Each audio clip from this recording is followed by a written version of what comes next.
Hey guys, welcome to my channel. In today's video, we're going to talk about a fun what-if idea. What if Naruto's hidden legacy changed the fate of Sunagakure? This is part 1 of the video. If you like this idea and want to see more, make sure you subscribe to my channel and turn on the notification bell so you never miss an update. Alright, let's get started with the video. As the council meeting Sunagakure advisor dragged on, Baki became increasingly frustrated. This was mainly due to the complete and utter lack of progress, as no one could agree on the correct course of action and capable politicians to reach an agreement don't even think about it. He mentally scoffed at that moment. He was ignoring his fellow advisors and instead chose to quickly read Temar's field report, and about the defeat of his incredible brother, he thought bitterly, we have a situation that requires a decisive leadership, and none of these old fools can agree on anything. Fortunately, the Sand Ninja had achieved a ceasefire with the blade, but if their scouting reports were to be believed, they would need a lot more than that. Convincing Konoha of his sincerity in drafting a new treaty was paramount, especially considering the latest fiasco they were currently in. The reports on the table in front of him showed Baki that Sunagakure was in a desperate situation. The failed invasion of Konoha had cost Sunagakure a significant portion of its best Chunin and Jonin, without even taking into account the finances that had practically been flushed down the toilet, already weakened by fiscal negligence. Sunagakure's Windaimon now ranked as the weakest of the Big Five by an uncomfortable amount. Referring again to the exploration team's reports, Baki cringed. Iwagakure was currently investigating along the wind/land border. It was not a promising sign given the bloody history between the two powers. Historically, Iwagakure was the reason Sunagakure had allied itself with Konoha in the first place. A thought struck him as he looked at the scouting report. Once again, his eyes narrowed, thinking perhaps Sunagakure's position was not as hopeless as he thought. Regardless of the current political relationship with Kakure, he simply could not allow IWA to gain a foothold in Suna's territory, because this would eliminate Suna as a barrier for IWA. If IWA conquered Suna, then they would practically be at the gates of Konoha, and given the history between those two countries, it made the Suna-Bara-IWA relationship seem like a playdate arranged between children. Even so, IWA Ninja's investigation was worrying. It's a shame the Yondomi Okage didn't survive the Kyuubi's attack. If he were alive, Iwagakure would never have moved so aggressively. With that thought still in mind, he took a sip of coffee as he turned the last page of Temari's report and almost spat it out in a state of shock. On the page was a photo of the Konoha Genin who had managed to subdue and defeat Garabaki's mind. He stopped immediately.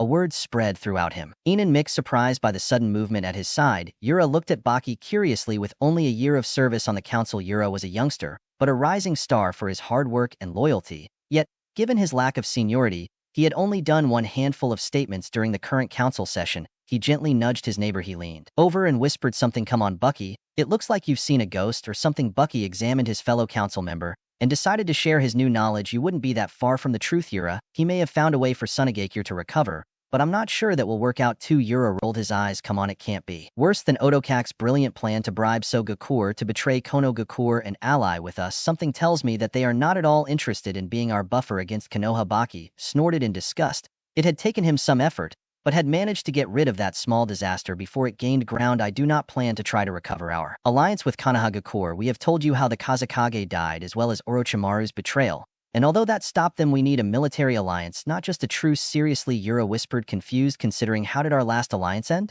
What could we offer them to get them to agree? Our track record is not the best when it comes to keeping our end of the deal. No matter how much I'm reluctant to admit, I could explain my plan to the council instead of doing it piece by piece. Baki stood up and addressed his fellow honorable council members. I have become aware of some new facts, and I believe I have a partial solution to our current problems. By seeing that he now had the full attention of everyone in the room, Baki prepared himself and clasped his hands behind his back. One step at a time. Old man, the only realistic solution to our current problem with Iwagakure is to somehow restore our alliance with Konoha. Only then can we, by the time we desperately need to recover our resources and recoup our losses, and everyone knows it. The question we face, it's simple. How do we prove not to betray Konoha again? Baki ignored the grimaces of pain of several of the council members, while reminding them that Sunagakure had betrayed Konoha despite Orochimaru's manipulations. Ignoring the increasing chatter and Baki replicas, thought about how to express what he needed to say. Maybe a little history lesson of Konoha. Raising his hands for silence, Baki waited until the room was silent once again. In the past, Konoha had an ally he trusted for everything. The alliance between Yuzushiogakure and Konoha sealed through a marriage between the Shodame Okage and a woman named Uzumaki.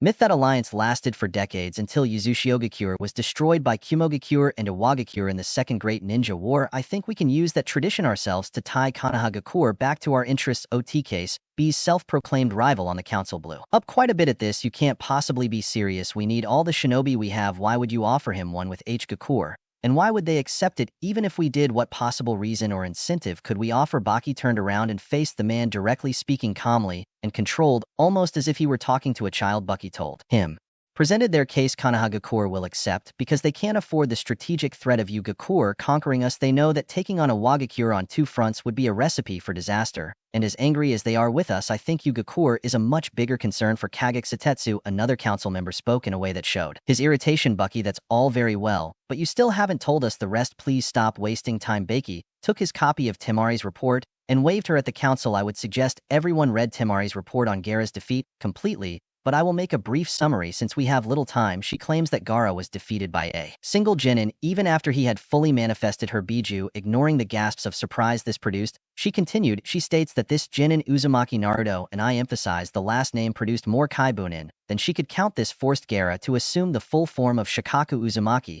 then summoned a toad to fear, and describes how in the size of a mountain. He also reports that the toad wore a blue player's jacket, smoked a large pipe, and had a giant algo that he used against Gaara in his full Biju form. I can only think of a toad that matches that description. Yura looked up after reviewing the information from Temari's report. So what do we really know about this Uzumaki boy? Our pre-invasion intelligence described him as a non-entity. I firmly believe that this boy is much more than what Kakure shows to the world, Baki stated with certainty. The records show that he graduated last in his class, but I have personally seen the boy use a Jonin-level technique, a Kenjutsu, with ease. Toads indicates that he is Jiraiya's apprentice of the Sannin, and I think you all know the last apprentice of that man. Talking about Yage, you may be interested in the photo attached to the file in question. Yura looked at the photo, then at the rest of the council before returned to Baki with a questioning look. I'm afraid I don't see it. Baki, and I don't think anyone else sees it either. Baki sighed. For the love of God, very well. I want you to look at the young man in the photo and consider the following. He has spiky blonde hair and piercing blue eyes, something that doesn't it is common in Konohagakure, except in the Yamanaka clan. He is an apprentice of the legendary Jiraiya, and apparently he is very powerful given that he defeated Gaara.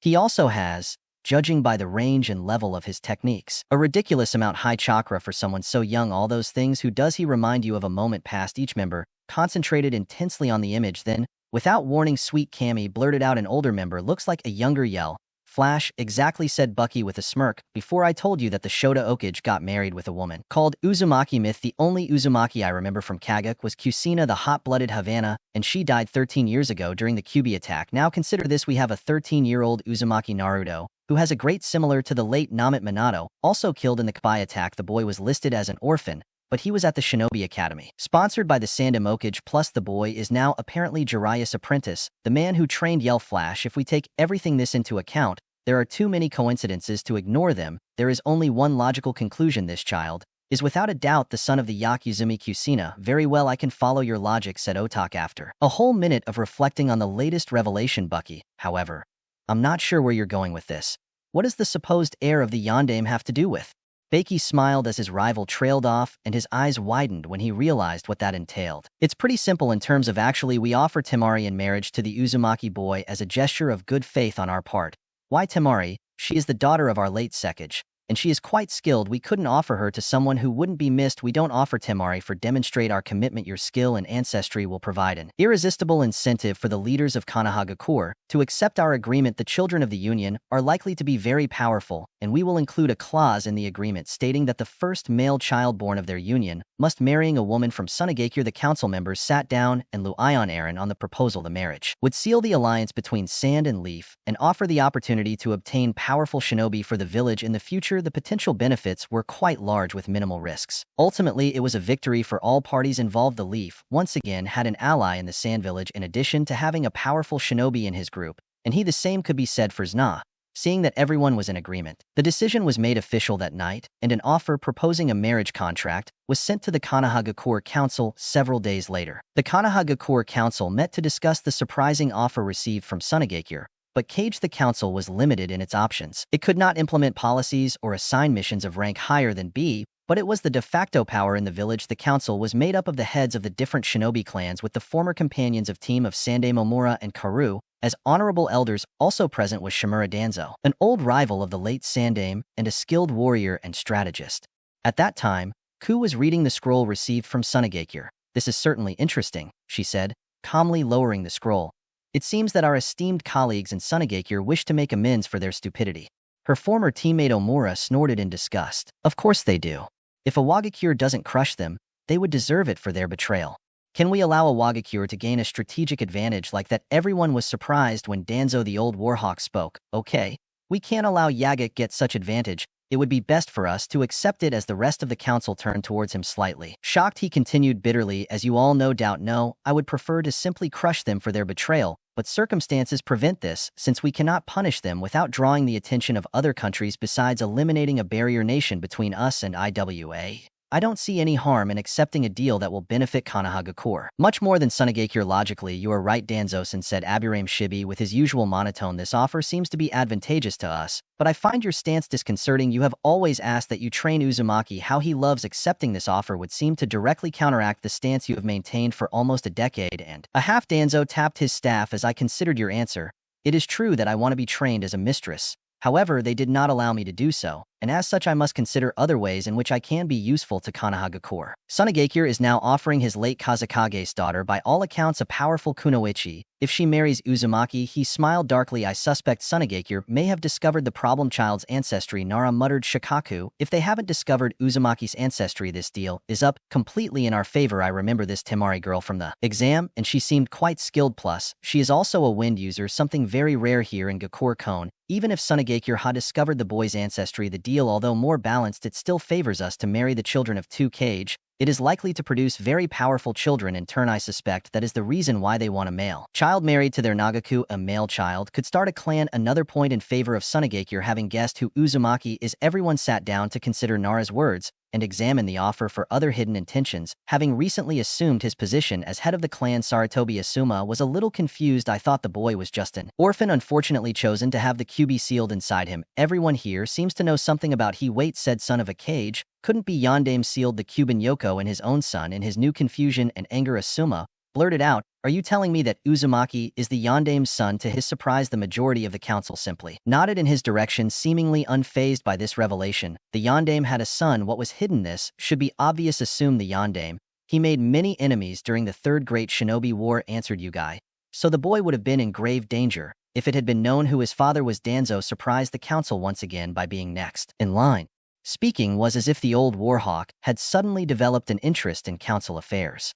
"At this point I see no other option but to accept this offer. It is too biased in our favor to reject it without revealing our opinion on the boy's inheritance. If we choose to reject it by announcing that inheritance, I have no doubt that Kumogakure, and especially Ugakure, would react unfavorably. We also need the boy to produce more Uzumaki as possible future containers for the direct chi, but shinobi for our future ranks, unless there are generous volunteers here who are willing to offer their progeny to such a fate."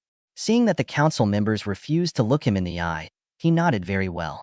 We agree. Let's send our response." As the scream from the council chamber echoed throughout the building, down the street, and throughout the village, Kankuro found himself in the strange position of hiding from his sister, although this was not too unusual for his choice of hiding place. Behind his brother was something new. It was not something he had dreamed of even a month before, but Gaara had been different since his defeat by the blonde-haired dwarf during the invasion. The redhead was still impassive in the face of his sister's anger. Part of Gaara not had changed. Kankuro was sure that Gaara didn't really understand feelings, or at least he had a weak understanding of its concept, but he no longer radiated a continuous bloodlust, so this was an advantage in his book. As far as he knew, apart from some bandits in the way back from Konohagakure, Gaara hadn't killed anyone since the invasion, hence the reason he was hiding behind Gaara while his sister raged wasn't cowardice. He told himself firmly no, of course, that it was not a withdrawal strategic B. Meanwhile, furious Temari in the center of the room was not in a very good mood. She turned to her sense, and a look that belied the rage hidden, the unbridled fury that was hidden underneath, and she smiled at him with her eyes closed and her teeth bared. "Could you repeat your last statement, Bucky-sensei, because I could have sworn that I heard you wrong." "Why, I swear you just said that I was sold as marriage material to the Leaf Village." Bucky sighed, both inside and out. "Well, I shouldn't be surprised that this is his reaction. Actually, I'd probably be more worried if he didn't react this way. The only good thing so far is that Gaara seems to be good, not Gaara, and by that I mean he's not outright murdering me. I'm going to take that like a victory, even if Temari ends up doing it herself." Famous last words. Baki inhaled and exhaled deeply, and spread her hands. Temari, this is an order of the council to consolidate our alliance with the Leaf. We need a strong symbol of commitment. I'm so sorry, but as the daughter of a cashier, you always knew that a political marriage was a potential future for you. Temari gritted her teeth as she growled in response, not willing to back down yet. She did know that she could have a political marriage without, however. He was under the impression that it would be here in Sunagakure, not a marriage that would be a sacrifice for another town. In his defense, Baki felt bad for his future former pupil. However, Timar had no way of knowing. Even if he continually apologized, we urgently need this Temari alliance if there was another option. But there isn't one. He shook his head sadly and continued, Orochimaru tricked us into doing what he wanted. However, we still attack an ally despite the alliance between us. If we don't recover with Hakure as an ally, Sunagakure will confront Iwagakure and turn against us alone. With the losses in the invasion, we could not stop them. We need time. Temari, your sacrifice will give us that time. Temari gripped her fan tightly, small grooves appearing in the metal. She clenched her jaw against the urge to rage against the world that seemed to have turned against her, reminding her, I guess it's the duty of a shinobi to sacrifice himself for the village. He said to himself sadly, but why not? Why didn't Inuro look in her direction and heard a moan behind Gaara's back while the redhead simply looked at her, almost as if he was confused. Taking a deep breath, he raised his head to meet Bucky's sad gaze. I understand my duty, Bucky-sensei, but I still don't like this. It has already been decided who will be my future husband. Bucky thought about telling him, but with Gaara there, he decided not to tempt fate. He thought he had already dodged enough. Kanai Ho, she didn't want to add Sand Shuriken to that list. She didn't lie calmly. We haven't heard from Kakure yet. She didn't want to be around Temari when she found out who her future husband would be, and she definitely didn't want to be around Gaara. No, that was unusual, but with his sister's future at stake. Let's say that in this matter silence was golden. I would recommend that you study Lee's customs while we wait one more time. In case it's of any use. I'm sorry, Temari. Having said that, turned around and walked out the door, closing the door behind him and leaving the three brothers alone. Closing his eyes to stop the tears, Temari bit his lower lip. He was startled when he felt a hand gently grab his shoulder. When he looked down, he was surprised to see that it was his. Gaara was even more surprised when it seemed like he was trying his best to comfort her. I don't think he really understands, he thought as he saw the confusion still visible in his brother's eyes. But he's trying, forcing a small smile. He covered her hand with his. Thank you. Gaara wasn't sure what his sister was feeling, but he recognized that the tears were a symbol of the same feelings he used to have as a child. Something he now knew as pain were feelings he needed. Consolation, perhaps this is what Uzumaki meant when he talked about protecting his loved ones. Removing his hand from her shoulder, Gaara tried to express what Temari was feeling. If he hurts you, I will kill him. To his own and Gaara's surprise, Temari hugged him. Gaara, he had threatened to kill her many times when he was younger, but he had never threatened to kill for her. Thanks, Gaara. Looking at the imposing doors in the distance, Jiraiya looked at his traveling companion's former teammate, Sexy Busty. Ready, the apprentice Sexy from a former teammate. Check again, calm and collected. Trainee Che paused, feeling that something was very wrong since when Naruto was calm. Hey Gaki, you shouldn't be. I don't know, jumping or something. You're never so quiet. Naruto crossed his arms and low stared at Ero. Sinin, I died on this trip. I'm literally tired of pretending I'm always happy, especially if I'm not. I'm done with this. As soon as we get back and settle Byakugan, I'm going to piss all over them. Shizen Monkey spoke, but Naruto-kun thought that you liked orange. Oh yes, orange is absolutely amazing. Looking at Jiraiya and Tsunade narrowed his eyes and added, it's a mix of red and yellow. How could it not be amazing? Still, I think I can find something a little more discreet since I don't need the attention. A brief glance passed between the two Sannin as they took in the deeper meaning of the words. I guess that saves me the trouble of telling him who his parents were. Jiraiya stifled a laugh as they passed through the doors. The boy could have left, drop his Apigapit mask, but he was still full of enough energy to bounce like a Pacino ball. Seeing Naruto jump to walk on the wall next to them, Jiraiya had an idea. He may have decided not to pretend he's happy all the time, but I doubt that has changed who is inside. Okay Gaki, while I install aim here in the Okage Tower, how about you go home and do that whole burning the monkey thing you were talking about? Sounds like an arrow plan, Sani, shouted Naruto. As he bounced, said Tsunade. As they walked watching Naruto walk away, he looks a lot like his father, but Kami acts like his mother. Yes, and no IME, Jiraiya answered seriously. He may have some of his traits, but Kusina wouldn't have mastered the Rasengan in less than a week. The boy, he has a lot of potential, and if he takes his training seriously, his skill level will skyrocket. He found himself in front of the Okage's office door and gave a small bow to Tsunade with a mocking smile. After you, Okage-sama, resisting the urge after crossing the door with force. Tsunade entered and found herself in front of her former sensei's desk. Then she realized that for the first time, she really felt the pain of the old man's death. Crossing her arms, She hugged herself while some tears escaped. He took a deep breath, he calmed down, he wiped them off, and turned to look at his old teammate. It's hard to believe the old monkey is gone, he said quietly. I could almost see him when we walked in. He slipped behind the desk and realized who still wanted to make the old man proud. He also realized something else. I wonder if he still has that emergency kick hidden in his desk. He opened the bottom drawer, he opened a secret compartment, and then he gave Jiraiya a smile as he took out a jug. Bien Monyoku, I guess that you gave it to him. Before he could answer, someone knocked on the door, followed by the door opening, and Karu and Amura entered Tun's office. He looked at them, remembering that they were the senior advisors of the council, as well as two of his least favorite people. Fantastic, he thought, putting away the jug and slamming the drawer. If I want to do something, I have to behave, and not just scold them. They are not so senile that they have forgotten how to throw a wrench or two at things. Forcing a smile at the surface welcomed them with a shake of his head. However, he had no qualms about frowning in their direction. It didn't matter, since they completely ignored him. Welcome back, Tun-sama, they said in unison with brief bows. Omura continued calm pace. See her back to take up his family's mantle, but we're a little pressed for time. There's been a recent development that requires immediate attention on your part. He pulled out a scroll and handed it to her, and waited for her to scan the contents. Sunagakure has made quite an offer, interesting, and the council has decided to accept it now. We only need your approval. Tsunade finished reading the scroll after several minutes and joined her. Fingers in front of her face, the entire council agreed with this. Oh, it was a decision unanimous. Okage-sama, then I must understand that the council also believes that Sunagakure is aware of Naruto's heritage. Both elders nodded. Tsunade tapped her fingers and sat back to consider her options. She could not ignore the council for two reasons. One, knowing the elders, they had already sent a letter of agreement to Suna. If she reneged on the offer, it would look bad on Konoha's part, and it wouldn't get her tenure as Okage off to a great start because the offer had already been made. Accepted the second, even if not they would have done, which was entirely possible. The entire council had unanimously agreed about her, and if she, the Vetable Council, backed her checks and balances, that was true. However, a small smile appeared on her face. How much the council really knew about Naruto's inheritance based on what he had learned from Jiraiya and his own reflections on the subject, he assumed that they didn't fully know what they were getting into. It's time to put it to the test.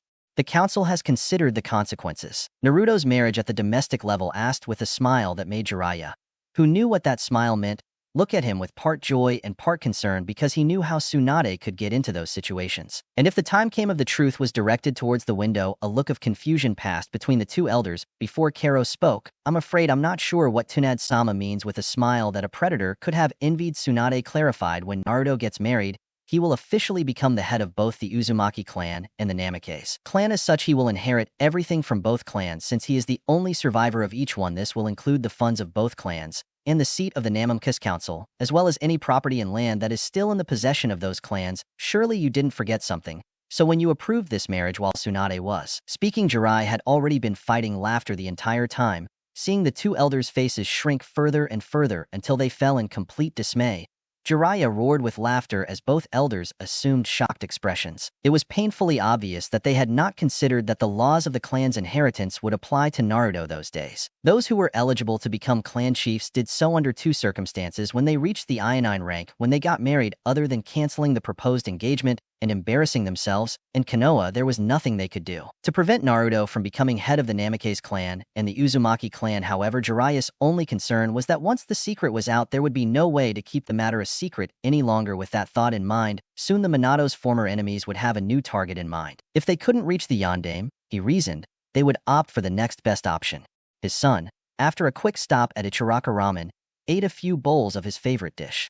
He headed to his apartment with the intention of getting rid of his collection of overalls during the month leading up to the third stage of the Chunin exam. He had used his enhanced stealth skills and Jan to quietly put together a new outfit for himself. He was still firmly convinced that the orange was the best color, but reluctantly, he had decided that maybe he shouldn't wear it so much. He had been delighted when he found a store that sold colorful animal prints, including a pair of striped pants. He was dismayed when he couldn't find a jacket to match, so he managed to settle for a black one that had 3 narrow orange stripes running down each sleeve. He was brought out of his thoughts by the sound of someone crying nearby. He jumped to a nearby roof and was surprised to see Konohamaru sitting there with his knees hugged to his chest as he cried. He approached and sat down next to him and shook his head. Hair softly. Hey Kono, what's wrong? Konohamaru looked up with eyes full of pain, and Naruto had to lean down while the boy whispered a strange response to Grandpa. But everyone tells me that I have to move on. It's like they're forgetting it, like they never did. He would have been here. It's not okay. He was the Okage. How can people forget him? Naruto hugged his adopted little brother with one arm and ruffled his hair again reassuringly, like no one he will forget. Gigi was Okage for a long time, and he did a lot for this place. I bet if you approach anyone they will have a story. or something positive to say about him, he is still here in our hearts, and what we can do is live in a way that makes the old man proud. You really think so, boss? The boy asked, sniffing. Naruto gave him a hearty smile. Yes, believe it, like Amaru studied his proclaimed rival Heian-chan when you turned, so he paused to consider a word that would fit. I don't know, smart I guess. Naruto chuckled at the confusion from the other boy. I learned when I was younger that if I acted like an idiot, people paid attention to me. It was compensation, you know. I didn't like being insulted, but at least they knew I existed. Konohamaru's eyes were wide as he looked at Naruto. I had never seen that side of his friend. Naruto was supposed to be all smiles and laughter. For a moment, he felt like he was talking to his grandfather. Listening to one of the stories of the old man's youth, a strange combination of sadness and joy welled up inside, and wasn't sure how to respond, yet appearances had to be maintained. So he rolled his eyes. That seems a little stupid, boss. Punching Konohamaru on the back of the head, Naruto stood up. Hey, are you going to try to tell me that your old ones' age attacks were different? I have to go, but I'm glad you feel better. Let's not see around there. He smiled with a sly smile. He formed a ram seal and disappeared in a swirl of leaves. When the boss learned the Shunshin when he appeared in front of his Naruto apartment, he was surprised to see Jiraiya waiting for him with a serious expression. Arisen, I thought you were with Byakuchan. You shouldn't be doing any research or something. Bigaki, stop calling me that. Anyway, we don't have time for this right now. I wanted to at the hospital half an hour ago. Where the hell have you been? After listening to Naruto's quick explanation about Konohamaru, nodded your head. You did a good thing, Gaki, and that's good excuse for anyone except Tsunade. We have to go now, or will turn into paste and buy us. I mean you, because you are my shield in all this. Understood. After a quick and fearful nod from the blonde, they both disappeared in swirls of leaves. Sakura and Ino were chatting happily as they entered Sasuke's hospital room. They had been checking to Kakashi Sasuke every day in the hope that they would wake up. Most days, Ino accompanied Sakura as the girls worked to repair the friendship that their rivalry over a boy had almost ruined. Sakura,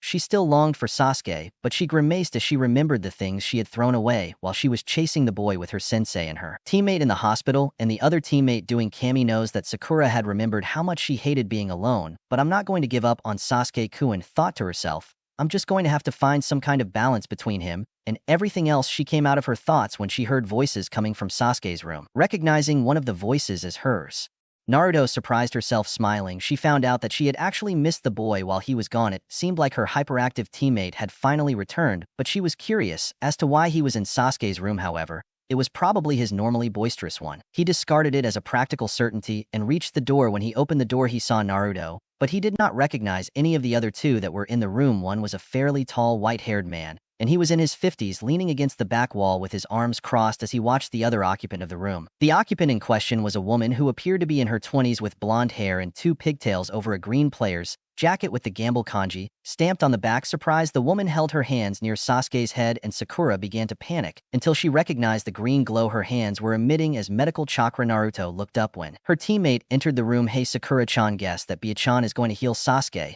He already woke up Kakashi-sensei, so this shouldn't take long. As Sasuke woke up, dazed, Tsunade backed away, and Sakura ran and hugged the newly awakened boy. Inoue, she stood by the door somewhat disappointed. She only hoped that Sakura would remember her promise to be friendly rivals now that Sasuke was awake.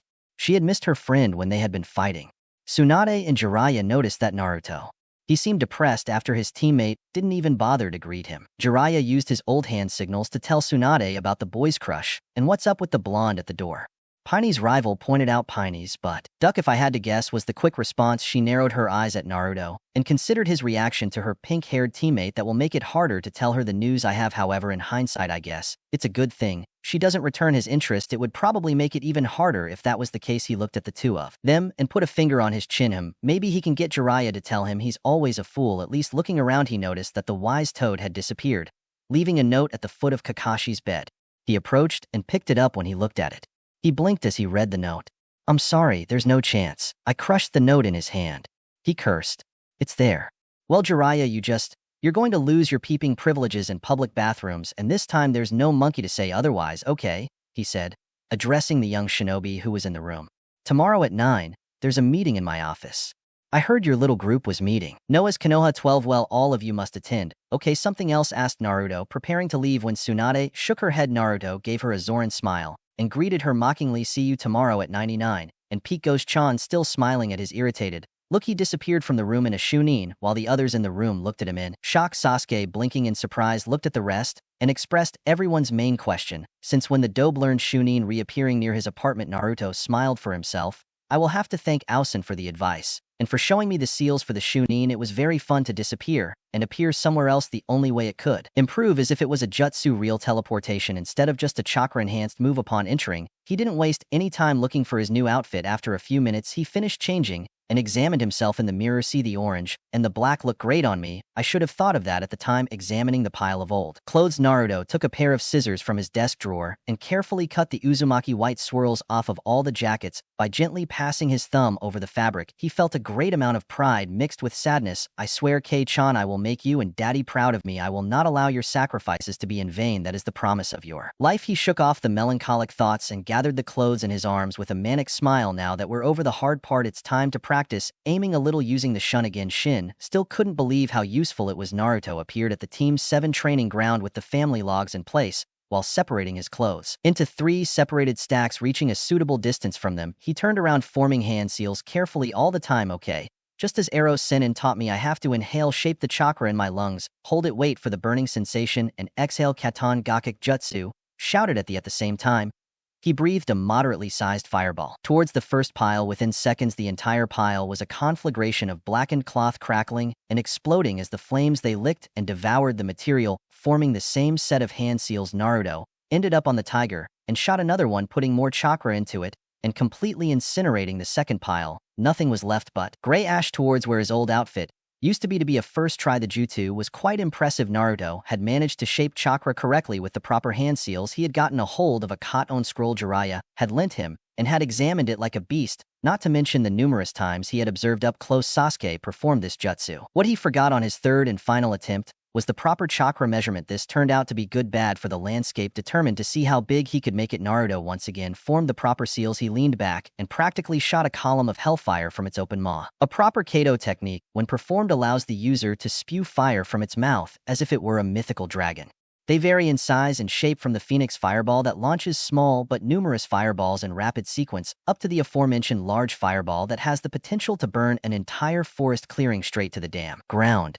The latter in this case was more accurate as to what had just happened to the rest of Naruto's monkeys and the grass and the bushes and the ground and the heck trees. Everything in the general direction of 20 feet in front of him was blackened bark and scorched earth. He staggered to his feet and shook his head to clear the daze he was in, waving the air in front of him. While coughing a few times, he stared at the burned spot that used to be his clothes and raised his fist in triumph when he realized that he had successfully used the jutsu of Sasuke's favorite fire, not once, not twice, but 3 different times. But that last one was a real delirium. Okay, it was a horrible pun, and he never used it again. Patting his dust-covered and slightly burned clothes, he made a face. Well, big part successful. Still has some trouble remembering something Jiraiya had let slip on his trip home about the uses of shadow clones. Nodded to himself. Note to self: next time, I'll leave the untested jutsus to the clones. The next morning, the office, the cashier, was quite full as Naruto and company were crowding there.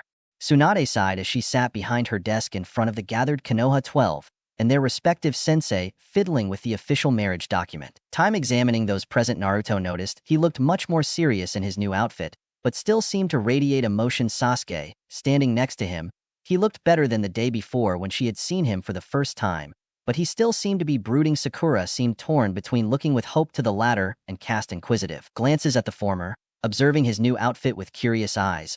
All the others remained relatively attentive, although the Nara boy looked like he was going to fall asleep, standing up, and the girl with bows in her hair, he seemed to be looking at her with stars in his eyes without even mentioning the dynamic Du-Gai and Lu who were starting their infamous sunset genjutsu. I can't put this off any longer. Those 2 idiots will knock us all out if I don't start now, she thought to herself as she, forming a check mark on his forehead, clearing his throat, loudly radiated murderous intent towards the 2, causing the genjutsu to implode, and the 2 spandex-clad ninjas. Rest of class, tomorrow when I officially become Hokage, I will make an announcement to the entire village. But the news affects those here more than most, seeing that now I had the rapt attention of everyone present. Continued: a political marriage will be celebrated to consolidate the new treaty negotiated with Sunagakure. The respective councils agreed on it before my return, and the names of the bride and groom have already been chosen. A young woman from Sunagakure will come here and marry. She will be with one of the most respected clans in Konoha. Tsunade stopped when almost everyone turned their eyes towards Sasuke, with occasional glances towards Kiba, Shikimaru, Shino, and Inai. I see what you're thinking, but you might be surprised who the suitor is, he said. If there is no one here, why are we here? Bichan asked Naruto, confused. Tsunade frowned with irritation and moved his eyes. That is because the person in question is here, is you that will help him learn. Silence invaded the room, while all the eyes in the room were fixed on Naruto, all wide open, and some piercing the soul of the unfortunate one in particular. Apparently, they were trying to burn a hole in his and Tsunade's head, since they were both a little hot at the time. Naruto chuckled, scratching the back of his neck. Very good, grandma, you got us now. Seriously, who is the unlucky bastard you are? Naruto, stop joking, you're joking, right? He paled when she shook her head. Seriously, I'm getting married. I'm only 13, this is a sigh. Tsunade rubbed her 100 as the room erupted in. You ask? A vein began to pulse in his forehead, and he hit the desk with his fist. Silence. His roar silenced everyone present, and he pointed to Shikamaru, who had his hand raised like a good Jenny. Your first question. Okay, Sama. You said that the woman from Sunagakure, she would marry a member of the Konoha clan, but then she said that Naruto would be the suitor. As far as we know, Naruto does not have a clan. He gave Naruto an apologetic look, letting the blonde know that he was not a snub to his family situation. Naruto nodded, letting him continue. So this means that Naruto actually has a clan. In fact, Shikamaru. Naruto has, or rather I should say has, two clans. The eyes threatened to pop out of their sockets once again, as he continued. Naruto's heritage has been a well-kept secret, the most kept secret in the history of this village. In fact, his mother was Uzumaki Kusina, the last known member of the Uzumaki clan from the ancient village of Yuzushogakure. The ancient village, as everyone knows, was destroyed during the Second Great War. Shinobi, and as such she is honored in Konoha by having her symbol printed on our jackets and uniforms. This is a sign of respect for the alliance formed when my grandmother Uzumaki Myth married the Shoda Okage. Ignoring Naruto's frantic hand gestures to stop, he continued, knowing that everything was going to come to light sooner or later. Well, I could put this out now. While everyone is present, I'm not going to do this a second time. Besides, how you might not know, when a person becomes Okage, his family automatically becomes a clan through Konoha law. Naruto is also the son of Namikaze Minato, better known as the Yonda Okage. Therefore, Naruto is the last heir of the Namikaze Uzumaki clans of Konoha. With a growl, Naruto slumped forward, patting him, while almost everyone in the room looked at him, completely surprised. None more so than one Yukiya in particular. The two notable exceptions were Suma, who had already been informed at the council meeting, and Katashi, who he was giving one of those hopeful eye smiles. Turning to Tsunade, he snorted with his arms crossed. Ba-chan, you better have a really good reason for this. Tsunade was surprised by the rage she saw in his eyes, habit equally cheerful until he took a moment, and he thought about it. Once this is announced, he will not only have his father's enemies after him, but many villagers will try to tell him. He knew this would make his life more difficult, but honestly I skipped that part completely. It will solve it for me. She mastered the Rasengan in a week. An entire village full of Amul shinobi. It should be something she will have taken care of at the end of today. Referring to Naruto's question, she nodded. There are several, but let's start with the obvious first. Sunagakure did not choose a shinobi randomly. They didn't play a game of Tardos with our list of shinobi and by chance they chose you. They didn't ask you specifically, based on the advice and a little common sense that made it clear that they knew at least in part who you were, or better said, where did you come from. In second place, the woman they are sending is the daughter of a Kage, and you, my little blonde rascal, are related by blood or marriage to 4 of the 5 Okage. Last, and certainly not least, Naruto, do you even know what the requirements are to be a clan head here in Konoha? Because even the council forgot this part. He didn't complain. I haven't had the opportunity to be the head of a clan. He must be a John and not be married, said Tsunade with a smile on her face. The day you get married, you become the head of the Namek clan, and you inherit all his assets as well as course in the back on council. What is happening with the Uzumaki clan of Boyo? His verbal tick resurfaced under the stress of the moment. Naruto, you are an Uzumaki and also a Namikaze. Technically your name is Namikaze Uzumaki Naruto, so any son who you have, it will be from both clans. As such, you will be restoring the Uzumaki clan and the Namek clan. If you are so determined to restore the Uzumaki, this is a perfect opportunity for everyone. It's not like you have to worry about finding a wife anyway. Naruto glared at her with a look, the kind of look he reserved for dealing with chi or dinner when he ran out of instant ramen. However, he managed to ask a question. They gave us the name of the girlfriend, happy to have an excuse to escape the brat's gaze. He didn't stare often, so it was disconcerting. Tsunade held up the scroll. It says here that her name is Temari. Naruto put his hand to his chin and ran through his mind, trying to figure out what kind of girl she was. He could have sworn that she was part of the Chunin exams. Wait, wasn't she the girl who took a look at Tintin? Only confirmed her suspicions when she saw the girl make a face in her direction, giving her a weak smile. Yes, ton of flash of recognition in the blonde's eyes, followed by the guy of resignation reserved for those who are condemned to death. Groaning inside, he made a gesture of dismissal to the rest of the group. Okay, that's enough. I've said everything I had to say until the official announcement tomorrow. All of you go away. I have matters to discuss with those who will soon be married. After receiving the recognition of the majority, the group went out, and the talk exploded. Once they left the cashier's office, she suspected that by tomorrow half of the village would find out before she did. Officer, they should have put a gag order on that lot. Well, what are you going to do? Turning to the man in question, he sighed. Okay, what's up? Naruto laughed nervously and rubbed the back of his neck. Another nervous. Well, Temari-chan is a little demanding. Besides, Gaara is his hand. You know, the Jinchuriki of the Ichibi, the one who tried to kill me several times. I must add Tsunade sighed, while pinching the bridge of his nose in exasperation. Very well, ignoring for the moment the whole problem of the homicidal Jinchuriki, I have some things for you. He stood up and crossed the room too. The fourth Okage's portrait on the wall, Tsunade lifted it, revealing an elaborate seal on the wall. Very well, Gaki. Come here, this is a blood seal with a key to anyone from your father's line. I need it, open it for me. Naruto pulled a kunai out of its sheath. He cut his thumb and pressed his bloody finger against the seal. The seal seemed to spin before expanding, and the safe opened with a silent click. Tsunade reached into the safe and pulled out a scroll with the Yond Okage symbol. Okay, I need you to bleed a little more for me, he said in a mocking tone. Ignoring the obvious roll of his eyes, she watched him as he undid the seal, and then opened the parchment. Couldn't help but laugh while reading the short note. Hey old monkey, if you're reading this, then I didn't survive the QB massacre. If so, this is literally my will and Kusina's. We left everything to our newborn son Naruto. Also no, I won't tell you how I finished my paperwork as quickly as I did it. Secret commercial. Wait, you've been Okage. I'm not going to tell you yet. Hey Naruto, I think I have proof that at least some of your sense of humor comes from your father. Handing the scroll to Naruto chuckled as he read it, smiling as he laughed near the end, feeling better than since the meeting started. Naruto, I still had some questions. All right, back on. What do we do now? Well, Gaki, since the scroll says you will get everything and get married, I say let's go see your parents' house. While Naruto and Tsunade stayed in his office, everyone else regrouped in a conference room at the end of the hall. This is amazing, shouted Dino. This is the best scoop I've ever gotten. I would have thought Naruto would be the first of us to getting married, much less becoming the head of 2 clans. Well, you already heard what the Okage said, Suna demanded of Naruto. Shikamaru said from his place against the wall, managing to sound coherent.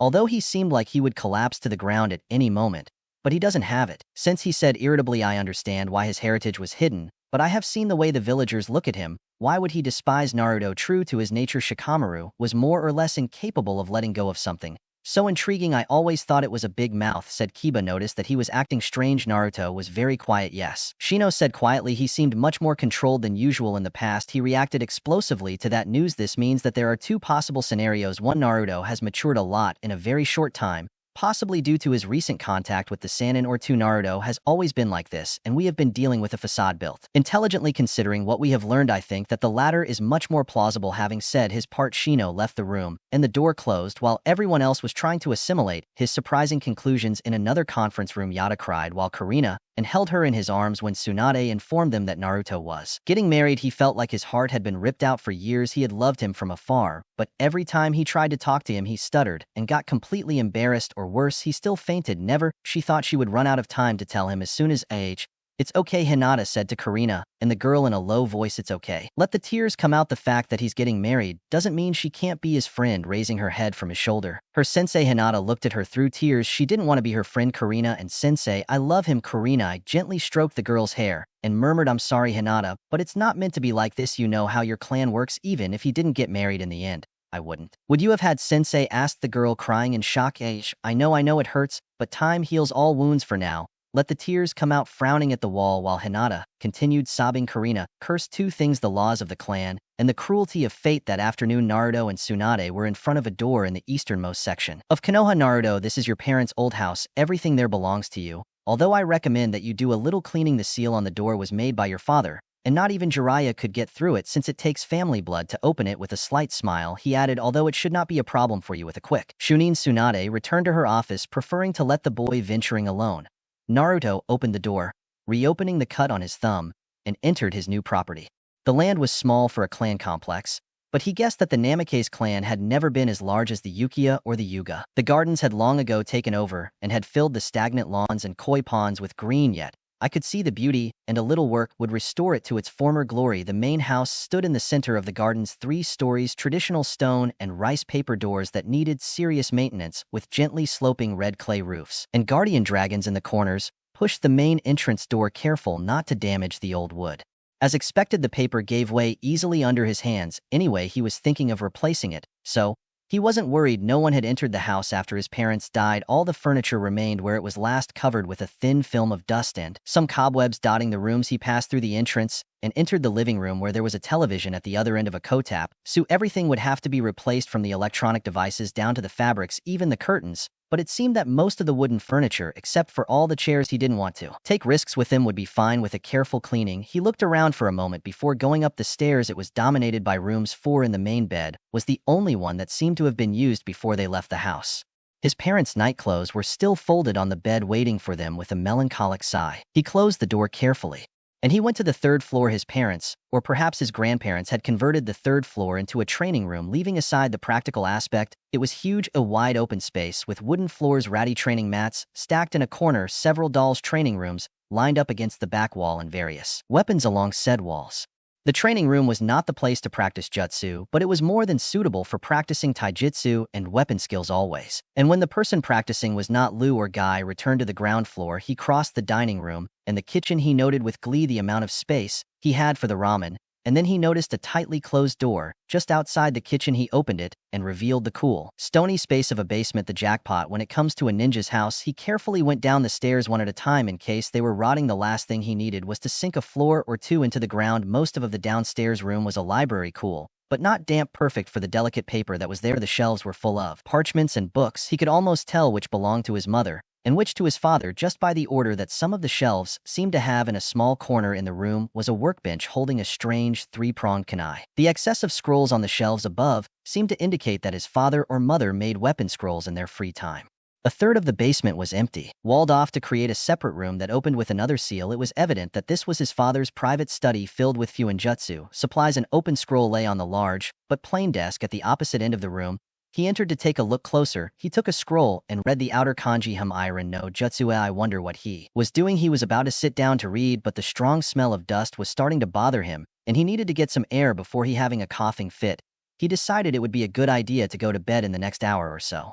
He scanned the cleanest room, a space in the corner of the second floor. He stopped at the door and pulled out 100 clones that looked rather unamused of being there. All right, guys, I'm going to bed, but I want you to start cleaning this place. Start with the main rooms, and if you have time, start with the training fields. I want the 5 of you. I go down the stairs and start checking the library, and I want you to read the scroll I found earlier. Remember, this is our new home, so don't get excited, okay? That means there will be no explosions. Seeing the clones wave and run away, Naruto got into bed, at least somewhat satisfied with the day. Naruto went downstairs and discovered that a very considerate clone had brought some cereal for him. Grumbling a little about forgetting to transfer his stash of instant ramen, Naruto sorted through the clone's memories that had been left dissipated during the night. A couple of things stuck in his head, and he made a mental note to explore them further, but what really caught his attention was Ellen no Jutsu. There is no way this must be the jutsu that turned Tusan into a ninjutsu legend of spacetime. Oh, this is going to take a lot of work. From what he could understand, the scroll was a sketch of an incredibly complex teleportation in Nutsu. He thought he had grasped the essence of what he had to do, but more than half of the notes were a gibberish for him.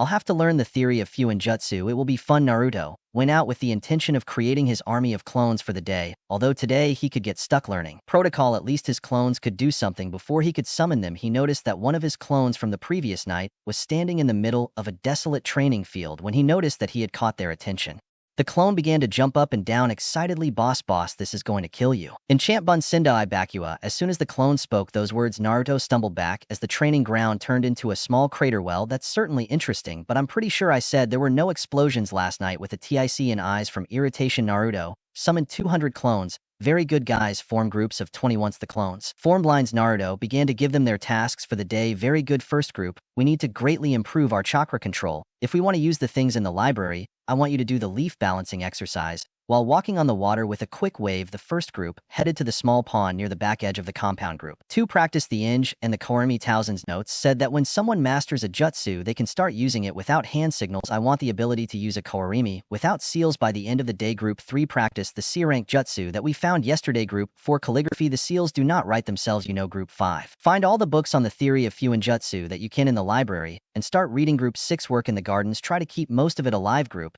if you're going to take everything from the old apartment later, I want an inventory of the house. Group Akazen Taijutsu scrolls. Practice group new Kinjutsu training. Use the Kodachi. Last but not least, group 10 one at a time practice that explosive clone thing in the crater that they already provided by invoking one last clone.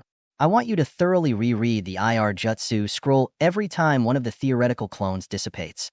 I want you to read it by creating some smaller clones. The Rasengan works. I want to be able to use it with one hand. Watching his clones get to work, Naruto disappeared in a Chunin. Naruto appeared with a quick good morning Bakan and quickly dodged the paperweight that it flew towards his head. Unfortunately, he did not see the empty serving bottle that followed him. Tsunade felt a strong relief in his spirit.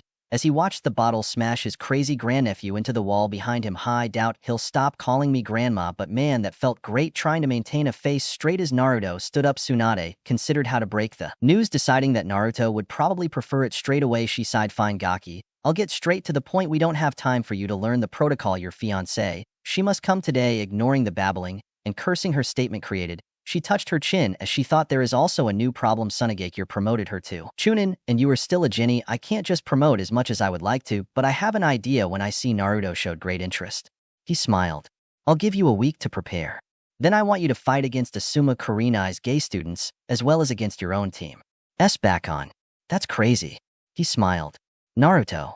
I love it. I'm glad here that Gaki. Now let's go to the West Gate. If we arrive with time to spare, we can annoy Izuno and Kotetsu. Temari was tired of traveling in the carriage that circumstances had forced her to take. It argued for a long time that she was still a Chunin, that she could walk, but Baki had maintained that they had to follow tradition, and traditionally brides traveled by carriage.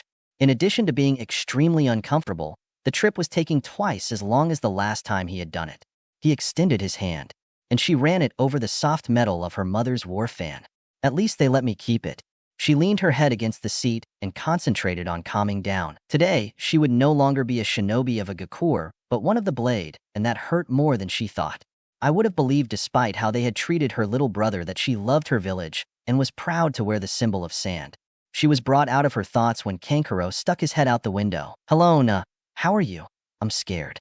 Little brother, I don't want to get married, unless with a stranger from another town. I totally agree, Nachan, said Kankuro. The only thing I have heard is that you are going to marry someone from a clan, but apart from that I have nothing else. He interrupted the conversation. It seems that we are already there. It seems that the Okage herself, Temari, came to welcome you, which could be a very good or a very bad sign. Tsunade was standing with her arms crossed over her chest, crumpling the red and white fabric of her formal robe. With her were Shizen, Naruto, Sasuke, and Sakura. Squeezing the teeth with irritation, Tsunade whispered to Naruto, if Kakashi doesn't show up in the next 30 seconds, I want you to burn all his books. Back on. She whispered. Naruto, your will be done. Divided between laughing and hitting him, Tsunade stared at Kakashi as he approached the group. Just as the four shinobi from Sunagakure were approaching her, timing meant she couldn't say anything, but the look in her eyes warned Kakashi that this conversation was not going to end. Greetings and welcome to Konoha Gakuro Sato. I am Tsunade Senju Godai Mokage, and I am very pleased to welcome you. Formally, Naruto faced Temari, nervously bowed, and spoke the phrase that Tsunade had hammered into his head while they waited. I welcome you, Temari. My water is yours, and I wish you shade and safety. Temari stayed looking in complete shock. Not only did he not expect the traditional greeting of a Sunagakure groom to his bride, but he couldn't believe that it was the one he was going to marry. Breaking out of his reverie, Temari returned the bow. I greet you, Naruto. I thank you for the honor. May you always find water, and may our home be blessed with shade. She looked at him carefully. He seemed more serious than she remembered, more controlled.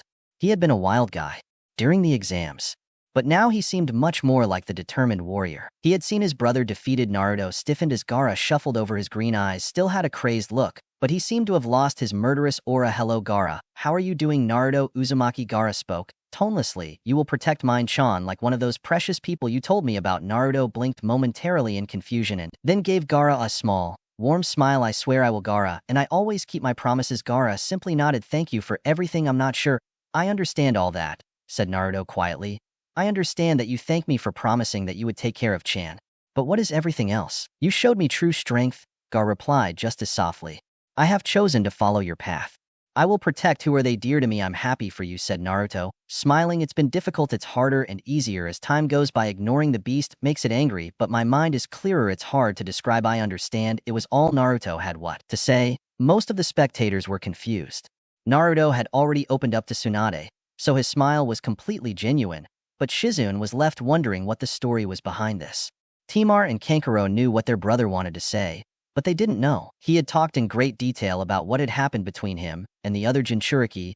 He did seem interested, but he quickly hid it behind his usual apathy. Sasuke was staring at Gaara, still angry that it wasn't him who defeated him. Sakura was nervous. She would never be able to forget the images of what he had done to Lee. Well, said Tsunade in the middle of the silence that had taken over the group, I think Naruto should show Temari and his house, and I have made arrangements for the three of them to stay in one of the hotels. Naruto came. Chan, if that's okay, how about I take everyone with me? It's not like I don't have room. Tsunade looked at him and shrugged. I guess you can just remember I want you in my office tomorrow at 9. We need to take the oath to fear and place her in Team 7.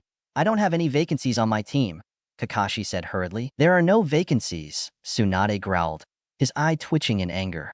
If it weren't for the fact that you were always late, you would have heard me explain that to you an hour ago in secret. Tsunade was hoping that the time they would spend together as a team would bring them both closer. She didn't want little Gaki to be stuck in a cold and loveless marriage. It might be one of the few things he wouldn't survive. She believed that Temari and Naruto could make it work, but without an extra push, they might not make the effort to try on an emotional level. Kakashi gave Tsunade one of his eye smiles. Well, that works, but I'll need some time to evaluate it and get it to work as a team. Be up to par. It should be a busy week for us. Naruto collapsed back on. I'm a little busy this week. Kakashi-sensei didn't get the message. Tsunade stared at the masked Honing, not because he was late. Kakashi Naruto is training for an impromptu Seimin Chunin the Monday. He will fight all the members of the Konoha 12 with the exception of Lear. Kakashi stared with wide eyes in surprise. Okama, that's just a madness. Tsunade shrugged. It's what the Gaki chose. Naruto led his fiancée and their guests to the compound. Just as the last of the explosive cones decided to explode, as much as he wanted to laugh, he realized that he had his hands full making everyone put away your weapons, guys. It was just a stupid clone that blew itself up. There's nothing to worry about, I swear. Once everyone was settled, Naruto started a little tour. Okay, welcome to the Namek Uzumaki farm. As you can see, we have some trees, training fields, a giant hole in the soil, stupid clones, and gardens. Looking at the general destruction, felt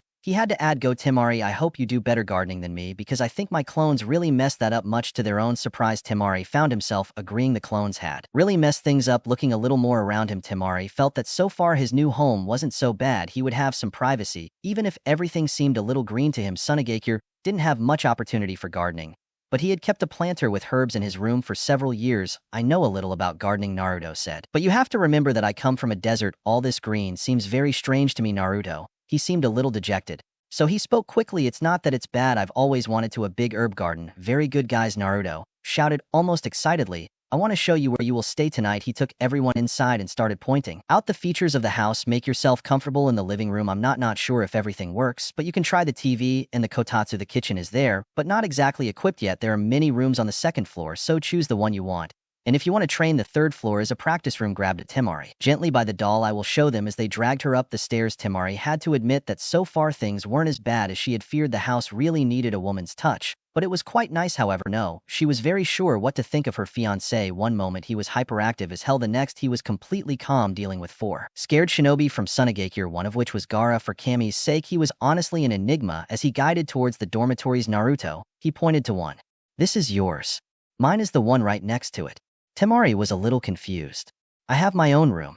She was less confused and more worried when he turned to her with an expression completely deadpan. Temari, I'm sure you're even less excited than I am about this. I want to get to know you better and I hope one day we'll be happy. But now we're practically strangers. I thought it would be better if we learned to trust each other naturally. Temari admitted to herself. She herself, who was impressed with his analysis of the situation, had even mentioned some points that she hadn't thought of.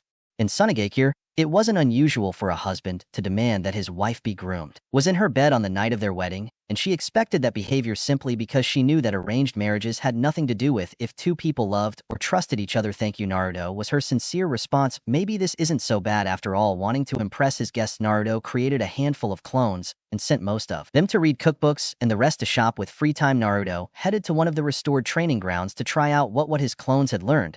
He raised his hand and was happy to see a half-formed Rasengan.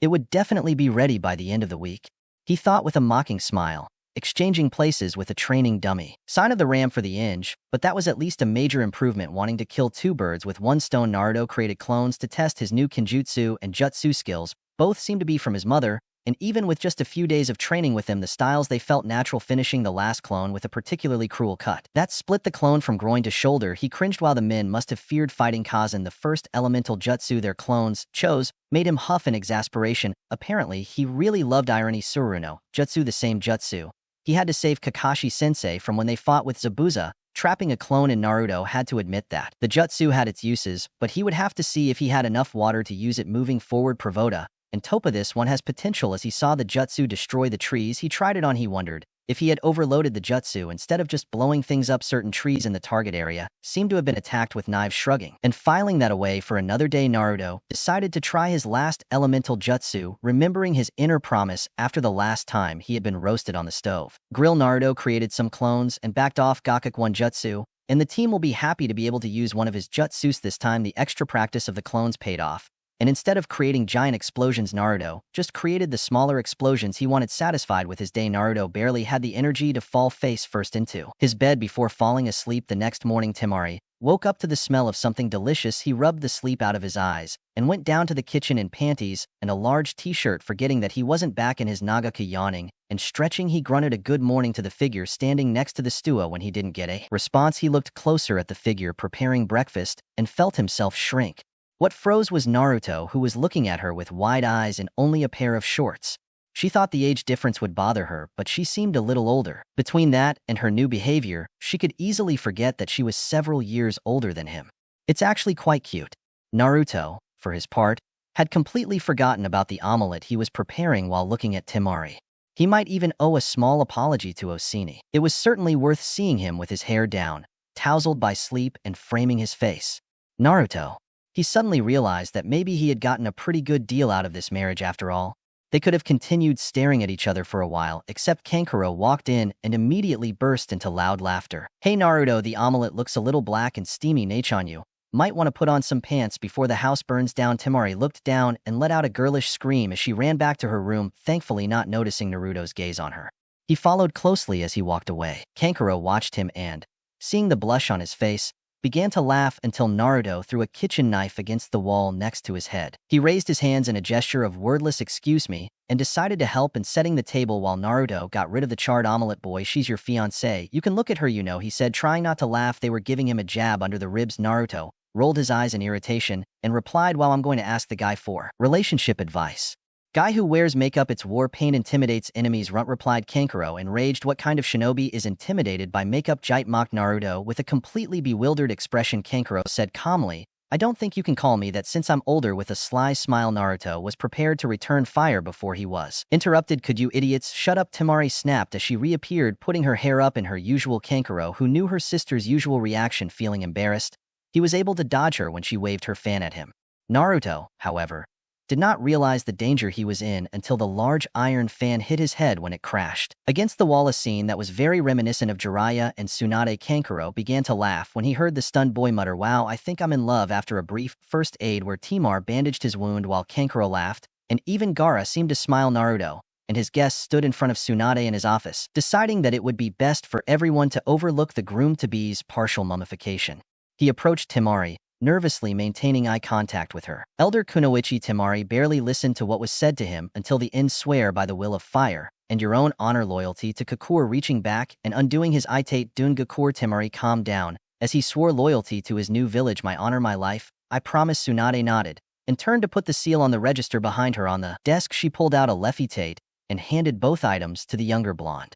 "Once this is done, you should know that the wedding ceremony will be in 2 months. Baki, you and Temari's brothers are welcome to visit us anytime. I will grant you travel passes when we are done here. Do you have any questions?" "Okage-sama, what are my expected duties?" Temari asked hesitantly. Tsunade was surprised that the girl thought so long-term, but was surprised that Naruto's body language suddenly changed from passive to protective. "Well, this is a surprise. I didn't think he would understand, but apparently he does. And he wants to protect the girl. It seems that the little Gaki will be fine. No council has pressed on the issue yet, but I hope there will be pressure in the future," replied Tsunade, evading her answer a bit. "Until the Gaki over there matures, you will probably be fine. They are both young. It will be a while before the council worry." Temari nodded her head in understanding. At least they weren't going to force her to have children she didn't want. She hoped that when the council finally came to an agreement on the matter, her relationship with Naruto would have had enough time to grow up. She stiffened in surprise when she felt Naruto take her hand and squeeze it gently in support. "Well, it seems like he understands it too and agrees with me. I guess I really could have done a lot worse." None of the two teens noticed that everyone else in the room noticed the little game. Everyone in the room only wanted the best for the two of them and were relieved that things seemed to be going well so far. "Temari, since your brothers are leaving tomorrow, why don't you go spend the day together?" Naruto offered with a warm smile. Temari couldn't help but smile back. What a warm heart this boy had. "I would like that. If you're sure it's acceptable." "I'm completely sure. If he had family he couldn't see for a while, I would like to spend whatever time I have with them. Anyway, I'll be too busy training to spend much time with you today. Thank you, Yakuza. See you at home this afternoon." After about Temari left the room office with his family. "If you have nothing for me back on, I have training to do." Seeing Tsunade shrug, Naruto used Shunshin to disappear. Last week, it had been fruitful for Naruto. The constant fights with his clones in the trees and in the pond, they had drastically increased not only their chakra control, but also their new styles of taijutsu and kenjutsu. Although they were far from mastering both styles, they felt natural to him. He thought they were probably both at the same time. Less in the middle Chunin stage, but he seemed to have reached a stalemate with Ando's. He probably needs a real instructor to improve. Shrugging his shoulders, he couldn't help but smile. He may not have known many jutsu, but the ones he did know he had mastered, or in the case of the Rasengan, he had almost mastered them. Now he could do it with one hand. But it took him a few more seconds to form the hero's Seini. Still, it wasn't bad at all, and he had reduced the other jutsu to a single seal or none. That was going to be a surprise. And the best part was that the team couldn't steal his jutsu using his new understanding of basic Fuin jutsu. Naruto had managed to increase his conditioning with stamina and gravity seals by ruthlessly taking advantage of his football healing. Naruto had more or less reached the ground when he had released the seals this time. Morning to adjust, he noticed that he was probably at least twice as fast as he had been, and he hadn't really been able to test his strength after accidentally destroying the first training dummy. His attempts to using his father's jutsu had been interesting to say the least. The first time, he almost insisted on doing it himself before his clone reminded him of the big fireball fiasco. Clones are supposed to be sarcastic. He still ended up being grateful after the first clone was launched 300 feet in the air. How the hell did Tsunade survive creating this jutsu without flinching? Naruto had continued to spin clones, and soon enough the survival one began to surpass the deaths. Finally, the clones, they survived every attempt, and Naruto had decided it was time to try it himself. Naruto concentrated his chakra and searched for the beacon on the kunai. Feeling a slight tug, Naruto performed the internal chakra manipulations of the scroll with a yellow flash. And how the hell did I see that? Naruto thought. He found himself standing next to his kunai target. Naruto indulged in a brief childish dance of victory and then calmed down. It was time to practice. Practice had reduced the time he needed to tune into a beacon, but it still took several seconds. However, Naruto was not willing to complain. A couple of seconds to cross almost any distance was not a bad compensation. His father's notes had also answered the question he had about the deployment of the kunai. His classmates were already frustrated with him. Her Kaibunin suspected that they really weren't going to like Shuriken. Kaibunin used the Chunin. Things with Temari were going as well as could be expected. She had a bit of a temper, but unlike Sakura, at least she tried warn him when he got angry. A side effect of having a dangerous brother. Maybe he usually didn't take his cues and ended up with a metal fan crushing him. They were starting to get comfortable with each other, sharing stories and jokes during Naruto's infrequent breaks from training. Temari was beginning to enjoy life in Konoha. On her second day in the village, she was surprised. All the kunoichi of her generation came to visit her. H did not lead the expedition, but all of them. Even Tintin wanted to meet her new comrade. Temari apologized, at least in regards to her excessive violence against the other kunoichi, and made it clear that it hadn't been personal and that she didn't want her to hold a grudge. All was forgiven. When Atin was allowed to drive the war fan, the other kunoichi rolled their eyes as Tintin spun the fan with stars in her eyes. She felt herself smiling as she watched. It was nice to have friends. Being a kunoichi and the daughter of the Sekage had put her to distance from everyone else on the sheet, was the same as everyone else, and the feeling of finally being equal she found surprisingly relaxing. Had also led to an interesting discovery. Apparently Namit men like to be dominant with women. Tsunade had told her several stories about her mother-in-law and her legendary temper. She hadn't been willing to believe it until she saw the boy she had seen hit her sister being knocked down by one of the weakest kunoichi in the exams. It was a revelation. Her fiancé might be smarter than she had thought, but she was going to have to be the one to keep the hyper-idiot in line. Yet, she was starting to think of him as her idiot. With a small smile, Naruto muttered to himself as he was standing in front of the stew and discovered that cooking was really enjoyable for him,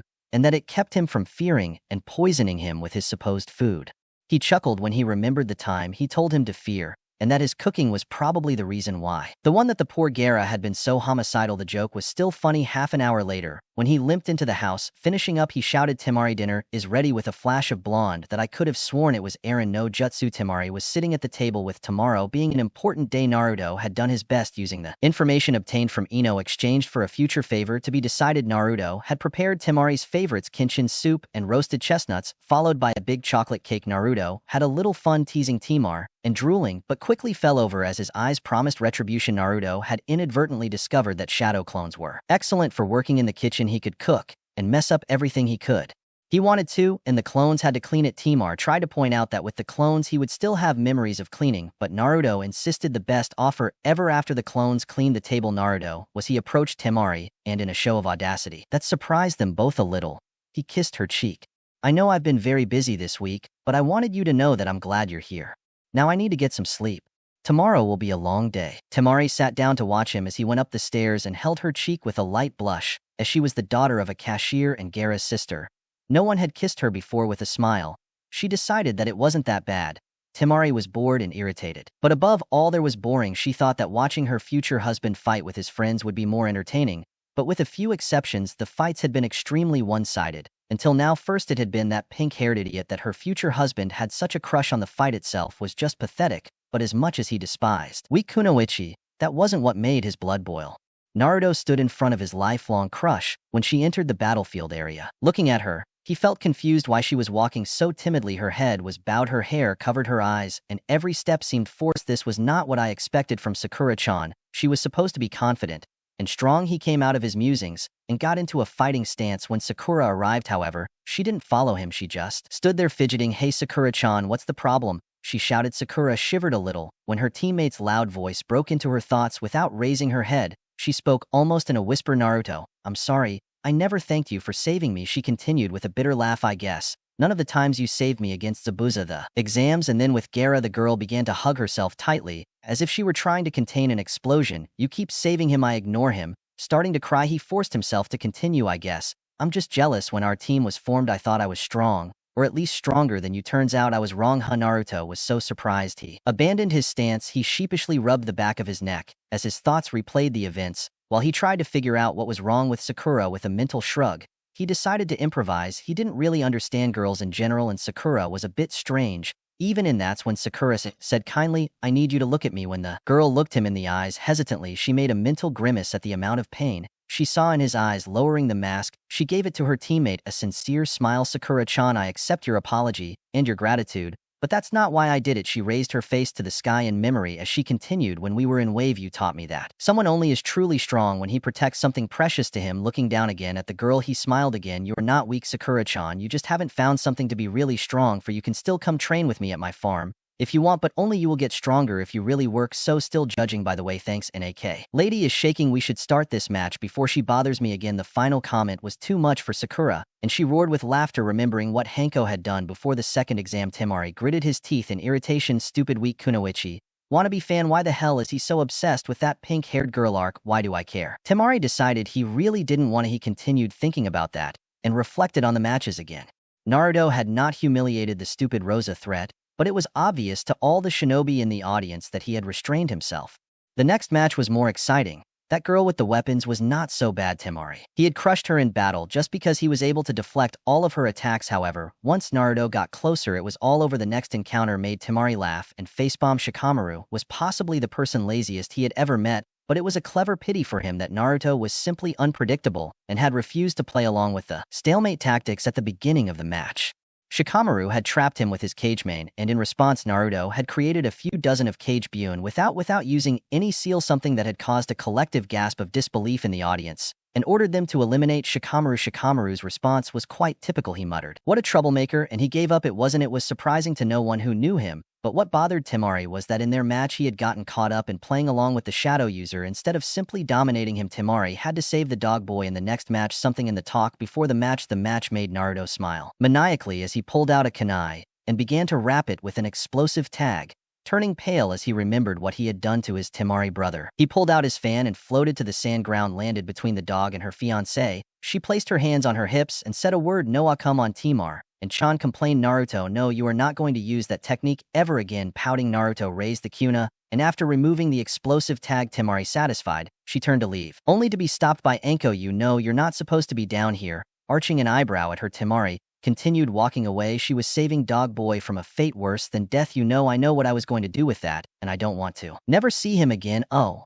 answered Anko with her characteristic crazy smile. What was she going to do with a shiver? Temari replayed in her head the events of Gar's fight with Naruto. She was going to put that kuna and up the dog's ass, something about 1 year of pain, and the teachings of Kakashi since, something like that. "I'm still trying to forget it." In the stands, Kakashi tried to hide behind his book, while he felt everyone turn and look at him. "What did I use it as a joke during his Genin exam?" he said defensively. "I didn't think that I would really use it on someone, and much less with an explosive tag." By denying him the use of the 1 year of pain, Naruto had simply hit the swamp boy after he tricked Kamaru into catching the ball in a corner with a box sponge. In the match that followed was boring. The chubby boy tried to crush Naruto and was blown away with a wind jutsu and then knocked down by Kaibunit.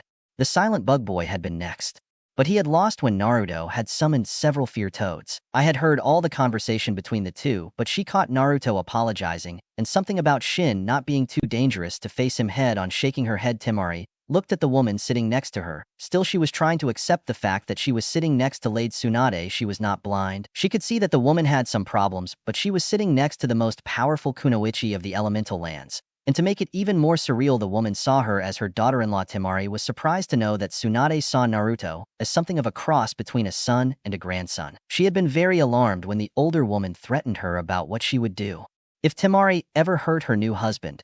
She shuddered as she remembered the rock that had accidentally exploded coming back to life. Current fight. Temari sighed and pinched the bridge of her nose to fight off what she thought was the beginning of a migraine. Who the hell gives her opponent a pep talk in the middle of a fight? Of course, she was fighting with that strange girl. Yuga was in love with him. Not that he seemed to realize it, but still a pep talk. I guess it's good that he's so oblivious to it. The last thing I need is competition. I mean, it's a political marriage, and we're not expected to be happy, but he gets it in his head that he may have an affair. It will destroy everything. He doesn't exactly seem like the type, but a lot of people don't. Temari came out of his thoughts as he watched Naruto play Bunsinda Baku Pong with his next opponent. Poor Nelly was using his Saiton repeatedly, but he finally ran out of chakra and was thrown into the air. However, Naruto, being Naruto, caught him as he fell and carefully placed him on the ground. I'm sorry, Nei, but after our last fight, I doubted it would hold you, and you're much better at taijutsu than me. With a growl, Nei placed an arm over his eyes while waiting for the doctor to arrive. I understand, Naruto-san, but that was a very unpleasant experience. You should know that I look forward to a rematch in the future. Nei smiled,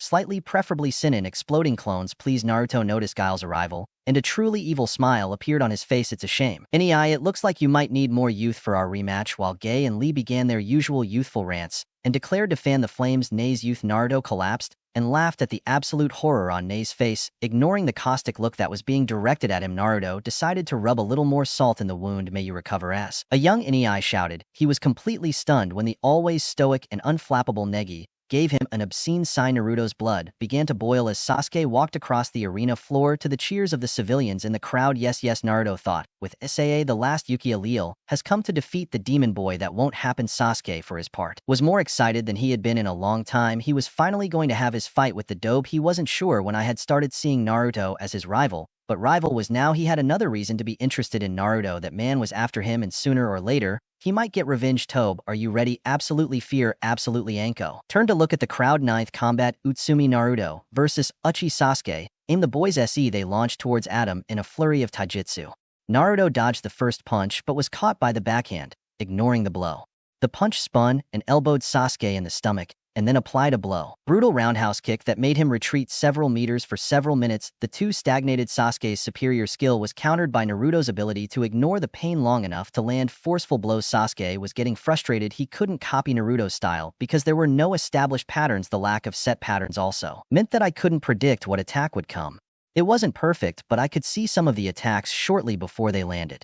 But somehow or another, the dobe had learned a style that seemed to flow. He also had to deal with the fact that Naruto was forcing counterattacks directly through his defense, and the body blows were starting to tire him. Jumping back, he broke through the seal's Katan Gak Kyuno Jutsu. Naruto sighed as the fireball flew towards his head. He quickly put his hand to his mouth in the tiger seal and spat out a ball of fire even larger than the one approaching. The two fireballs collided in an explosion massive that forced both boys to do Kormi to avoid being roasted. Tobe, what the hell was that? Sasuke roared. How the hell are you so skilled in using the Chi Katan Jutsu? It's easy, team. A truly mastered jutsu requires a lot less seals. There are some jutsu that when mastered they don't need seals to use. As for how I know Goku, I've seen you use it and I figured it out on my own. Seeing the enraged expression on Sasuke's face, he smiled. What's wrong? You're afraid you don't like people copying you? Too angry to notice that it's Sasuke rushed to beat the dope to the ground, only to find himself surrounded by several dozen shinobi dressed in black and orange.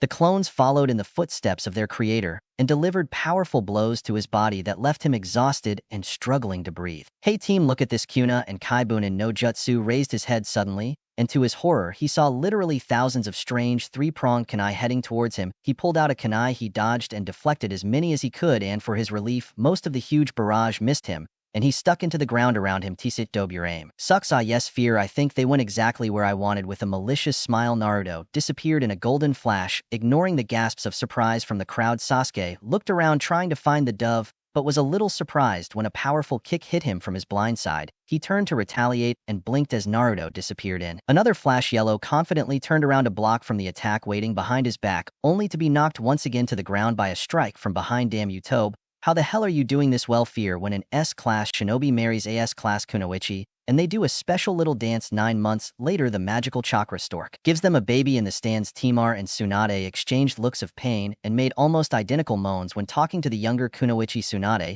She was almost oozing sarcasm, hopefully just she's trying to irritate Sasuke, but I wouldn't bet against him actually believing it. At Temari's look of disbelief, she continued, well, I really doubt anyone has explained to her where children come from. That's so good adapted that sometimes I forget about his past. However, I didn't expect to see him use no jutsu. Do you think he's trying to make a statement to those idiots who are baying for his blood? Turning towards the party with a small amused smile, Tsunade, he simply responded. Probably back on the battlefield, Naruto was finishing his rather strange speech, and that team is the reason why ramen is the food of the gods. Blinking, Sasuke looked at his rival in complete and utter disbelief. Tobe, there are so many things wrong with you, I don't know where it started, but you never answered my question. With a condescending air, Naruto decided to enlighten his teammate Sasuke. My father was the Yondaime, also known as the Yellow Flash. Now that I have people and things to protect, and no one sabotages me, I can stop hiding my abilities. You thought I wouldn't use a familiar jutsu against you? Sasuke's anger exploded. Either why that who has that power? I need it. No, he. Yes, Sasuke. You need power, he whispered to him. Another voice, use the power, destroy your enemies, become invincible. Naruto stepped back as Sasuke exploded with a disgusting chakra as the curse mark spread across the boy's body. Come on, Sasuke, who the hell uses something that a class criminal is implanted in the body? He complained faster than Han could stop him. Sasuke ran forward with the Chidori creaking in his hand. Well over their fear, Naruto used the Karumi to switch places with a clone. Just as Sasuke, he pierced his chest with the Chidori. Oyi Team Bunsinda and Bakwa. Most of the audience was horrified when Sasuke was seen after his encounter with the explosive clone. His left arm was partially torn from his body, his face and chest covered in burns and shrapnel holes. With a hiss came down at the damage. Anko stepped forward. Shousa Uzumaki. Naruto. As the medics ran in, she whispered to Naruto, do you think that was a bit of an exaggeration? Gaki, an extremely cold expression crossed Naruto's face as Anko responded, he just tried to stick an assassination jutsu in my chest. If I hadn't traded with that clone, I would be dead. So no, I really don't think that was too much. Nodding in agreement, Hanko looked at Loj, only to finding the woman on the floor of the arena in front of Naruto, with a very serious expression on her face, raising his hands to push her away. Momentarily, Naruto began to explain. Ba-chan just tried to kill me. I think I was perfectly justified in blowing him up. With a loud sigh, if the bridge of his nose was PZC, was there any other way you could have stopped him, or, failing that, used Irisin to get out of the way? Naruto didn't respond, crossing his arms over his chest. I barely had time to do Kawarimi. I just learned Irisin, so it still takes me a few seconds to set a seal. I reduced the power of the explosion, but when the clone detonated, his arm went through his chest. For what it's worth, I'm sorry it's going to Chan, but I would do it again whether the paperwork is going to be a for this. With a gesture of disdain, Tsunade used a blade Chunin to return to the cash box. You dare to hurt Sasuke-kun like that? With a sigh, Naruto faced her. And not the last time, I'll explain it to you. I barely had time to do a Kawarimi with that clone, and he put a murder jutsu in what he thought was my chest. If I hadn't gotten out of the way, I would be dead, and I really wouldn't. I want to be dead. I reduced the clone's explosive power, but once again his arm was on what he thought was my chest. Realizing I was starting to rant, the blonde paused, only to be surprised when Ino intervened. Yes, I understand, he said with a long sigh. At the look of disbelief on Naruto's face, Yanko raised her voice in irritation. Look, just because I like her doesn't mean it's okay for her to try to kill her teammate. I'm the heir to a shinobi clan. I understand these things, grabbing her tail horse with irritation. I stopped her speech when she saw Naruto looking at her with cross eyes. Gomen Inosa, Naruto said formally, at least for him, I was simply hoping that you would get angry with me. Gomen again. Ino released her ponytail from his grip. Mortal and sighed. Gomen, Naruto, I guess I should have known that you would expect me to get angry. At the risk of making you angry, I recommend that you leave this match. You can't beat me physically, and I'm pretty sure you've been told to never use your clan's techniques on me. Ino snorted. Yeah, sure. Like if I was going to give up, even Bard fought you. So I'll do it too. Fuck me. Naruto jumped back and barely had time to curse when he heard Shinshin and I from the audience. They had to resist the urge to hit themselves in the face. And Ino's father, Inoichi, almost had a panic attack. Naruto looked at Ino's slumped body and frowned seriously. He asked in shock, after being told not to do it, he did it anyway. He seemed to lose concentration for a second before he growled and turned to Anko. Stop the match, so I can go save her, please. The furball is laughing, and that can't be good. Shot Uzumaki. Naruto quickly dropped down to the ground and entered his mental landscape as Inoichi tried to reach inside his daughter's mind. The combination of the three jutsus was too much for his mental barriers, and his thoughts began to appear on the closest surface, the stadium wall. Running through the sewer towards the cage that contained Kyuubi, Naruto cursed under his breath as he heard Ino scream, followed by his prisoner's laughter as the cage came into view. All he could do was not tear out his hair in frustration, And he wasn't in the cage, and he was in the cage with the fox. This was not good on several levels. Currently, the fox was having fun, suspending the poor girl with his tails, snapping his jaws at her. Upon noticing Naruto's arrival, the fox turned around and gave him a truly terrifying smile. Well, the director is coming to visit his prisoner. I should thank him for this delicious morsel. I haven't had that much fun in MMM. I would say that in 13 years Naruto moved forward cautiously and forced himself to speak calmly. Let her go, fox. You know things will end badly if the bushes. Oh, please, replied the fox, rolling his eyes. I see what's happening. You know the bite was warned, but he didn't listen, snapping his jaws at Ino again. The fox laughed. I should eat her, but these screams are simply invigorating. Naruto carefully observed the distance between Hino and the bars and considered ways to get the terrified girl out of there. Slowly a plan formed, a suicide plan. But when it came to Ki, there really wasn't much else he could do. Carrying a Rasengan, Naruto stood up. He threw towards the bars. As he approached, the fox moved to face him, dropping Hino as fast as he could. Naruto used Konomi, swapping places with her. Well, that's the first part completed, getting Ao out of the cage. Now comes the real hard part. He gulped when the fox turned to him with a sinister smile. To get out of this cage alive, realizing that he had a few seconds at most before he was devoured, Naruto went forward and hit the fox's paw with his Rasengan, trying to buy time. Unfortunately, QB didn't react the way he expected, instead recoiling even momentarily from the pain. The fox simply used the same paw to hit Naruto as he crashed into the bars in pain. Naruto almost didn't connect the dots in time. The bars, ha ha ha, take it, fox cheered in his head as he dove back into the sewer, just shy of what could really be considered the jaws of death. Ha ha, take it, stupid furball, he scoffed. I pulled it out from their hairball. Naruto approached the girl, traumatized. She knelt down and gently shook his shoulder. Naren-chan, now you're safe, calm down. Slowly, Ino focused her eyes, and before Naruto could react, the girl hugged him so tight he could barely breathe. Thank you, thank you, thank you. She spat hysterically. She started crying on his shoulder. I was so scared I thought I was going to die. Without really knowing what to do, Naruto patted her on the back and stroked her hair in an attempt to calm her down. You're okay, everything will be okay, calm down. I agree. When I saw that I was recovering some of calm, stepped back a little. And know now that you're not trapped there with the giant rug. Can you release your jutsu, please? I'm pretty sure your father is going crazy, and I'd really like to get out of here myself. Ino nodded and concentrated, then frowned. I can't, he said flatly. I've tried to let go, but something is blocking my exit. As the QB began to laugh behind him, Naruto slapped his face with his hand in irritation, muttering under his breath about the giant pain in the fox's butt. Pain that bothered him a lot. Naruto turned to look at his prisoner. The quite scary smile, while those teeth are really big, that was given to him did not reassure him at all. Let her go, fox managed to say between clenched teeth. I don't believe it, none. QB scoffed. I'm curious about knowing how long his body will survive with his soul trapped here. It should be very entertaining. Suppressing a curse, Naruto asked Ino the first thing that came to mind. I'm serious, your technique sent your soul to my body, that's it. Crazy, crossing his arms. No, somehow managed to adopt a haughty look. Of course, yes, idiot, how else could you take over someone else's body? Fantastic, he muttered, staring at Fox, who was very amused. Ino-chan, how long can you survive here anyway? Well, I really don't know. The longest I've ever heard is that my father spent a little more than a day during an interrogation, but he said it was hard for him when he did it while pouting. He refused to look at the man. Fox, I'm still not as strong with this ability as my father, and I don't think I've been tortured by a terrifying creature that lives in the guy's head. Talking about it, Naruto, what the hell is that thing? With a sigh of resignation, Naruto waved a hand vaguely at direction to the cage. H-chan, meet QB. Let her go right now. Watching the fox just lay back and laugh at him, Naruto launched a barrage of insults at his least favorite furry creature, while Ino just looked at him in a state of shock.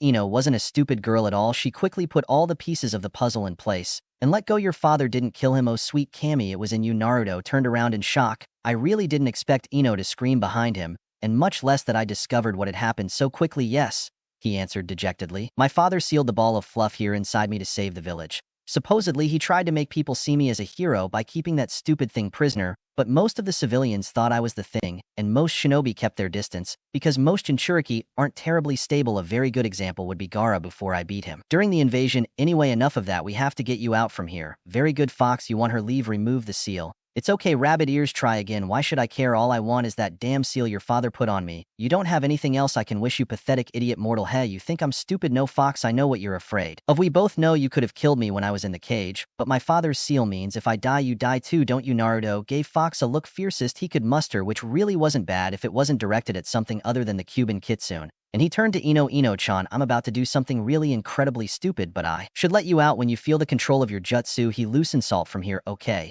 Ignoring his questions about what he was doing, he turned to the fox, while taking out his achi. Hey, I wanted to be Okage so bad, but I guess this is as far as I can go. At least I'll take this idiot with me," placing the tip of the kodachi against her stomach. Naruto screamed almost in a sing-song way. "Last chance, fear. Let her go." QB scoffing, barely bothered to look up. "No, would you dare do anything? Maybe, if it was that pink-haired tramp you're going after. But no, you have with this. Do the worst you can." Naruto laughing, he shouted, "You really don't know me as well as you think, Fox. Yes, she is not really a friend, but she is my comrade, a fellow ninja of the leaf, and as such she is precious to me." Without saying anything else, Naruto nailed the kodachi in his stomach. QB roared in anger, and the figure of Hino disappeared from his mind. "We are not going to die." Butters looked at me pale and with terrified eyes. "That's not like that, no." And you know why he shook his head? "Because Thomas is too pretty to die, and why I am too much stubborn to die." I pulled the shirt with more force, "and especially because tomorrow is the Oktoberfest, Butters, and the polka will never die." Gene Butcher from habit. Naruto woke up with a groan. Where? Oh, white walls, bright lights. I hate hospitals." It took him a little effort, but he heard him sit up, and he quickly blinked in confusion when he saw Ino and Temari sleeping in the chairs next to his bed. He understood why Temari was there. She was his fiancée after all. But what the hell was Hino doing there? He stifled a snort when saw a thin line of baba on the normally fashion-conscious girl. "Ha, I wish I had a camera. I bet Sakura-chan would love a photo of this." Moving quietly, she found her clothes and prepared one of her best jutsus, Ninpo Hospital Escape no Jutsu, which was a very high-level move which involved him and an open window. Unfortunately, the people who knew him were prepared, and even when he jumped out the window, he found himself trapped by the neck and dragged back to the room. "Come on, Kakashi-sensei.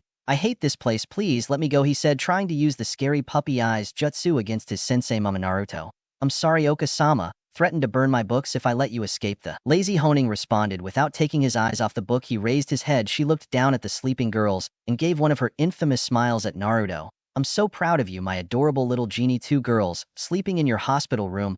I almost feel tears of pride forming in my eyes." Blushing with embarrassment, Naruto, he replied hotly, "It's not like that, sensei. I know why Temari is here. I mean, we're getting married, but I have no idea why she's here," Ano pointed out. She calmed down, and she asked the 2 questions that were burning in her head.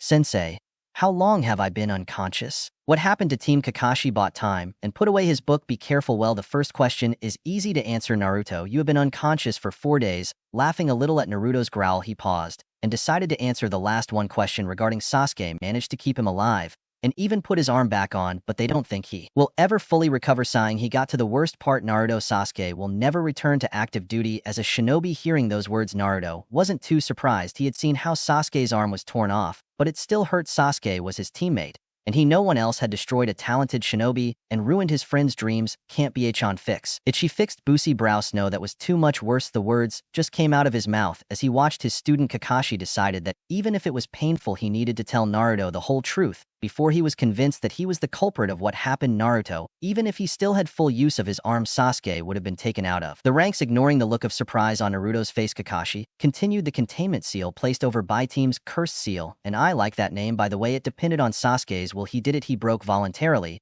and used the power of the cursed seal directly against orders. On top of that, he used an assassination jutsu on a fellow leaf ninja in a friendly match. Okage-sama ate him in. No, we can't afford to have such a loose cannon." Shrugging his shoulders, Kakashi put a hand on Naruto's shoulder. "It wasn't your fault." Naruto shrugging his shoulders. Naruto went back to his bed and sat down. He understood what Kakashi said, but he still felt the guilt burning in him that Sasuke was eliminated as shinobi as a result of his own behavior. Eased his burden a little, but it felt like it was his fault for pushing him so far. If Naruto hadn't started their rivalry, Sasuke would never have felt the need to use the seal on him. A screech brought him out of his thoughts, and suddenly he found himself on the ground as a blonde blur attacked him. "Hey, you're awake. That's amazing." Date Boyo froze in shock as he continued to hold him and vaguely noticed that Kakashi seemed a lot more fun than he was. Surprised Date Boyo, "What the hell, was I so worried that you wouldn't wake up?" Date Boyo, the blonde, continued with another screech. Naruto felt shaken. "Don't do something like that again." Date Boyo. Naruto shook off the overexcited girl and wondered what kind of hell he was in. He had gotten exactly. His feeling of doom increased when he noticed that Temari was also awake and looking at Ino in a rather frightening manner. He began to panic as he tried to think of some kind of explanation for what was happening, but he couldn't think of anything. Was like some kind of dream. Wait a minute, a dream or a jinjutsu? When forming the seal, Naruto tried to disperse what he was convinced had to be a jinjutsu. Kai screamed, causing a surge of almost visible chakra throughout the room. To his surprise, nothing changed except for the fact that Kakashi started laughing so hard that tears formed in his eyes, and Ino looked quite insulted. "Okay," he shouted, pointing at Ino. "What the hell is going on here?" Ino looked embarrassed. He placed his hand on the back of his neck and gave Naruto what looked a lot like his fox smile, minus the whisker marks.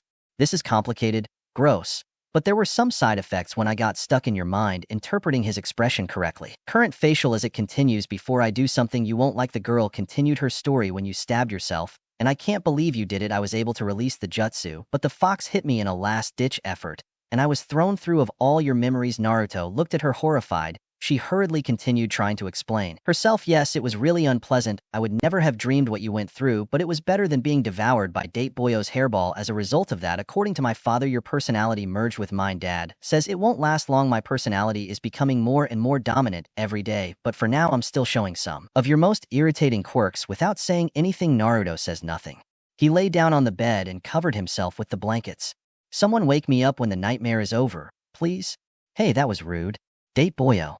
A sudden thought hit Naruto like a bolt of lightning, and he got out of bed, leaning down to whisper in Ino's ear. All my memories, yes, of course, yes, whispered Ino. And why did I whisper all of them? Everything I have done, everything. Don't smile. I can't believe some of the things you managed to do, but now I understand why you marry. And he frowned, paused, and considered. Say Temari-san intervened to stop you during the match with Kiba. Naruto blushed deeply and lay down again. Well, I think I'm going to go to sleep now. Hopefully when I wake up this was just a nightmare. Several hours passed when Naruto woke up to the door of the room opened, and he took the sleep out of his eyes. Hello, Bachan.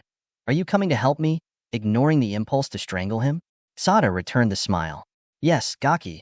You should be able to come home soon, but there is some things that we have to do. She was interrupted by an excited shout from Yada, which was easily solved with a quick tap on the head. Ignoring the somewhat glazed look, Tsunade quickly checked her health. She wasn't quite sure why she was bothering. She attributed it to the professional medicine in her. But as always, Gaki was in perfect health except for a slight concussion that would go away on its own. He's fine, Gaki. I heard from Klops that you know what happened to Hino and Sasuke, but there are several things they didn't tell you. First, there was a problem caused by an overload of similar jutsu, which caused everything to be shown to the audience. Seeing the panic in his eyes ruffled his hair. Yes, that means everyone knows everything. Your parents, your burden, and what you did in the end. I'm proud of you, Naruto, but I'm also angry with you. You're supposed to be Okage after me. Not ignoring the boy's protest, his volume increased, almost to a scream. Despite his restraint, you chose the most sacrificial option you had and didn't even bother in looking for another way of achieve your goals. Be Naruto, I almost lost you again. She wasn't sure when she started crying, but before she knew it, she was crying and Naruto was trying to comfort her. Bia-chan, I know it was bad, but she really didn't see any other option. She couldn't let Ino die for. It's the fox's fault, and we both know that he doesn't want to die. It was painful, but he stabbed me, magician, because it wouldn't be fatal. I thought that as soon as I didn't come out today, you could cure me, and you did, so it all worked out. All right. Wiping away her tears, Tsunade stood up. All right, Gaki, move,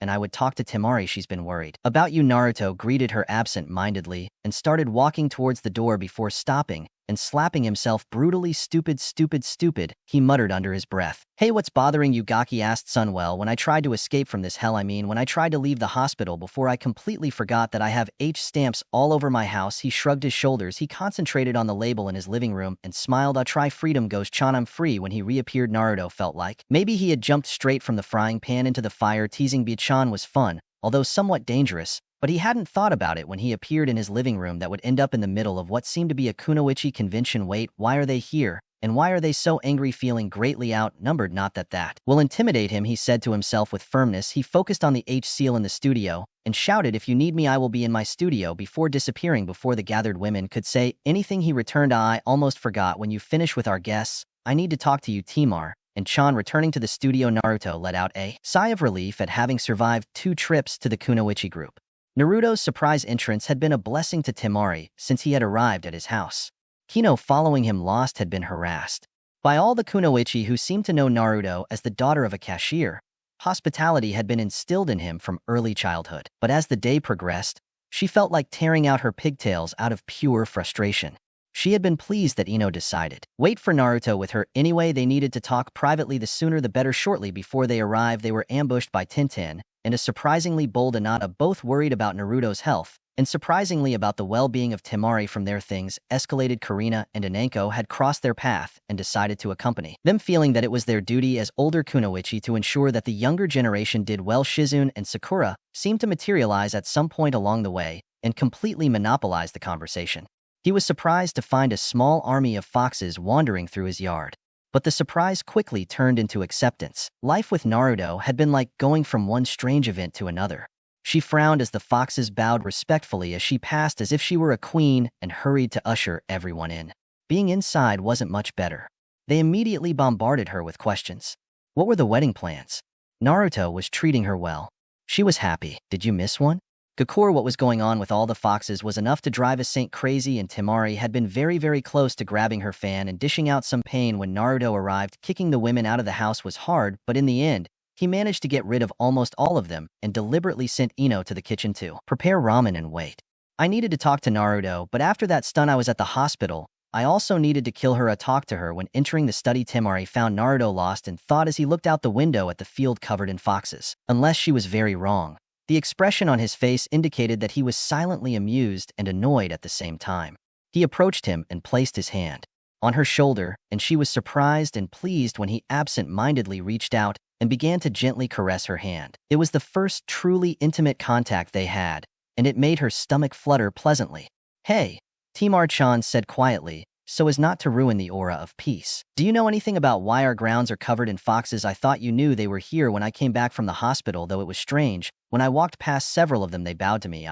So probably I should find out what's going on. Do you have something to keep you busy?" Meanwhile, Temari frowned. "Yes, I still have to talk to Ino. I have her hiding downstairs with a sigh." Naruto stood up and gave her hand one last pat. "Please be kind." "Yes, really absorbed my memories. I'm surprised he didn't commit suicide. I'd bet anything he's using my old happy idiot mask as a cover." With a small sad smile, he looked at fear, and in the eyes under that mask there is a rage capable of burn down the world. "Temari, be careful please." Temari felt bewildered in her irritation. She had forgotten that Naruto had a similar background to her brother. It was a miracle that she had come out safe and sound, and had not been forced to live those long years in mere seconds in agony. It was no wonder the poor girl clung to the only person she knew would understand her and could help her. She reached out and gently ran a finger over one of Naruto's whisker marks, amused by the silent purr. "What she provoked is fine. You've already made your point clear. I'll do what I can to help her." "Thank you, Temari-chan said with a smile that could light up the night. The kind of smile that made a woman who had grown up in an unstable and violent world feel like everything. It was going to be okay. She discovered that she couldn't help it. She leaned over and hugged him tightly. I wasn't too surprised that he didn't seem to know how to respond. Yet he didn't resist, and that was more than enough. Naruto was confused. He knew what hugs were, but he really didn't believe having received one. It was never a nice feeling to be wrapped in someone's arms. All his anger slid out of him like water off a stone, and he relaxed in Temari's arms, gently returning the affection. He remembered how much she seemed to like him when he caressed her hands, and decided to see if the same thing happened with her back. He was pleased with his efforts when the girl seemed to relax even more as a result. He didn't really want to finish it, but they both had things to do. So he sat down. Gomen reluctantly separated Marion. "But I need to go see about the foxes, and I think you have someone to talk to." Sighing frustrated, Temari nodded and went down the stairs to check on her blonde enemy, or was it her friend, when she saw the girl in question absent-mindedly tapping the table with her fingers. While daydreaming, Temari prepared herself and went out to fight gently. Naruto entered his backyard. As he watched the foxes gathered there, he knew that since Kaya's attack, the foxes there were not gone well in Konoha. But why had they gathered here on his property? There were far fewer than he had assumed, maybe a dozen family groups in total.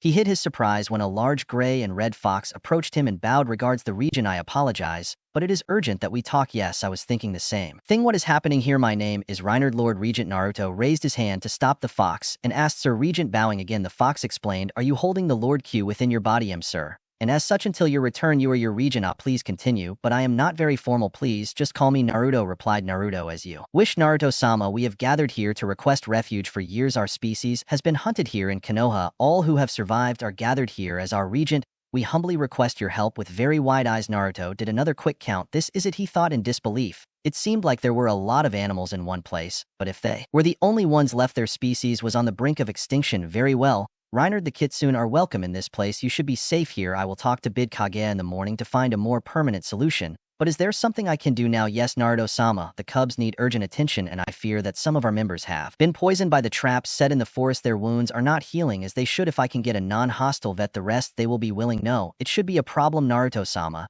If you are present, the Kitsune find comfort in your presence." With another sigh, Naruto gestured for Reinhard to follow him. "I guess we have to go see the Inuzuka clan. I'm not sure how their friends will react, Ninkin, to your presence, but I suspect that I will need you." "As you wish, Naruto-sama." The trip to the Inuzuka compound was something of a revelation for Naruto. He was used to hateful looks, or the icy silence of people greeting him waving as he passed, or groups of girls laughing as they followed him. It was really disconcerting. No one seemed to even notice Nard trotting next to them, and that was even stranger. I really doubted people would change their minds so quickly, even if they had seen everything what happened in his head. So he was relieved when he reached the gates of Inuzuka, short-lived relief when he saw the wild, dark-haired figure of Tsumanuka leaning against the gates. Well, what brings Minato and the cub of today kitchen by here? Looking at Reinhard, he added, and with a from what I see it is to help the foxes, stay calm, be respectful. Breathing deeply, Naruto and Reinhard explained what happened and what help they needed in the most respectful way possible. Naruto was extremely polite. He had several run-ins with Tsum in the past due to her pranks, and the woman scared him even more than the crazy snake lady. Tsum was not happy that the canines, even if they were foxes, had almost been hunted until extinction near Konoha. An agreement was quickly reached that allowed the Inuzuka veterinarians and their ninkin to enter the Namek grounds to treat the foxes and train Naruto in animal husbandry in exchange for the Namek clan to pay an annual fee, and would allow young Inuzuka to have access to fox cubs as potential companions. The hope was that when members of a large and influential clan began working with fellow foxes, the fear and hatred of foxes would die out. Slowly satisfied with the deal reached and considering other options he might have regarding the foxes, Naruto and Reinhard led a handful of veterans in Inuzuka back to the Temari property. She was having trouble, specifically a problem Rubio that now engulfed her. Sobbing, she intended to politely talk to Ino about staying as far away from her fiancé as possible and then work with the girl regarding her new emotional problems. Sadly, almost as soon as he got Yamenka's attention, Ino, he just exploded. I don't understand, he screamed. I can't even get through the city without wanting to kill almost everyone I know, including myself. I see people I know I've had a good time with, and then their memories pop into my head and I see how they treated him, and I just want them to burn. Suddenly the girl stopped and gave Temari a sly smile. You needed to talk to me about something, Temari-chan. Temari looked at the girl and despite everything his heart went out to her. Ino, I didn't have the will. Naruto had no choice but to bury or channel the rage and hatred, and if something wasn't done, Ino would simply explode before his normal personality resurfaced. Temari hugged the girl where she stood. Bo cried, and almost 2 hours later Ino was still there. Temari, no, she was a very touchy-feely girl even in the best of times, and being sobbed for a couple of hours hadn't helped her mood. But it was a necessary evil. It wasn't surprising that when Naruto returned from supervising the Inuzuka vets, Temari almost threw Ino at Ino. I can't take it anymore, do it, you shouted as she walked away, stomping Naruto. How do you do it? How do you blow this? Ino begged, ignoring Temari's absence. Ino, you have to find a goal and focus on it. I strive to be Okage. I put everything in on my part, and when I achieve it I will prove to everyone who ever doubted me or hurt me that they were wrong. This is how I deal with it. For now, I need to ask you to go home, speak with your father, clear your mind, do things that you and don't like them, hopefully that will help push back my memories and allow you to move on with your life. Naruto smiled softly at him. You are welcome here to talk or train whenever you want and know, but right now I need to spend time with my fiancé. With everything that has happened I feel like I've neglected Temari. After escorting Hino outside, Naruto wandered around the house until he found Temari sitting on the railing of the back balcony. He watched the fox cubs play in the yard. Gomen, Temari-chan said quietly to not to scare her. I didn't realize how badly my memories were affecting her. Sighing, Temari continued looking towards the yard. It's not your fault. When she clung to me I realized how much suffering you and my brother suffered. If I had tried I could have been there for Gaara. Maybe I could have stopped him from going crazy. Naruto wrapped his arms around her from behind. It wasn't your fault. Fear-chan, Gaara told me before he left that your father never allowed you to be near him. When he was younger, when they finally met it was too late, but now you're there for him, and that's the important thing. Temari relaxed into his embrace, surprised at how comfortable she felt being held by the boy. In Sunagakure, everyone was afraid of his father or his brother, and she spent a lot of her time alone or with Kankuro. Somehow the maddening and confusing boy holding her had gotten through her defenses, and instead of feeling threatened by him, she felt safe. Fear and Chan went out to dinner. I can show you all my favorite places in the city. She smiled, although he couldn't see her. Yes, I think I would like that. Naruto sank into the hot spring water with a grunt. His head fell back as he let the hot water work its magic on his sore muscles. It was extremely grateful that he had regenerated, allowed him to develop and tone muscles at a literally inhuman rate, but it still hurt like hell. Much to his irritation, the all-important nature of his upcoming marriage meant that he was forced to stay within the village walls since Team 7 was officially disbanded after his promotion and Sasuke's discharge from active duty. He didn't have much to do other than train. A smile spread across his face when he thought about his recent training. He knew from the exams that Temari was strong and brutal, but he hadn't realized how relieved he should have been to not have to fight her. Her long-range attacks were dangerous as hell on their own and coupled with her brute strength. At close range, she was an absolute threat. There were several times during training when he thought she might kill him. He was learning to fear that fan of his. He was startled out of his thoughts and panicked when Temari entered the bathroom. Temari-chan blurted out, "What are you doing here?" She laughed out loud. During the weeks they had been together before getting married, she had been quite honest. She took off her robe and revealed that she had put on a light violet bikini with delicate prints. "Try quiet," silly boy said with a victorious smile. I'm wearing a swimsuit was even more amused when the poor boy couldn't seem to take his eyes off her with his mouth open in astonishment. He supposed he could make fun of him for that, but instead he chose not to. It was a little flattering to be admired so openly. Naruto was having trouble restarting his brain. All he knew was that this was an image he wanted to remember for the rest of his life. Recovering a little, he gestured for her to join him and settled back into the water. That was a cruel trick. Temari-chan pouted. While still laughing at the boy, Temari sank into the water in front of him. Sighing with pleasure, a peaceful silence took over the teenagers, and they relaxed, enjoying the company of the others. Temari was the first to speak. Have you heard talking about the Yukiya asked. A brief flash of rage crossed Naruto's face, followed by a look of pain. Yes, he said with unexpressed emotions that made his voice harsh. Sakura-chan told me that when she came to visit today, apparently the great Yukiya has decided to get married. Naruto gritted his teeth and held back his anger. He said he proposed to her, and she's excited. But I don't think she realizes that he doesn't care. He doesn't love her. He just wants to recreate his clan and get revenge on me at the same time. Never. I saw what you saw in that girl, Temari stated calmly. Still, I agree. She had a whimsical smile as she continued. Did I ever tell you how glad I was that my boyfriend turned out not to be him? I hoped that would be the case once I found out that my husband. Konoha-era. Naruto snorted a laugh. His comment calmed his temper like he had planned. I too. I always wanted to be with Sakura, but I had never thought about getting married or anything. I started to think about why I liked her so much. I'll tell you if you want to listen. He paused and realized. A tap on the chin as I thought about where to start. No one liked me when I was a kid back then. I didn't know why. I thought maybe it was because I was an orphan or something. When I was walking, I saw a group of girls harassing a girl with pink hair, calling the billboard eyebrow. I scared them and she was still there, so I tried to talk to her. I told her I thought she was really cute and I asked her if she wanted to play. We spent the whole day playing and it was great. Naruto paused and closed his eyes. Sadly, it didn't last long. Her mother found out that we were playing together and made a big fuss. She said that Sakura couldn't play with me again. I didn't forget her, but when we started at the academy, it was obvious that she had forgotten me, or that's what it seemed like.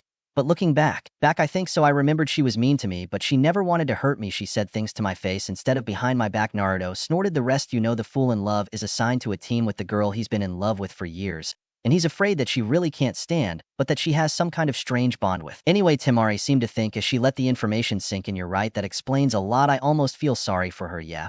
But it's what she wants, so I can't do nothing. If I say something, he'll think I'm jealous. He'll have to figure it out on his own. Standing, Temari wrapped herself in the towel again. Well, this little game is just beginning, and I'll always have your back. She blushed a little at the implications of her last statement and hurriedly continued. Of all anyways, it's getting late, so I'm going to bed. I suggest you do the same. I've heard about your plans for tomorrow. He finished with a sneer. His temper brought a mocking smile to his face as he walked back to the house. Added a little more sway to her hips when she felt him looking at her. She had to admit the pranks were a lot funnier than she had thought. Recovering from the massive nosebleed Temari had just caused, Naruto stood up and grabbed his towel, feeling that he was being watched. He froze and relaxed when Reinhardt approached him. His companion is certainly enthusiastic. Naruto-sama, said the fox with an amused voice. He followed Naruto towards the house, adopting a serious attitude. Mr. Regent, considering the matter I have brought to your attention, gritting his teeth, Naruto responded. Oh, I think I have a solution, but I'm not sure I can convince Inoichi to cooperate. The last time a Yamanaka entered my mind, things went badly to say the least. He paused at the door and faced the fox. I will discuss it with him tomorrow after my date with Ba-chan. I will let you know what I decide. Very well, Naruto-sama, the fox said with a bow. I wish him good night, my lord. Sighing, Naruto left. He waved goodbye and entered the house to rest a little. He had the feeling that the next day was going to be by far the hardest day of his life. He slid out the window, imitating his two sensei. Naruto was somewhat surprised to find Tsunade. Wake up and sober. Good morning, Ba-chan shouted, ignoring the twitch in Tsunade's eye. Tsunade coughed softly into her hand and Naruto paused, then stood at attention. Chunin Uzumaki Mick report as usual. Okage ordered him to go to Chan, complaining in a low voice about being called Grandmother Okage, which was possibly even more annoying than just Ba-chan. Tsunade adopted a stern professional attitude. Your wedding will be held in a week, so we have several things to do. First, I need you to create 3 clones. Tsunade created 3 of her own clones, and he paired a Naruto clone with each of his own. Very well, you two said, pointing to the first pair. You must go and check everything he needs to do during the wedding ceremony. We will have dignitaries from the capital and from Sunagakure, so everything must be perfect. He pointed to the second pair. You take him, and I saw him with a formal kimono. And no, it is not allowed to be orange. He rolled his eyes and turned to the last pair. Finally, you must take him, and prepare everything for the food option flowers drunk all while. The clones left to carry out their assigned tasks. Tsunade took out a blackboard, several thick books, and a folder that seemed to be full of photos. Hey, Viachan asked, while the clones are doing their thing, what are we doing? Tsunade had a predatory smile as she responded, I have been informed that there is a gap in your education and I will have to fix it before your wedding. She threw one of the books at him, and his smile turned truly evil. I think it's time someone explained it to you, the concept of birds and bees, and he's lucky. I'm the best medical kunoichi there is. Naruto turned pale when Tsunade began to post medical pictures of genitals on the board as he looked at the book in his hands. The title made him sweat, a whole list of sexually transmitted diseases. I wonder if I can. Naruto walked up to the window and cursed as Tsunade activated the privacy seals trapping him. Are you going somewhere? Gaki asked him disdainfully. Naruto turned around, swallowed hard, and faced to his doom. Several hours later, a pale and emaciated Naruto staggered into Konoha's main flower shop. If I received Suba-chan's talk, it wasn't bad enough the three clones had dissipated, filling him with memories of complete boredom or absolute horror. In the case of the clone sent shopping, he was so distracted that he didn't realize that a certain blonde was trying to get his attention until he hit her on the head. Ino was still not allowed to go on missions. Tsunade wouldn't sign the agreement to return from her medical leave until she was sure that the anger ante had slowly passed. That meant she was trapped in her parents' flower shop, bored out of her mind by the doorbell that signaled that there was a customer who caught her attention, and she looked up to see Naruto enter the door, distracted, trying to get his attention without success. Ino decided to follow Furia's example and punched him in the head. Although this made him pay attention, Ino cursed under her breath as she rubbed her knuckles, hitting his head really hurt, I said. She said, almost shouting, what can I do for you, Doma? Naruto said. Naruto hurriedly got distracted by some things I had to do today. Looking at the store inventory, had a sudden flash of inspiration. Okay, I need some things for gardening, and I need to see your dad. Okay, my father should be back shortly. He went to meet Shikaku, and pursing his lips, he examined Naruto critically. What do you need in the way of gardening supplies? Naruto just shrugged his shoulders. I don't know very well, he said. The garden of the estate is a little overgrown, so we have to clean the yard, and we also have to replant grass in some places. Temari has been working on it. A small flower garden near the house, but that's only because the original part was growing on the stairs, and we had to prune it. That's not much for Naruto. Can you tell me what kind of flowers and plants are currently there? She frowned openly when he just shrugged. He slapped his face and resisted the urge to hit him. Okay, how about I go back to your house with you and figure things out? I'll help you figure everything out. Naruto just shrugged his shoulders again. That seems like it will work. In Chan, the conversation was interrupted when it entered the store. It seems that your father is here. I will go look for you after I finish talking to him. After saying goodbye to the girl, Naruto got ready and approached Inoichi. Hello, afternoon. Yama-san greeted him politely. Naruto, I have business to discuss with you, Ano observed, who was standing nearby and looking at him sincerely, and added privately, please. Inoichi nodded his head towards the boy and gestured for him to follow him, while he headed around the back of the flower shop towards the office, closing the door and activating the privacy seals. After an amused look at Ino, who had followed the two of them with curiosity written all over her face, Inoichi moved behind his desk, and he sat down, gesturing for Naruto to take a seat as well, drumming his fingers as he considered his guest. So what did you need to talk to me about, Uzumaki-san? I'll get straight to the point, Naruto said, sitting forward attentively. I need you to tell me, help bring someone into my Mindscape for a meeting with the fox. For a moment, Inoichi couldn't believe what he was hearing. Do you want me to do? What do I need you to help me bring someone into my mind to meet with the fox? Repeated Naruto calmly. As you know, several families of foxes have made my property their home. What you don't know is that those foxes are the only ones left in the forests near Konoha. The alpha male of the remaining foxes approached me in search of refuge, calling me the Regent Rain, that is his name, informed me that I am the ruling lord of the foxes because his Kyuubi lord is sealed within me. Inoichi nodded and considered the new information. Obviously, the foxes were not popular after the Kyuubi attack, but he didn't know that almost they had been exterminated. That Kyuubi was the lord of the foxes was not too surprising. After all, it was a giant fox. Yet I did not understand how the foxes knew who Kyuubi was sealed, and what was more important, who would want to meet the fox. I see from your expression that you still don't understand my request. I need to talk to Kyuubi about the foxes, but I also want to take Reinhard. I can enter my Mindscape, but I can't take anyone with me. That's where you come in. I'm willing to pay a rank S for the mission, and you don't have to approach the fox alone. I need Reinhard transported. Yuchi leaned back in his seat as he considered the offer. It was true that he could use the salary, the rank, that he was really good and seemed easier than most. Still, anything to do with the fox was a major security issue for Konoha. Very well, he said, you will have to submit a mission request,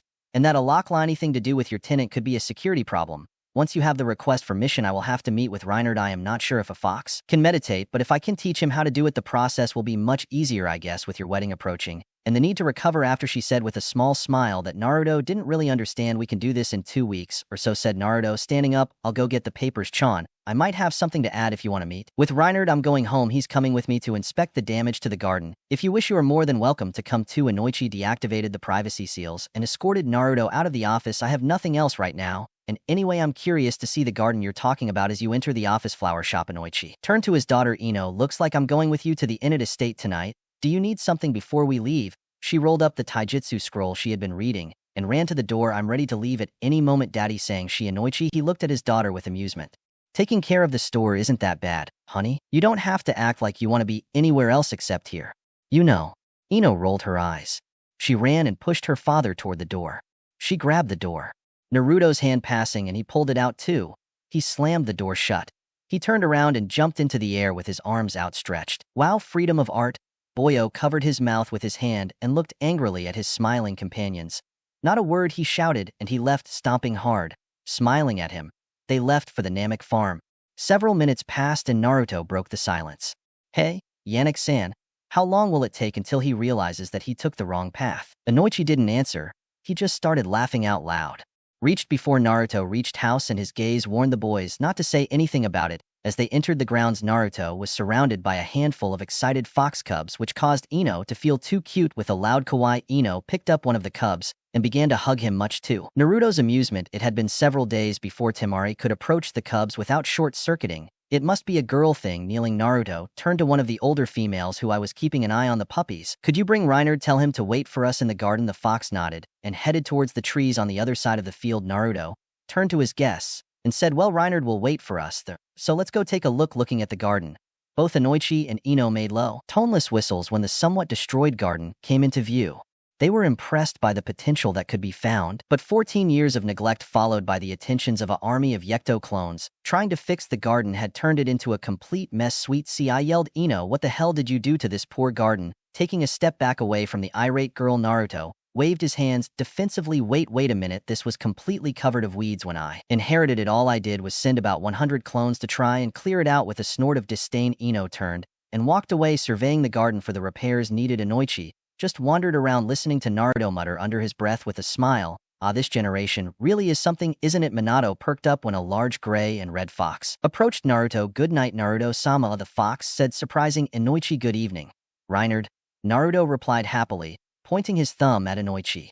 Naruto made the introductions. Reinhard, this is Inoichi Yamanaka, head of a clan here in Konoha that specializes in the arts of magic. Mind I see, replied Reinhard, facing Inoichi. Reinhard bowed. Good night, Yamanaka-san. As Naruto said, Sama, my name is Reinhard. I'm pleased to meet you. Well, I'm also pleased to meet you, Reinhard answered. Inoichi, a little unsure. Naruto didn't tell me that the fox spoke, but I guess that should make things easier. My apologies if I seem surprised, but I wasn't informed that you could talk. Naruto, he seemed a little upset. I told you we were going to talk to the QB. What did you think that meant? Inoichi pat the face. It doesn't matter, he said through his teeth. He seemed much more cheerful and continued, actually this is a good thing when it comes to the mission, Reinhard. In order to take you into Naruto's mind, I will have to teach you to meditate. If you can talk to me, the process should be much easier. It's really excellent news, Yamanaka-san, replied the fox. Can I ask when we will do this training? Also, how long will it last? Inoichi touched his chin while thinking, I'm not sure how long it will take. Most of the classes I teach don't last more than a few sessions, but they were all human. As to when, we have 2 weeks at least with Naruto's upcoming wedding. Before Reinhard could respond, Ino came furious, slowing down cautiously at the sight of the great fox. Dad exclaimed, fixing this will take forever,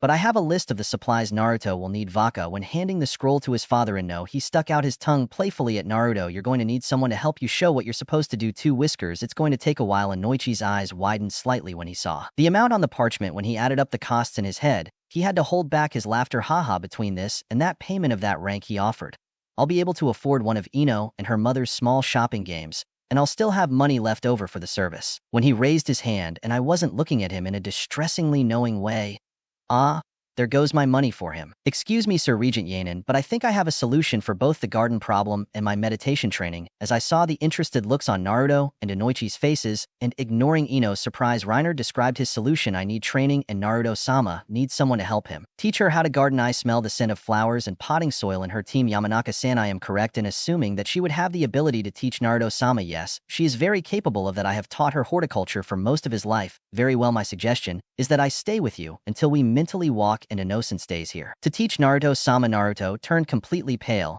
and had no sort of bemused smile, and Inoichi was visibly conflicted. Inoichi, who had much more experience than the two younger humans, was the first to recover. If you are willing to sleep in one of the greenhouses, you are more than welcome. However, I am not willing to let Ino stay for several weeks. With a boy, not to mention Naruto is getting married in less than a week, and he didn't nod his head until his father made the mistake of saying leave her. He had an evil glint in his eyes as he lunged at his father. See this, father snapped, pointing at his itate here. She says I'm an adult, and you can throw the word away, leave it straight down. And Akimichi's toilet paused in a super rant with her fist raised near her father's face when she noticed Naruto walking away. And where do you think you're going, Whiskers? Naruto froze and opened his mouth. And then he disappeared in a bright yellow flash, leaving Ino standing there shaking with rage. JRR, when I put my hands on her, how dare she leave when I was yelling at him, losing Naruto as a target? He turned to his father Inoichi. Although annoyed at having to face her daughter, was also having fun in silence. That was almost exactly like what happened. After Kusina got pregnant, Minato had said something about her gaining weight without listening to her daughter while maintaining an outward appearance of rapt attention. Ino continued, remembering it was one of the funniest things I have ever seen in my life. Minato was constantly fading while Kusina destroyed everything in his path. Ino's speech against her father stopped when Naruto returned to the garden with an arm around Temari. He suspected that she knew he didn't need to hold her so tightly to carry her, but she wasn't complaining, and Naruto found that he liked holding her tight. He reluctantly let go of Temari and raised a hand to avoid a Hino outburst. No, I didn't escape, he said in low voice to force the temperamental girl to shut up and listen. I want to look for Tima, and Chan, she lives here, and in less than a week, she will be my wife. I guess since this would affect her, she should know what is going on, not to mention that she is a lot stronger than you and Chan. And you know them. Temari, I already knew what was happening thanks to a quick instruction from Naruto before he took them back to the garden. Then he said with a mocking smile, we will change the overly formal fox to Flower Hurl over the next few weeks. Ignoring Ino's glare at the nickname, she considered it. I actually don't have a problem with it. It's not like we don't have extra space here, and it will be nice to have the garden tidy up. I don't know much about plant maintenance like this. Of whether Inoichi saw the look on his daughter's face and sighed defeated. After a little haggling with Naruto over the cost of the necessary supplies and Ino's services, Inoichi left, taking Dano to reign with him. Naruto said, taking a quick look at the sky to check the time. It's still early. Temari-chan, do you want to do something? Temari, he thought, it's too late to train, and we've both already eaten. I feel like spending a quiet night at home. Tell me, do you play shogi? I know, answered Naruto, but yeah, are you willing to teach me? I'm willing to learn how to play. Naruto motioned for Temari to follow him and walked in. I don't understand, Temari said, half hysterical. I know, Temari-chan complained. Naruto was lifeless. No, I really don't understand. I taught. Let's play a few hours ago. I know you marry an arc, you have no strategy, you make the strangest moves, but I can't beat you, Temari shouted in frustration. I don't know, Temari-chan, it's like in a fight. I just do things, said Naruto, shrugging his shoulders, suppressing a yawn. Okay, I have some things to do tomorrow before going to look for Inchan. I'm going to bed. Prompted by a sudden pulse, Naruto walked behind Temari and gently caressed her shoulders briefly. After giving her a quick kiss on the cheek, Naruto sat down. He headed upstairs. Good night, his IME. Temari was stunned and said nothing as she watched him go up the stairs. She put her hand on her cheek and smiled sweetly. He had surprised her with a brief massage on her shoulder. She had felt very good, but she wasn't expecting that kiss at all. It was very sweet, she thought, blushing.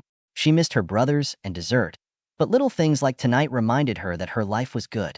The next week went by quickly, and it couldn't have been a huge bother, but she knew what she was doing, and the garden began to show its natural beauty. Naruto discovered to his surprise that Ino was quite pleasant company without Sasuke around. He had enjoyed working in the garden with her. He even feared and collaborated, although plants weren't really his thing. It wasn't good with local plants, but Ino had promised that they could convert a greenhouse to keep some plants from her home country. Time passed too quickly for Naruto before he realized he was standing outside the shrine, preparing to get married. Naruto looked nervously in the mirror. His only modification to the black formal kimono had been the addition of his family crest on the back, printed in burnt orange. As he took a closer look at his reflection, he had to admit that it looked pretty good, even if no one else seemed to like the color combination. It seriously looked amazing, and it wasn't like the old neon orange that had been his jumpsuit. Even he knew better than to wear that shade at such a formal event. He suppressed his expression, frowning as he considered that last thought. This was turning out to be an even bigger event than he could have imagined. Not only was Bachan officiating, But the fire and wind daimos were also present along with their assistants given the high potential for disaster. Temari had received strict orders from Tsunade in front of Naruto, nothing less than to keep him under control. Naruto snorted if he was Okage, and had someone as troublesome as him he would have kept him away from an event like this. What a pity for Byakuchan that it is my wedding. I wonder if he already has an ulcer. A blow brought Naruto out of his thoughts and Iruka entered the room. Hey Naruto, said the Chunin of the scar, are you ready for this? Extending his hand to so that Iruka could see the slight tremor, Naruto replied, I'm as prepared as I can be. Iruka-sensei turned to the mirror to check his appearance one last time, and sighed, I know what to do and why I do it, and I can honestly say that I like Temari and Chan, but I never imagined so in the future. Iruka stepped forward and helped Naruto make some adjustments. I'm proud of you, he said quietly. You're facing your duty head on and trying to make the best of it in circumstances like this. That's really all I can do. Can you do by looking at her watch? Yuka gestured Naruto towards the door. Okay, is she following Iruka almost on autopilot? Naruto felt the world become somewhat surreal when he entered the shrine. All the seats were occupied and Naruto gulped as he sat down. He realized that he had to go and stand out in front of so many people. Scanning the crowd, he saw most of his friends with their families and couldn't help but smile a little when he saw that most of them looked almost as uncomfortable as he did upon arriving at the place. Alter turned to look at the crowd, forcing himself not to show his emotions. If he remembered correctly, there were a few minutes left until Temari made his appearance. Something related to the tradition of Sunagakure. In reality, he hadn't been paying too much attention. He took advantage. Time to study the people he would have to deal with in the future. With the exception of Sasuke, all the other clan heads were present, and he had to admit that they had some great poker faces. His nervousness increased when he noticed that the fire daimon Naruto prided himself on his ability to read people, but he simply couldn't read the daimon at all. In his brief encounter with the man, the only thing he had been able to determine about him was that he apparently really liked his fan. Naruto was almost speechless when he noticed that Madame Shurjimi was sitting next to her husband, hugging Tora so tightly as always. Oh my god, the demon cat will attend my wedding, he thought without understanding. The chords of the wedding march announced the entrance of Temari, attracting Naruto's attention from the crowd to his girlfriend. Her beauty simply took his breath away. She was wearing a perfect combination of traditional clothing from both countries, hugging Konoha in her formal white kimono and a Sunagakure with the red additions to her traditional white makeup. She had decided to wear a weibo's, a simple white hood, instead of its Sunkakushi, and a thin veil was attached according to the Sunagakure tradition of hiding the bride's face. Naruto had to hide a small smile at Sunkaku's would have implied that Temari intended to be a gentle and obedient wife. He did not see her in that role and had commented on it jokingly while they were planning the ceremony. Temari had thrown him against the wall for that. A good times. He let his smile was shown when he saw Gaara escorting his sister. In the tradition of Konoha, the father would be the one to school his girlfriend in case of his absence. The older brother, or failing that, another male relative or friend would take his place. Kankuro by age should have he had been the one to school Temari until her future husband, but Naruto had firmly believed that it would be good for all of them if Gaara was the one to do it. It would show that the rift in their family was mended.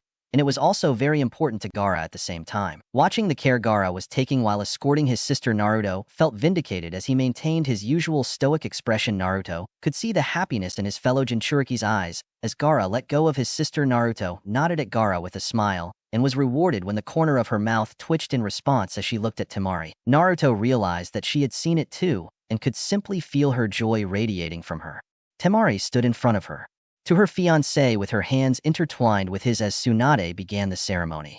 Although she was still not happy about having to marry the village, especially someone years younger, she was a little happy about the fact that her situation could have been much better. Worse, marriage was a duty. Naruto didn't love her just like she didn't love him, yet the potential for love was there, and Temari had been very attracted to the little blonde fool. People seemed to think he was some kind idiot, and at times he could be, but he could also be surprisingly thoughtful, as evidenced by her suggestion that Gaara accompany her in this ball. So it was with a light heart that she smiled at him and bent her wrists back when he seemed to get distracted during Tsunade's speech. The pain they caused to his bent wrists brought Naruto out of the reverie that the boring ceremony had caused him, and he had to hide a grimace of pain when he saw the way Temari looked at him, her gaze reflecting sympathy and a promise of intense pain. A strange mixture without a doubt, and Naruto decided that he would not waste his time again. Heh, no wonder Shikamaru called her problematic during the exam. It's not that he doesn't call most women that way, but still, when he reached the end of purification ritual, Tsunade opened the traditional serve and Naruto couldn't help but tremble a little as he leaned down to take a cup. Once he and Temari exchanged these serve cups, it was done. They would get married. Breathing deeply, Naruto held the cup for her to drink while she held hers. The rice wine burned as Naruto completed the San Sanudo, proclaiming Temari as his wife. Taking the cups, he touched them again on the white cloth-covered tray, and turned to his wife Temari-chan, said with hesitation, but with increasing strength as our marriage continued, it is an act of duty and honor to the village I did not expect this, and I know you did not either, but the past month has been very happy for me and I thank you by breaking the protocol of the wedding Naruto. He stood Temari up as he stood up and looked at the crowd. I am Uzumaki Naruto, head of the Uzumaki clan. And the Namek clan. Naruto pushed the stunned girl forward to face the crowd with him and continued, this is Uzumaki Mick Temari, my wife. Our marriage is a symbol of the renewed alliance between Eren and I, and as such my oath to you Temari-chan, you are my wife, my partner, my equal in all things. May our union be blessed by Kami-sama and the union of our peoples. Also Temari, she was stunned by her husband's actions. This type of thing was not done at an official state event. Konoha rules had been much more lax than Sunagakure's. But this went beyond that. She went off script.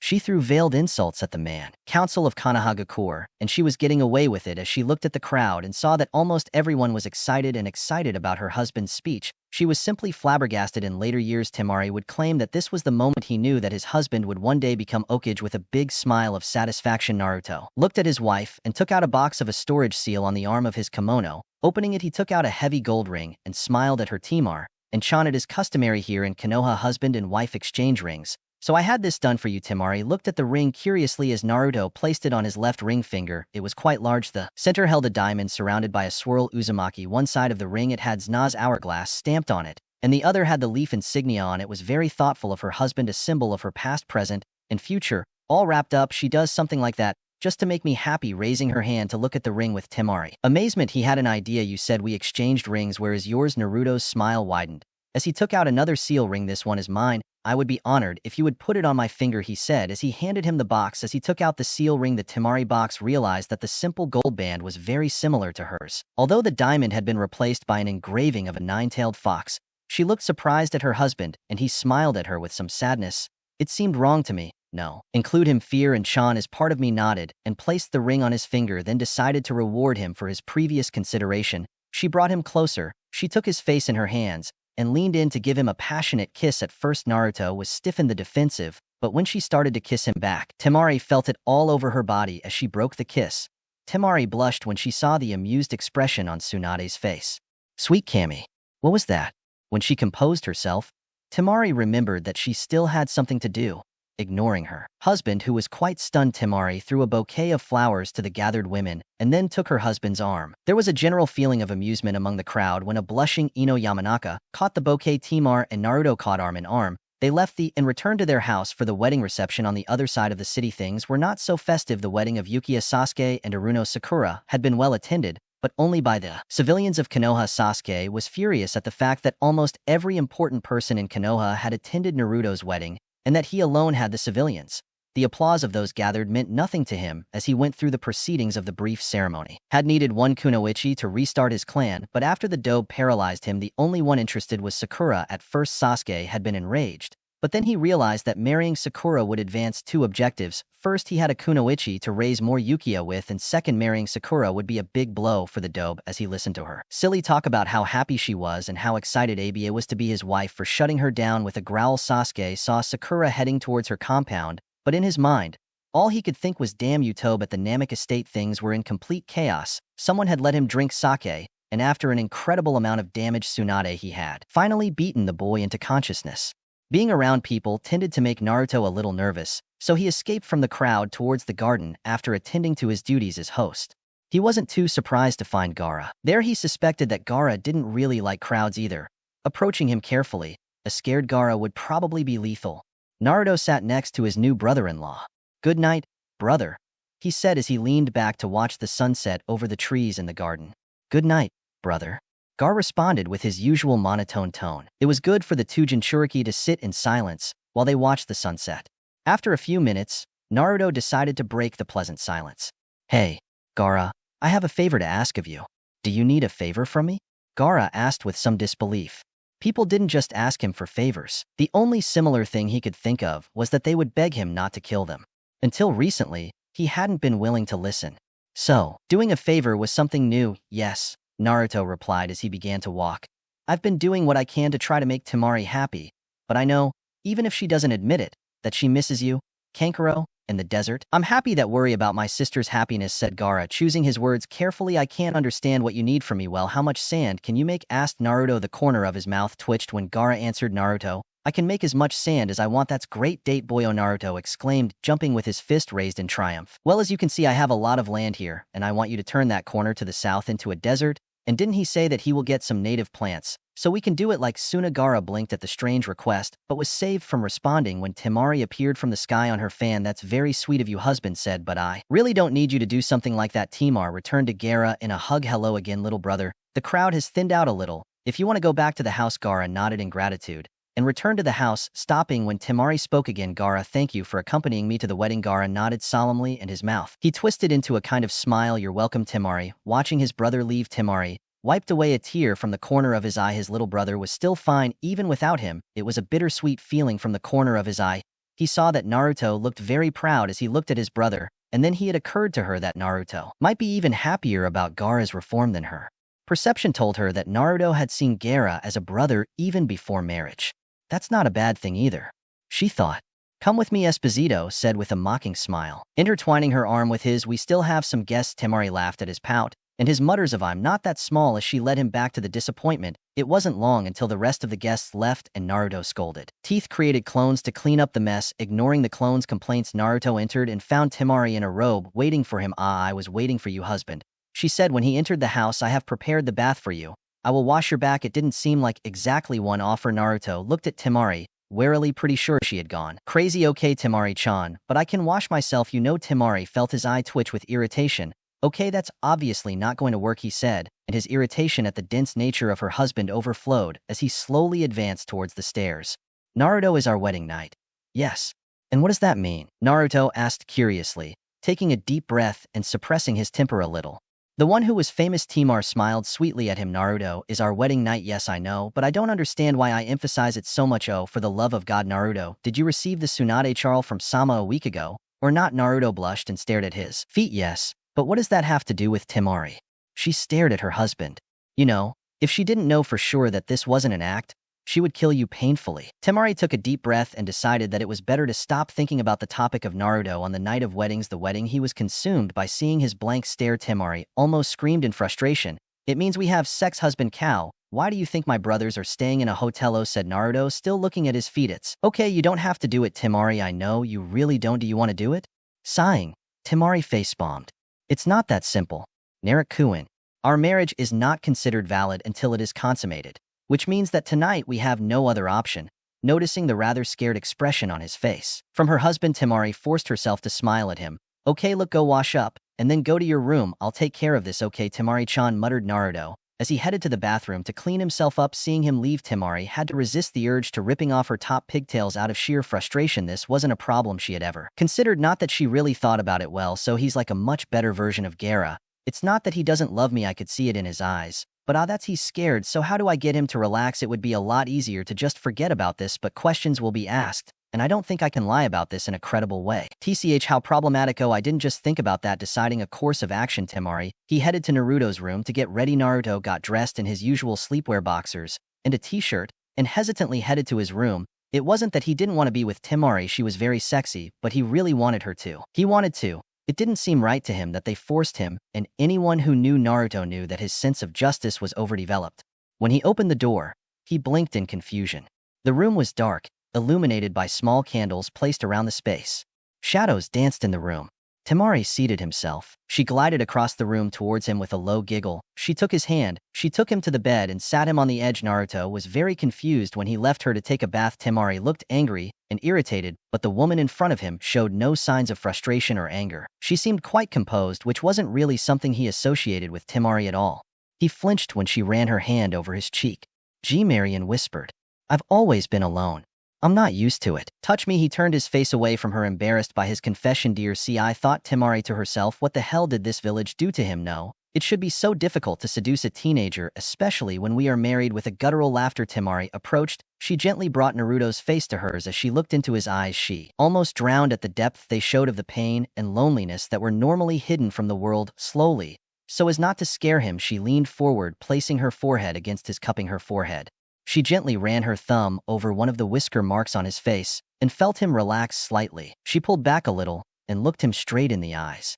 Naruto said sweetly, "You don't have to be alone anymore. For better or for worse, I will always be with you." He was surprised to see the dawning hope in her eyes and almost smiled when he noticed a little lust too. Finally a little progress now.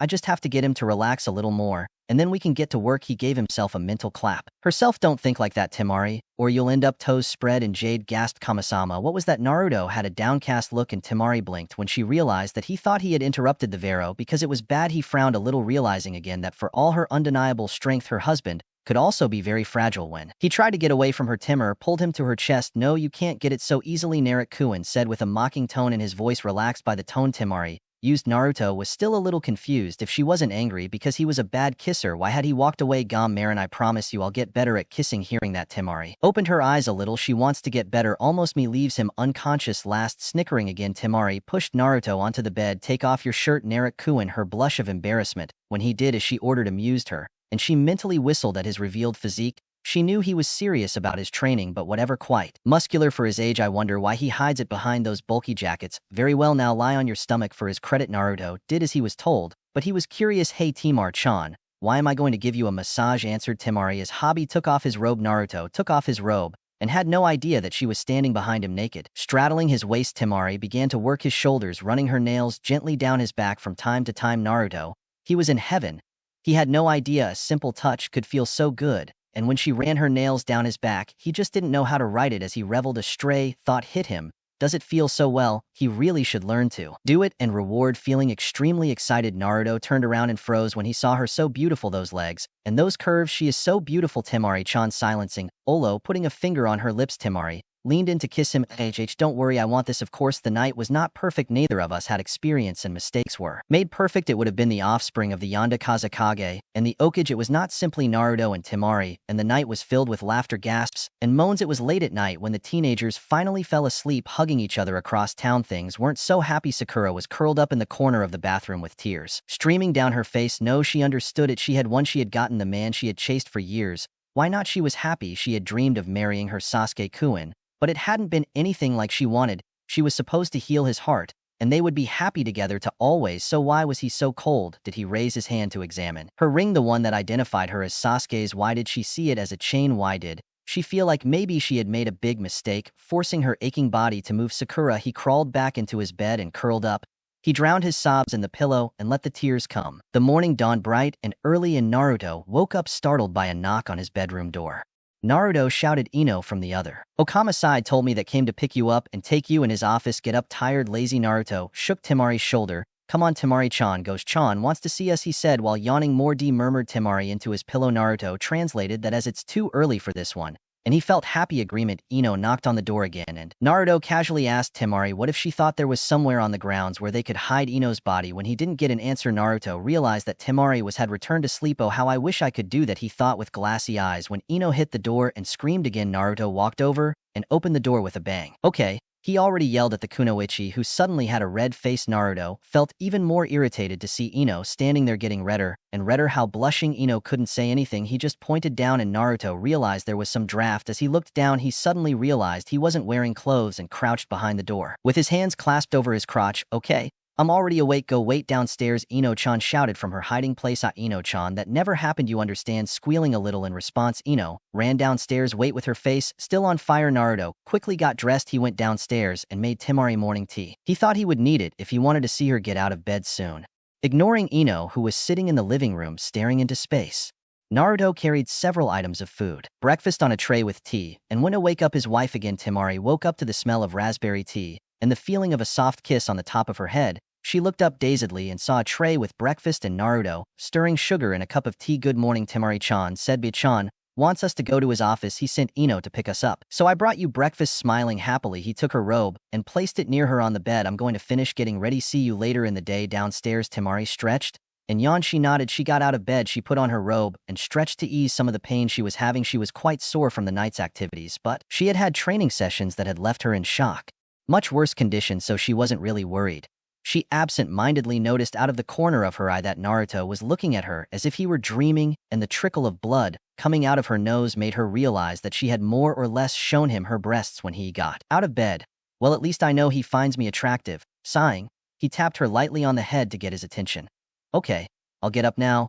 Go do what you have to do and I'll see you downstairs when I'm ready. Seeing him walk out the door, Temari rubbed his temples and sighed again. He's a good boy, but no one should have so much energy in the morning downstairs waiting for Mari. Naruto had fun watching him close that he could get distracted, and not before she realized until now there was he managed to get almost to the point where he could reach out and touch her, but he smiled. When an idea occurred to him, cupping his hands around his mouth, he shouted good morning and Chan laughed when the frightened girl fell off the chair she was sitting in, but he swallowed saliva as she stood up red with rage. That's not funny, Naruto cow, yelled the blonde, who was the first to get up to hit him. The blow never came because Temari arrived in time to catch it. Tisk tisk flare, said Temari with her usual smile. You can't hit my husband. Hearing this, Naruto stuck his tongue out childishly at Ino. That's my job. Temari continued, rolling her eyes as she hit the back of Naruto's head, rubbing her head. Naruto complained, Temari-chan, that hurts. Temari rolled her eyes again while laughing. Of the two, well, it was supposed to be like this. Naruto was about to respond when Ino interrupted him. Not that this isn't fun, but if I don't take them to Sama's Tsunade office soon she will kill me. Naruto nodded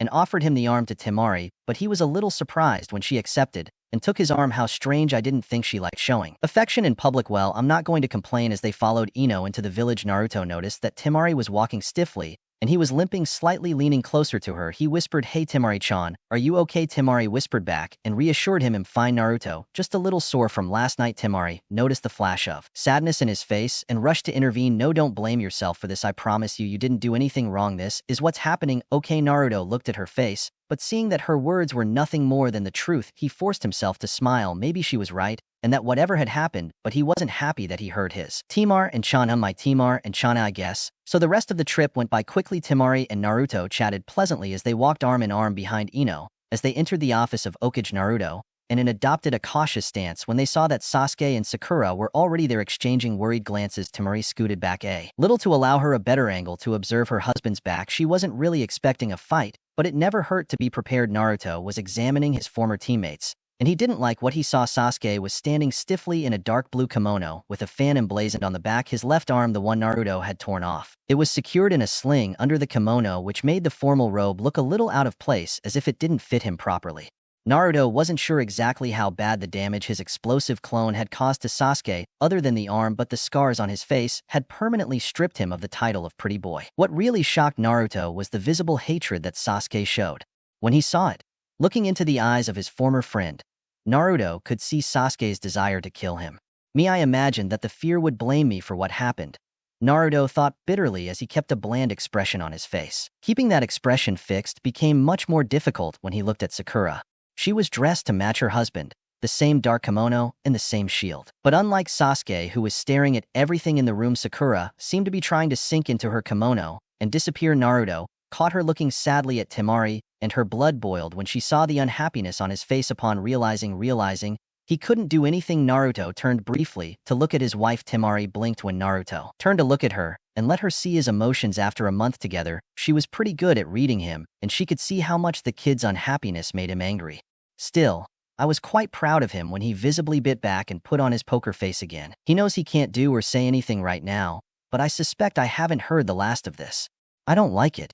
She makes us look to the Kunoichi cheerleaders useless, but no one should look so unhappy the day after their wedding. Temari wasn't exactly an emotional woman, but even she couldn't help but feel at least some sympathy for Sakura. Finishing the document she was working on, Tsunade looked up and read the streams in the room. Fantastic thought, sarcastically. The Yukiya wants to kill Naruto. Pinky looks like someone killed his puppy, and Naruto looks like he wants to kill Sasuke right away, knowing him probably because of how Sakura is acting, even though when at least one of these two couples seems solid. Naruto and Temari are standing quite close to each other. Thinking about that, a wide smile that scared the hell out of Naruto spread across his face as he mentally rubbed his hands in joy. I wonder how long it will be until have blonde grandchildren. Mentally changing the subject, Tsunade stood up and addressed the boys in front of her. As you know, with your marriages you are now both considered the heads of your respective clans. They both nodded in response. Tsunade continued, I have summoned you here today to inform you of this, and to take you to your first council meeting in an open session like today. The respective clan heads will have their heirs present, so you will see some familiar faces. Like none of you have adult children, your wives will sit as heirs again. Both boys nodded, and Tsunade was quite disturbed because Naruto had not spoken. It was strange. Very well, Yukiya, you and your wife can go to the living room. Council, I need to speak briefly with the Uzumaki family about unrelated matters. With a brief bow, Sasuke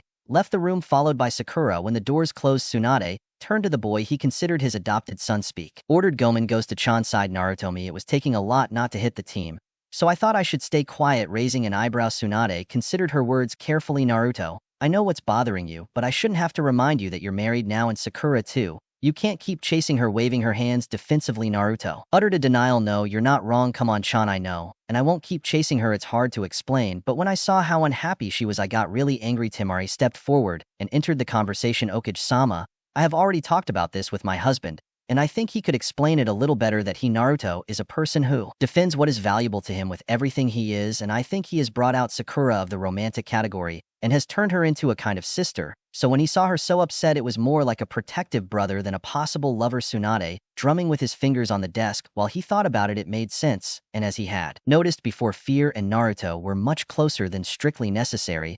He allowed himself a mocking smile on his face. Then how was the wedding night, baby-chan? Patting him. He couldn't finish the sentence without blushing, ignoring the knowing smile on his face. Tsunade's face and her husband's muttered curses about evil old witches. Temari felt it was a good idea to change the subject. Gomen Kajama, but we don't have a council meeting to attend. Tsunade looked twice at the clock. She muttered, we're falling behind. She told him. He told Naruto and Temari to head towards the door, and he noticed Temari's stiff step. Temari, do you want me to heal you? The seats in the council room are not comfortable, and you seem to be in pain. Temar, and he groaned as he considered his options. Yeah. She wanted to be cured, but Tsunade was smiling at her, and that was embarrassing. Well, I already feel embarrassed, so I might as well feel comfortable. Thank you for your generous offer. Okage-sama would appreciate it very much, she managed to say quite calmly. The green glow of the medical chakra covered Tsunade's hands as she performed a standard diagnosis. While curing the girl, a strange response made her frown, and she examined the girl carefully again. Her eyes opened in surprise, and she took a step back with her mind spinning. Pachan, are you okay? Naruto asked, worried about his behavior. Yes, I'm okay, Naruto answered Tsunade, but I think it will delay us even more until the council meeting. Tsunade returned to her desk. She activated the seal that called Shizune, and the room was silent for the brief time. Wait. As soon as Shizune entered, Tsunade ordered her to go inform the council that the meeting would be delayed until noon because something required their attention. When Shizune left to carry out her instructions, Tsunade returned to Naruto and Temari. Very good, you two headed to the hospital. Exchanging confused looks, Naruto shrugged and Temari spoke. Excuse me, okay-sama, but why are we heading to the hospital? I need to check something. Tsunade answered, evasive. What exactly are you checking? Asked Temari with some vehemence. Tsunade sighed. Okay, let's confirm or deny what I think I found. Temari clenched her hand into a fist, while Tsunade refused to answer again. Why are we going to the hospital? What did you find when you cured Tadasi Peasy? See the bridge of your nose? I think you're already pregnant. Almost Shoji. Naruto, did I ever mention to you how troublesome you are? Shikamaru groaned, looking at the shoyboard in his thinking pose. I'm sure you've mentioned it before, answered Naruto with a wide smile. Shikamaru finally made his move, and Naruto crouched and counterattacked, instantly causing Shikamaru to close his eyes in frustration. Naruto's random movement had completely changed the flow of the game once again, and Nara was forced to return to his thinking pose. Come on, Naruto complained. Even Temari doesn't take as long to move as you. The aforementioned girl wasn't amused by her fiancé's comment, smiling sweetly at her. What was that, Naruto? Nothing. Temar-chan nervous stutter. That's what I thought, said smugly Shikamaru. Finally, he made his move, and once again Naruto just crouched down and moved around randomly. I think that's Jackmate, Shikamaru said confidently. The eyes of Shikamaru they opened wide in surprise as he looked at the board. Returning to his thinking posture, he was surprised to discover that Naruto was right. At best, he could prolong the game with a handful of moves. Yes, I guess it's in. He recognized defeated. Temari jumped up, and she pointed out, look, I'm not the only one. How the hell do you do that? She asked Naruto. He shrugged his shoulders in response, like I told you, Temar-chan, I see it as a battle, and the movements just come to me. Shikamaru sighed. Mendoka Tsunade, he frowned as he looked out the window of his office towards the village. He hadn't expected something like this, but he knew he should have expected it after everything, since when Naruto was something resembling normal. Several hours in the hospital had proven him right. The strange feedback from when healing Temari had in fact been another slight chakra signal. What was extremely frustrating was that he hadn't mentioned contraception when he had the talk with Naruto. He had simply assumed that the Kunoichi knew about it. Unfortunately, and completely obvious in retrospect, Temari had always been destined to form a team with her brothers, and no one had bothered to show her. Politically, the news was very good. The announcement of an heir to the Uzumaki clan's Namek had been welcomed with victor and Sylvidos at the meeting of the council, and the representatives of Sunagakure and the daimyos of Wind and Fire were all happy on a personal level. Tsunade was convinced that this was a disaster. She mentally cursed her previous thoughts about blonde grandchildren. Just her luck that the Gaki had gotten his wife pregnant on their wedding night. She wasn't really worried about Temari. The girl was pretty sensible and had taken the news more or less in stride after destroying part of a field training with his fan. No, the real problem was Naruto. There was no way he was ready for something like this. And add the fact that a child would make him much more vulnerable as a target. What a disaster, unable to resist. More Tsunade opened, he pulled out his emergency serve from his desk drawer and took a drink straight from the flask. He was worried that Naruto had disappeared after the council meeting, but he had a pretty good idea of where he was. When he looked at the monument, he saw a small, on the head of the yondaime. According to Kakashi, that was where Naruto always retreated when he needed time to think things over. Now that he knows about his heritage, maybe it's also his way of talking to his father. He reflected, hey, and Jiraiya told me, by coming in through the window, you know you're taking me away from a valuable investigation, right? That's enough, you old pervert, she snapped irritably. There are much more important things now that you're snoops. Jiraiya dropped his facade, showing the serious shinobi hiding beneath his usual exterior. And already I heard, he sighed. The whole town has already found out, and has put whatever it is to that, and Kumo, they will know at the end of the day. This is not good for Tsunade. This considerably increases the danger that Naruto runs alone, or even just married. Only he is threatened by Akatsuki. If we add a child to that, even if he is not born, I can see K trying to take the lineage for himself. He will just want to crush him. Tsunade rubbed his temples as he answered, yes, I am aware of the problems. The question is, what do we do about it? We push it and drive it to be as strong as it can be as fast as we can. That carries extreme risks, said Tsunade with a frown. If you push it too hard, it will break, and we will lose it. Jiraiya stood up and walked towards the window. He stopped with his hand on the sill. Sometimes you just have to have a little faith. The Gaki is much stronger than most believe. All we have to do is help him, he said, a pained smile. We owe him at least that much, you don't think? Tsunade watched Jiraiya leave in silence. I guess the pervert is right. If anyone can handle this, it's Naruto. I still can't help but worry. Naruto sat on his father's head, absent-mindedly twirling a kunai-zen, while he was watching the sun set over the village. He was terribly confused and unbalanced, and he hoped that sitting on his father's head would help him clear his head.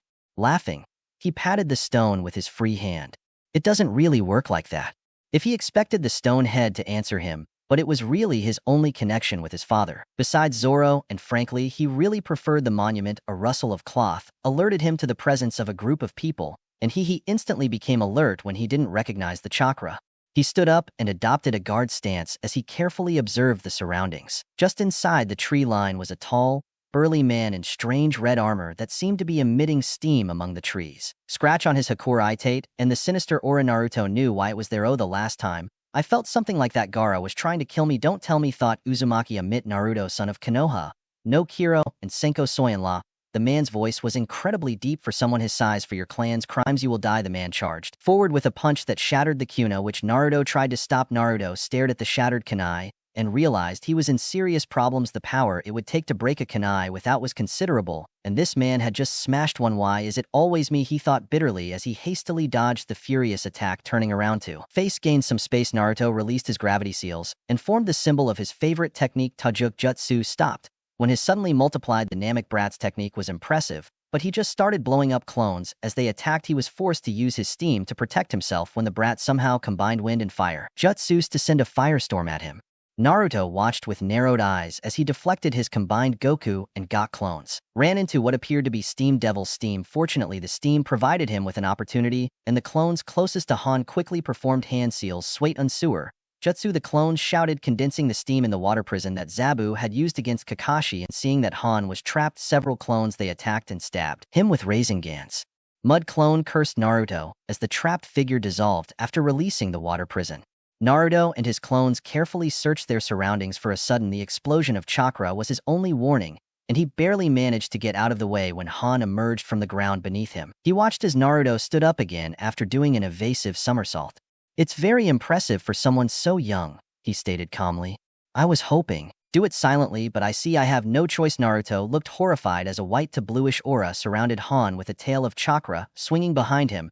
He thought he is a Jinchuriki. Who is he? Only knew Han. It couldn't be the one-tailed, or the nine-tailed. The honor, or the curse belonged to Gaara, and himself raising his hand with his palm towards Han. Naruto shouted, stop, I don't wish to fight with you. Brother. An's deep voice, it had more than just a background of anger when he responded, brother, you are not my brother. How dare you call yourself that? I see that you are a Jinchuriki like me. I do not wish to fight with my own species. Naruto responded sadly. Jinchuriki muttered in disbelief. So the great Namek could not resist, create a Jinchuriki himself, not preach peace, and then create a weapon. How hypocritical. Do not speak like that about my father, roared Naruto. My father sealed thee in me to save the village costa of his life. Please, responded with disdain. The Kyuubi could have been sealed otherwise, just like the other Biju. The only reason they were ever sealed into humans was to create a weapon for the village. You're wrong, Naruto shouted. Maybe he conceded, but it won't be a problem for you after tonight. Even with its gravity seals deactivated, Naruto was barely able to do the Karumi in time to avoid the bone-crushing kick that Han threw at him. Now he's much faster, Naruto thought. Almost in a panic, deciding to stay still, Naruto hid among his clones as he considered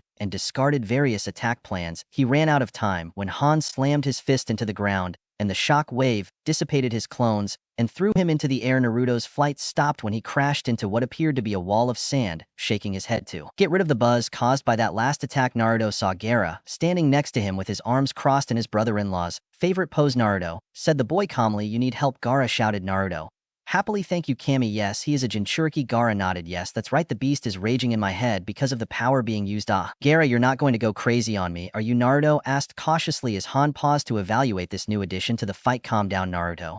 I'm here to help you, answered Gaara. Naruto adopted a battle stance again and looked relieved. Great, let's get them, he shouted as he launched himself back into the fight. He was forced to return to the defense when Gaara and Naruto joined in against him. His power was enough that Gaara couldn't catch him with his sand, but every time he was forced to escape, he found Naruto or a clone waiting with a Rasengan. The boys almost had him when Naruto, after consulting quickly with Gaara, decided to melt the sand into glass, while Gaara trapped Han. Several Gokaku used by the clones surrounding Han managed to trap the man in a glass prison. Standing next to Gaara, Naruto was panting as he tried to catch his breath. There were times when he greatly envied the way Gaara approached battle. I will stay here and kill you with sand. A sudden surge of chakra caused his head to return to the crystal prison, and he cursed as Han broke free. The sudden change in his opponent's appearance disturbed Naruto greatly. Hanya was not a tall man in red armor. Instead, facing the boys was something else. Something very terrifying.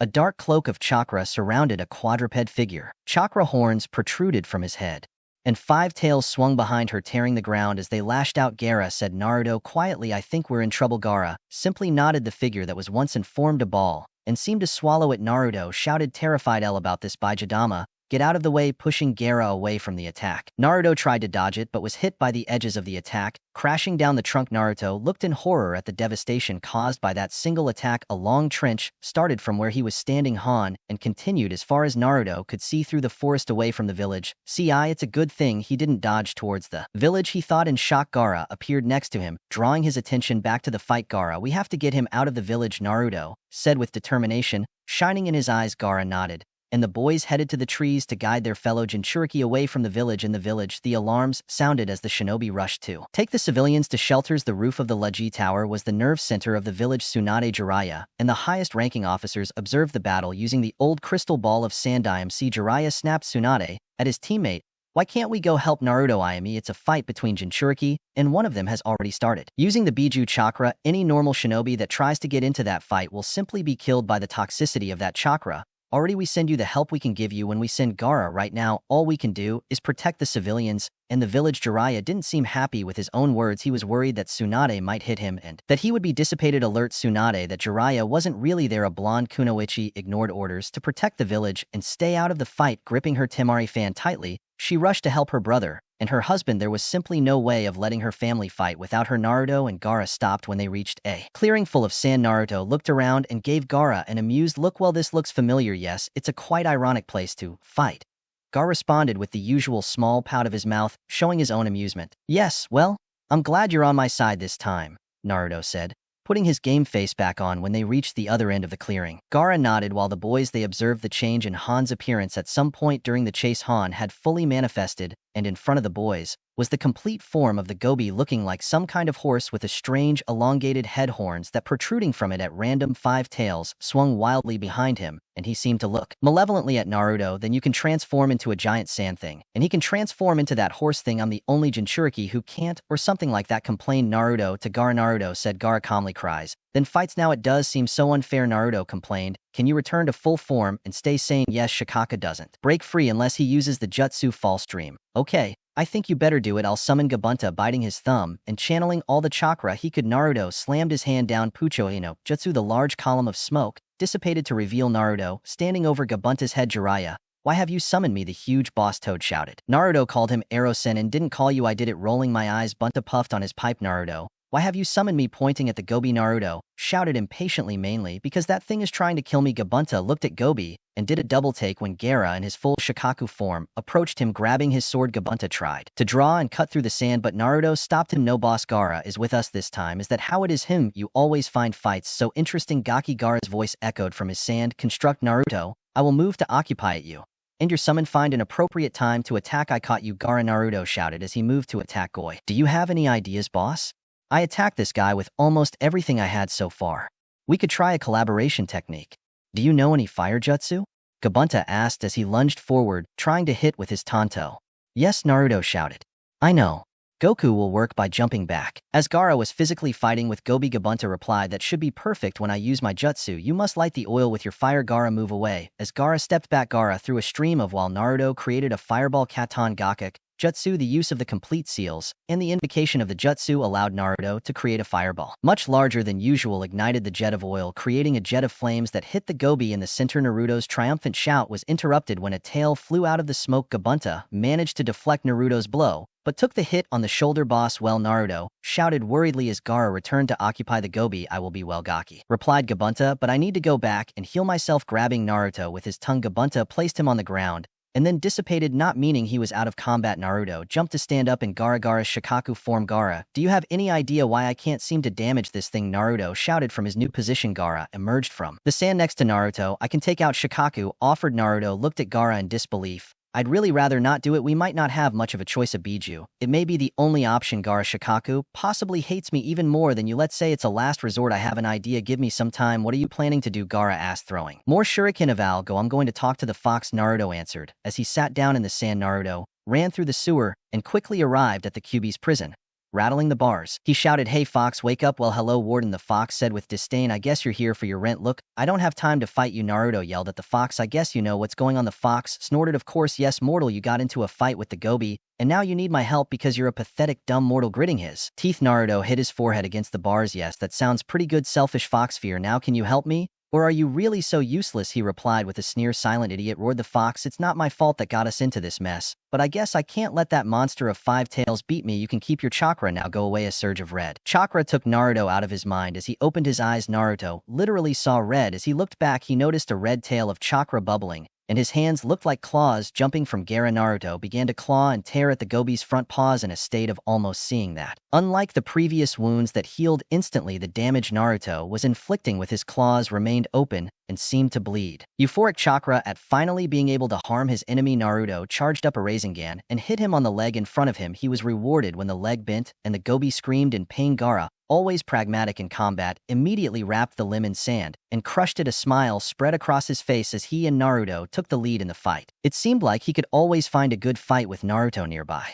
Back in the village, a small crowd had gathered around the village orb of watching, cheering as the boys began to take over the fight. Most of the Honin watching the fight had been extremely worried when Naruto and Gaara couldn't seem to make any damage stick from the fight's chakra flares, even at this distance, and most were amazed at the power being used. There was concern when Naruto manifested a tail of chakra. A fight involving a Biju certainly brought back memories of the Kyuubi attack, even 13 years old afterwards. It was obvious from his actions that the boy was in control, which greatly reduced those fears. After all, it was highly unlikely that Kyuubi would know how to use a Rasengan for the few Honin of a Gakure who were observing the fact that Gaara was manifest completely, but working with an ally was very welcome news. Minnie and Sunagakure had been very suspicious when Gaara returned from the failed invasion and began trying to fight his way into the shinobi ranks. The drop in the body count was welcome, but many were very cautious in believing that Gaara had truly reformed. The current battle was proof that Gaara had truly changed, and several prominent Han imps of Sunagakure began to thoughtfully consider the currently vacant Kazekage position. After taking down one of the legs of the Gobi, Naruto and Gaara concentrated on the other front leg. If they managed to lift it, the fight would be more or less over. Naruto, excited and running due to the Chi's bloodlust, he moved by mistake to a position where the Gobi could hit him with its tails. He was saved from a lot of pain when a sudden wind hit the attacker's tail, causing it to flinch. Naruto looked to the side and saw Temari standing in a tree near the edge of the clearing with her fan ready to use. His wife was obviously scared. Two fully manifested Biju and another Jinchuriki wrapped in chakra were a normal shinobi's nightmare. Temari, a long-range fighter, obviously wasn't going to get close, but she was still there fighting with her family, and Konoha Tsunade was wrong, making the girl stupid. She was going to get her killed, and then the news of her pregnancy would really break out. The news of her pregnancy had already spread. If she died, a war with Sunagakure was almost inevitable. And for this they had allies in Kumogakure and Iwagakure. On a personal level, Tsunade liked the girl and couldn't imagine what her death would do to Naruto. For the first time in many years, Tsunade found herself praying to whatever deities might be listening for the girl's safety. Please stay alive, the three pleaded in his mind. Naruto, who was sure Temari had his back, he dove back into the fight. The Gobi had noticed and wasn't giving him time for more than quick, fleeting blows to his legs several times. Sometimes Naruto was about to be victorious, but was saved thanks to the timely attacks of his wife hidden among the trees. When he saw that Naruto was in a stalemate, Gaara, he moved to the opposite side of the Gobi, forcing the Biju to divide your attention. The Gobi still he had enough power to deflect Gaara's attacks, but he couldn't afford to ignore him. His sand was still very dangerous if not controlled. From his position in the trees, Temari saw what his brother was doing and was worried. It was true that Naruto needed a distraction to attack, even with her covering him, but with Gaara on the other side, she was worried about the possibility of hurting him. Her eyes opened, and she dropped to the ground looking for cover when she saw the thing that looked like a horse. He created a giant ball of chakra and ate it. He didn't know what he was doing, but he didn't think it was a good thing. The freed Bijadama tore through Gaara's sand, leaving a smoking glass hole in the body of his Shikaku form. It was lucky for Gaara that the sand absorbed the blow and protected him from the attack, but he was out of the fight until he was able to reform most of his torso out of sand. He was glad the Gobi hadn't aimed for his head. That attack would have killed him. Naruto, he growled as Gobi was concentrating all his attention on him. He was forced to dodge and avoid a wide variety of blows from his leg, his tail, and his head. This did not allow him to attack, and he felt his frustration rapidly increasing within the seal. Kyubi watched the events with great interest, trapped there until he could find a way around or through the Shinigami's seal. And as much as he had a hard time admitting it, his current container was at least more interesting than the previous two. The ninjin was leaving, performing quite well against the Gobi, which was good. It would be unseemly for him, the Cuban no Kitsune, to be defeated by that five-tailed monster, while Naruto was forced to remain on the defensive. Kyubi glared angrily at the bars holding him. If only he were free to put that thing in its place. Gaara finally managed to fill the hole in his torso with sand and rejoined the battle. The Gobi did not expect him to recover so quickly, and his mistake cost him the use of one of his tails. Gaara managed to crush him before Naruto, freed by Gaara, rejoined the fight, was finally able to hit the Gobi's other front leg with a Rasengan. Not being able to use his front paws, the Gobi crashed into the ground, waving its tails violently. Both Gaara and Naruto approached to kill him. The Gobi showed that he was still dangerous with a concentrated chakra pulse that destroyed Gaara's sandbody. Seeing his brother-in-law fall, Naruto pounced and caught the redhead before he fell to the ground. Seeing that Gaara was fine, Naruto turned towards the Gobi with a savage growl. As he attacked without Chikura, Gaara retreated to his sister's position in the trees. Temari said tiredly, "You shouldn't be here." Temari looked at his brother. Since the battle, the only time I had seen Gaara so tired was after his fight with Naruto in the invasion. "I'm sorry, little brother," he said, refocusing his attention on the battle and preparing to launch another attack. "I wasn't going to let my boys, they will fight in something like this without me." Gaara looked at her confused. He is happy that his sister had come to fight with him, but he feared for his safety. He shook his head to clear his confusion and let himself fall on the branch to meditate. How he couldn't sleep without Shikako devouring his mind and soul. He learned to meditate after his defeat to Naruto, to rest his body and mind. What interested him now was that as a side effect it allowed him to recover his chakra much faster than he would otherwise, very similar to the restoring powers of sleep for normal shinobi. Naruto was getting even more tired and frustrated. He could hit and hurt the Gobi, but he was nowhere near landing a final blow. The only real weak point he could see was possibly his face, but the head was still dangerous. TCH, it's like one of those final boss battles in those role-playing games Shikamaru likes to play. If only this thing had an arrow that pointed to his weaknesses to make things worse. Even with the Kyubi's chakra, he was getting tired. He couldn't continue thus. For a long time, he could not interrupt the fight to rest because the Gobi would use the time to heal for the first time in the battle. Naruto found himself practically without movements, and that worried him considerably when he perceived that his attacker was weakening. The Gobi decided to attack with his tail. To the irritating elements of the trees, which turned out to be such a mistake, when he saw that the tails were directed towards his wife and brother-in-law. Naruto, angry, brought out much more of the Kyubi's chakra. A second tail was formed behind the speeding figure when he intercepted the tail that was pointing towards his family. "Don't you dare touch them," he roared, as he completely ripped off the Goi's tail using the extra power. Naruto supercharged a Rasengan with the Kubai chakra moving so quickly. It was a crimson stain that hit Gobi's chest, screaming in pain. Han was forced out of his fully manifested form and fell to his knees, weakly holding on to the ground. He began to laugh bitterly at his defeat at the hands of the children. Standing over him, Naruto began to form a Rasengan to finish off Han as his chakra cloak fell. Without Kyuubi's chakra powering him, Naruto fell directly on his face in front of Han as he fell unconscious upon seeing Han's worried face. Temari, the last sound he heard was dull sabaku, followed by a sickening creak hidden among the trees. Jiraiya already allowed himself a small smile for a moment. He thought he would have to intervene, but the Gaki was improving very well. Taking a glance at the barely visible monument to the cage, he lowered his head. You would be proud, Minato. How busy are you today? Oh, Thomas reflected. I don't know. I mean, now I have to buy a new shirt. After that, I asked him, would you like to help me save the city? If you don't have plans yet, he snorted. You mean I'd like to follow you around wondering what the hell is going on? Why don't you tell me everything, and then get into a fight with something that will leave me in intensive care?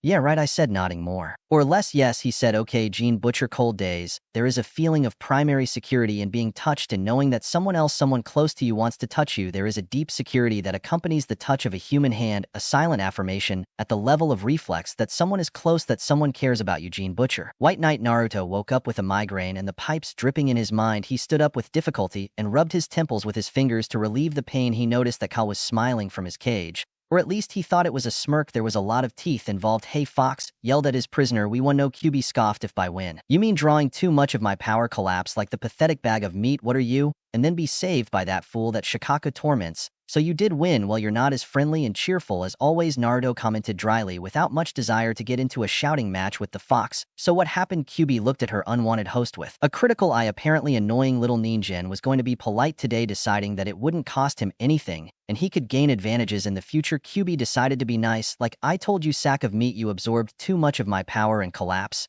Your pathetic little body cannot withstand my power to such a degree. This being polite is not so bad, he said to himself. Likewise, ignoring the twitch of Naruto's eyes and his clenched fists. Then after your stupidity made it, they almost killed me. You fainted like a child, and here you are ignoring the almost overwhelming need to see how well the chi liked being hit in the face with a Rasengan, Naruto said through clenched teeth. It's okay. So why am I here? The huge fox, he shrugged his shoulders. There could be many reasons. Hey, if you don't know, say so, Naruto shouted. Kyuubi ignored him. He tucked his tail under his snout and pretended to sleep, snoring and everything. Naruto frowned and swallowed a curse. While mentally visualizing Kyuubi going through a meat grinder wasn't very practical, but it was very satisfying. Without a mental tug, Naruto realized he was waking up with one last glare at Kyuubi. Naruto disappeared from his mindscape. As he returned to the waking world, Naruto groaned when the first thing he saw it was Fantastic White again in the hospital. He mentally sighed.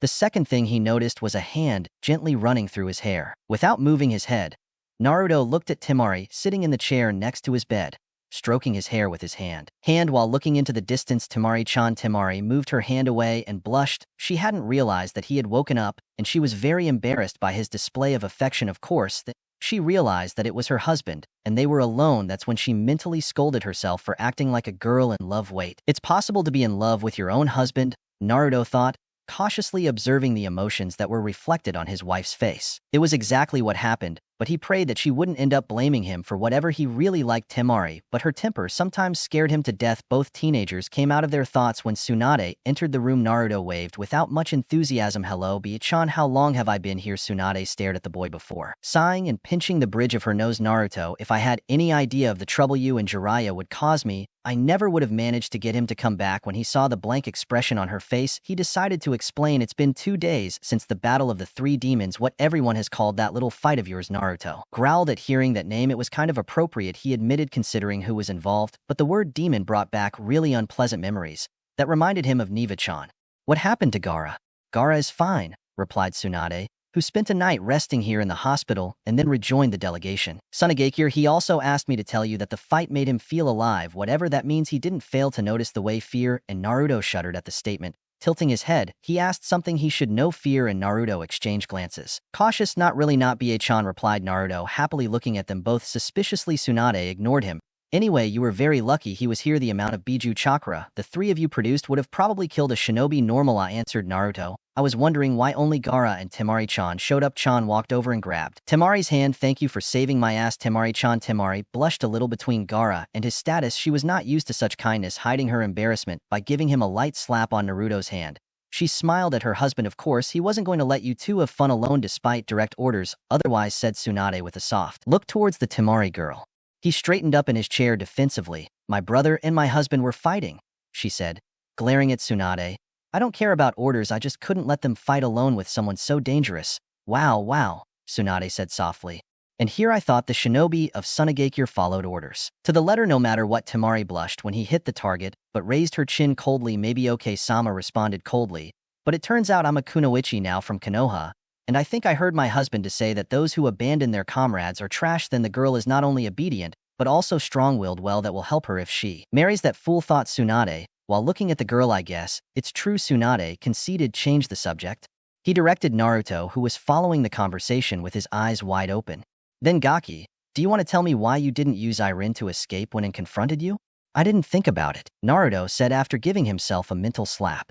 Naruto, said Tsunade with irritation while Temari, he facebombs. You have a jutsu that allows you to go practically anywhere you have a seal, and you didn't think to use it in a fight with a Jinchuriki. And no, answered Naruto with a trembling voice. When I knew he was a Jinchuriki, he was already a little focused on the fight, admirably resisting his urge to hit him until he stopped moving. Tsunade sighed. Naruto, there are times when it is wiser to simply retreat and deal with something or someone at a later date. Tsunade raised his hand to avoid the comment I was about to make. Yes, I know he attacked you, but yes, if you had thought it through, you could have retreated, informed me, and there wouldn't have been a massive Biju-fueled confrontation right next to the village. Naruto looked down. Sorry-chan, I'm trapped in the fight, and when it got ugly, I couldn't think about anything other than the fight. Tsunade, I could sympathize at least a little with him. I remembered his team's fight against Enzola Salamander and how fighting someone so dangerous caused tunnel vision. So she simply had to get Naruto to stop attacking without thinking. She firmly believed that the boy in front of her would become an Okage, and attacking half-heartedly was a very bad thing for an Okage. Naruto, you are very strong, especially for your age and rank, but that doesn't mean anything. If you don't think, there you go, Chan. I promise you I'll do better. Naruto responded dejectedly. Well, do it, Tsunade said as she leaned forward to ruffle her hair. I'm just worried about you, Gaki.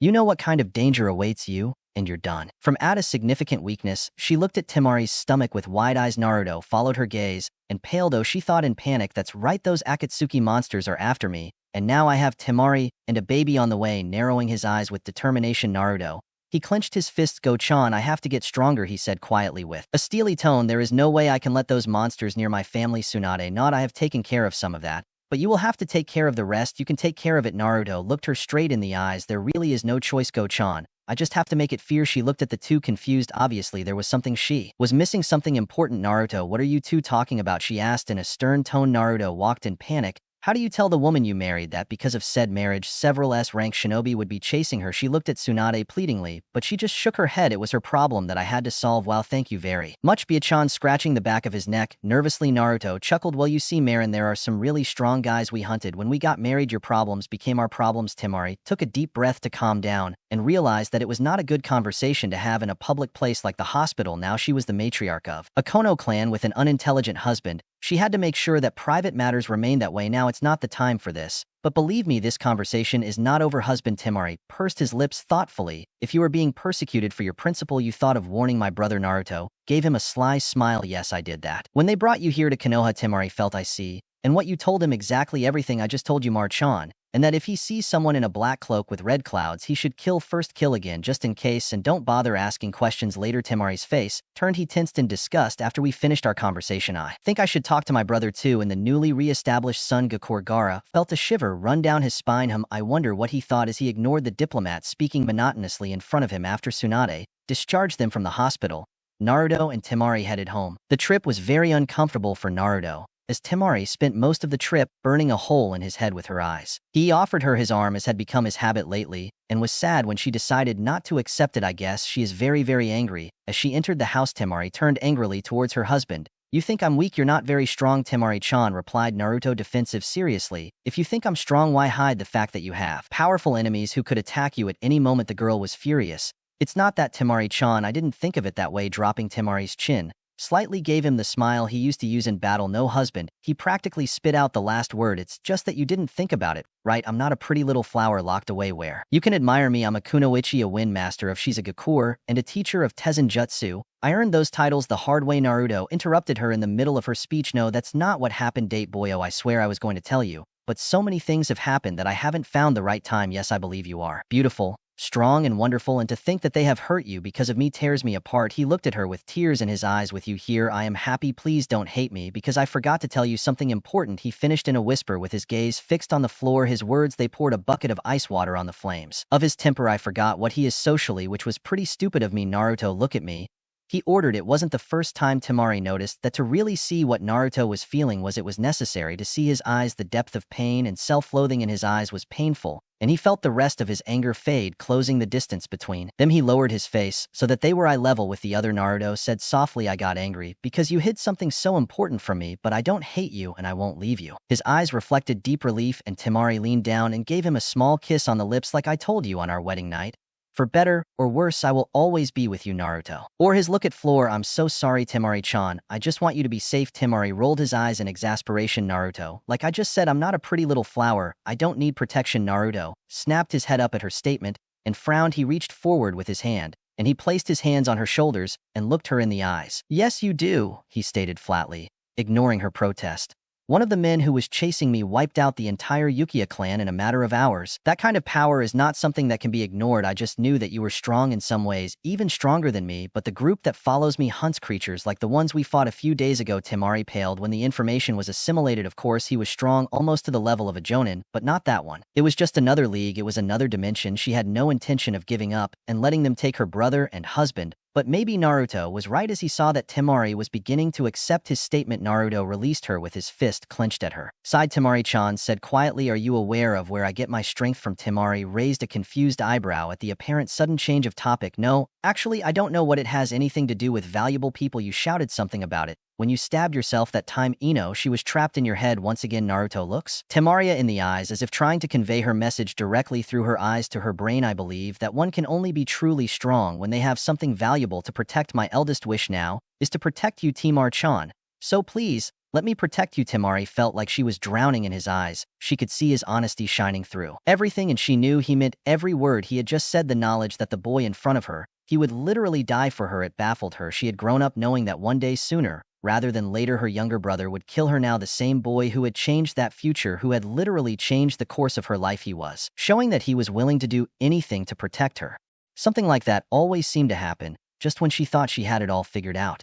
Temari reached out and hugged him tightly. "Protect me, just remember that I will protect you too." Naruto nodded and whispered, "I never expected less fear." And Chan, the two teenagers, stood there hugging for several minutes, savoring the quiet moment they spent together. Unfortunately, this moment of bonding was interrupted by Ino, who came running through the door. "Hey Naruto, Sun-sama sent me to look for you," he shouted before seeing his fellow blondes standing near the door, closing their eyes. Naruto sighed. Temari-chan whispered, "Would you think less of me if you said right now I'm thinking of places to hide her body?" Temari chuckled. "No, just let me know if you need help with that." She whispered loudly. She said, "What do you want, flower? We're busy," and didn't laugh at the two. They really seemed to make a good match, even if the idea seemed absurd to the queen of gossip. "Like I said, Tsunade-sama sent me to look for you. A council meeting has been called regarding the fight you had a few days ago." Naruto groaned and let go of Temari. "I already imagined it." He did a pout. "I just woke up and now I have to go be good to the council." A quick look at Temari, and with his ninja suit, it reminded him of something he had almost forgotten to fear. "Chan, go get dressed in formal clothes." Me accompanying Temari tilted his head to the side with his hand on her hip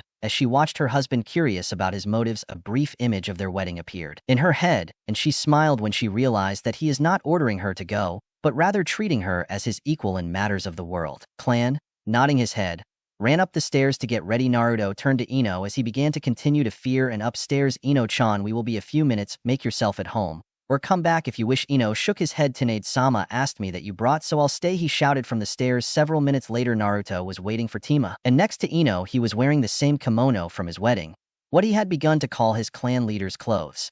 A big difference with the wedding was that instead of the ring boxes, the storage seal on his sleeve contained his kodachi and several inkanai. The fact that Han caught him off guard with a single kunai had made him develop a slight paranoid tendency. "It's just me. Paranoia if someone is not there trying to hurt you. And it's a fact that I have enemies." Seeing Temari coming down the stairs, Naruto's jaw dropped. He was wearing a short-sleeved black kimono with burnt orange trim and a matching obi. As he moved, Naruto noticed that the sides of the kimono were cut above the knees to allow her more freedom of movement. She smiled at his reaction and did a small spin to show him the white swirl of Uzumaki printed on her back.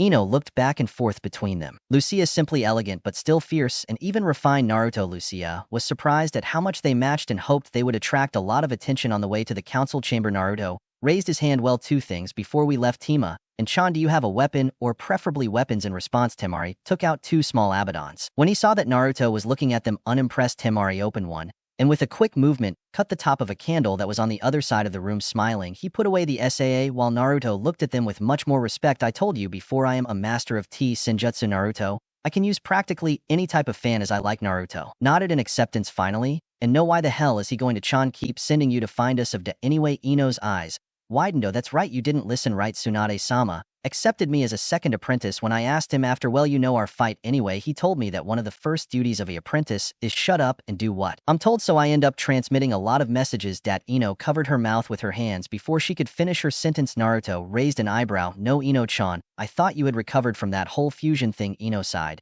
and he hit his head against the wall in defeat. Yes, for the most part one did. But my father says that some things are permanent, so if I get excited I tend to say deep boyo like you. Naruto smiled. Well, it could be worse, you know. And what glared while Temari laughed in the background. Yes, it's easy enough for you to say it, clearly answered Naruto. You could have been infected with the flames of youth, or possibly found everything problematic, and he didn't flinch as he imagined either scenario. Temari, for his part, stopped laughing and started to laugh directly at Ino. Blushing, Ino began to retort before realizing that she was outnumbered. They were a guest in her house, and they were on a tight deadline. Oh, we have to go, she shouted as she ran out the door. Naruto smiled at her, and then bowed to his wife and offered her his arm.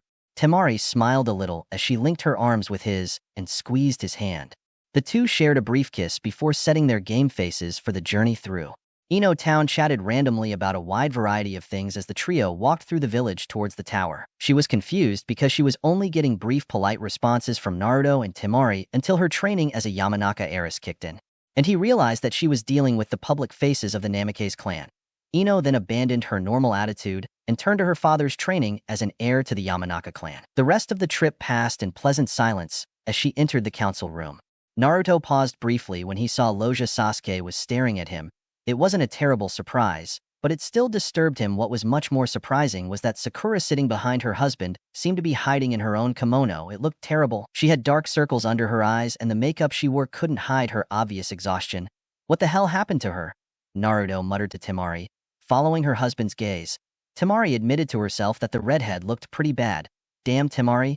And she actually felt sorry for her. He still considered her a useless wannabe kunoichi fanatic. As they headed to take their seats at the table, Temari whispered in response, I don't know, but it seems like she fell asleep in a scorpion nest. Naruto raised an eyebrow at him, comment seemingly strange, and he couldn't help but frown when he reached his assigned place at the council table. The table itself formed a horseshoe in front of the high-backed chair that the Okage occupied.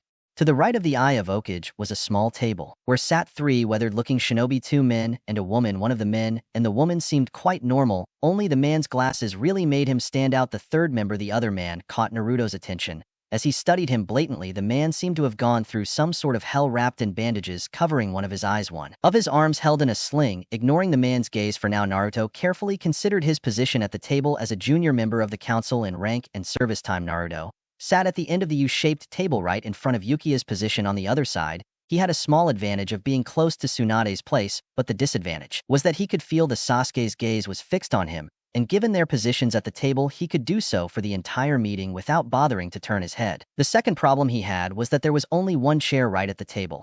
A seat had been provided for the heir, in this case Temari, but I was sitting behind, and to the right. This will not help. Naruto thought I promised her that she would be my equal. The majority of the council and her friends watched with amusement as Naruto moved the heir's chair to the side of his and moved it aside to having Temari sit down. Temari felt the need to blush as she gracefully took her seat. It was a thoughtful gesture on Naruto's part, but she silently wished that he hadn't drawn so much attention to her. Surreptitiously scanning the crowd as Naruto took his seat, Temari noticed that most of the clan heads and heirs gathered there. They seemed more amused than anything else by her husband's actions.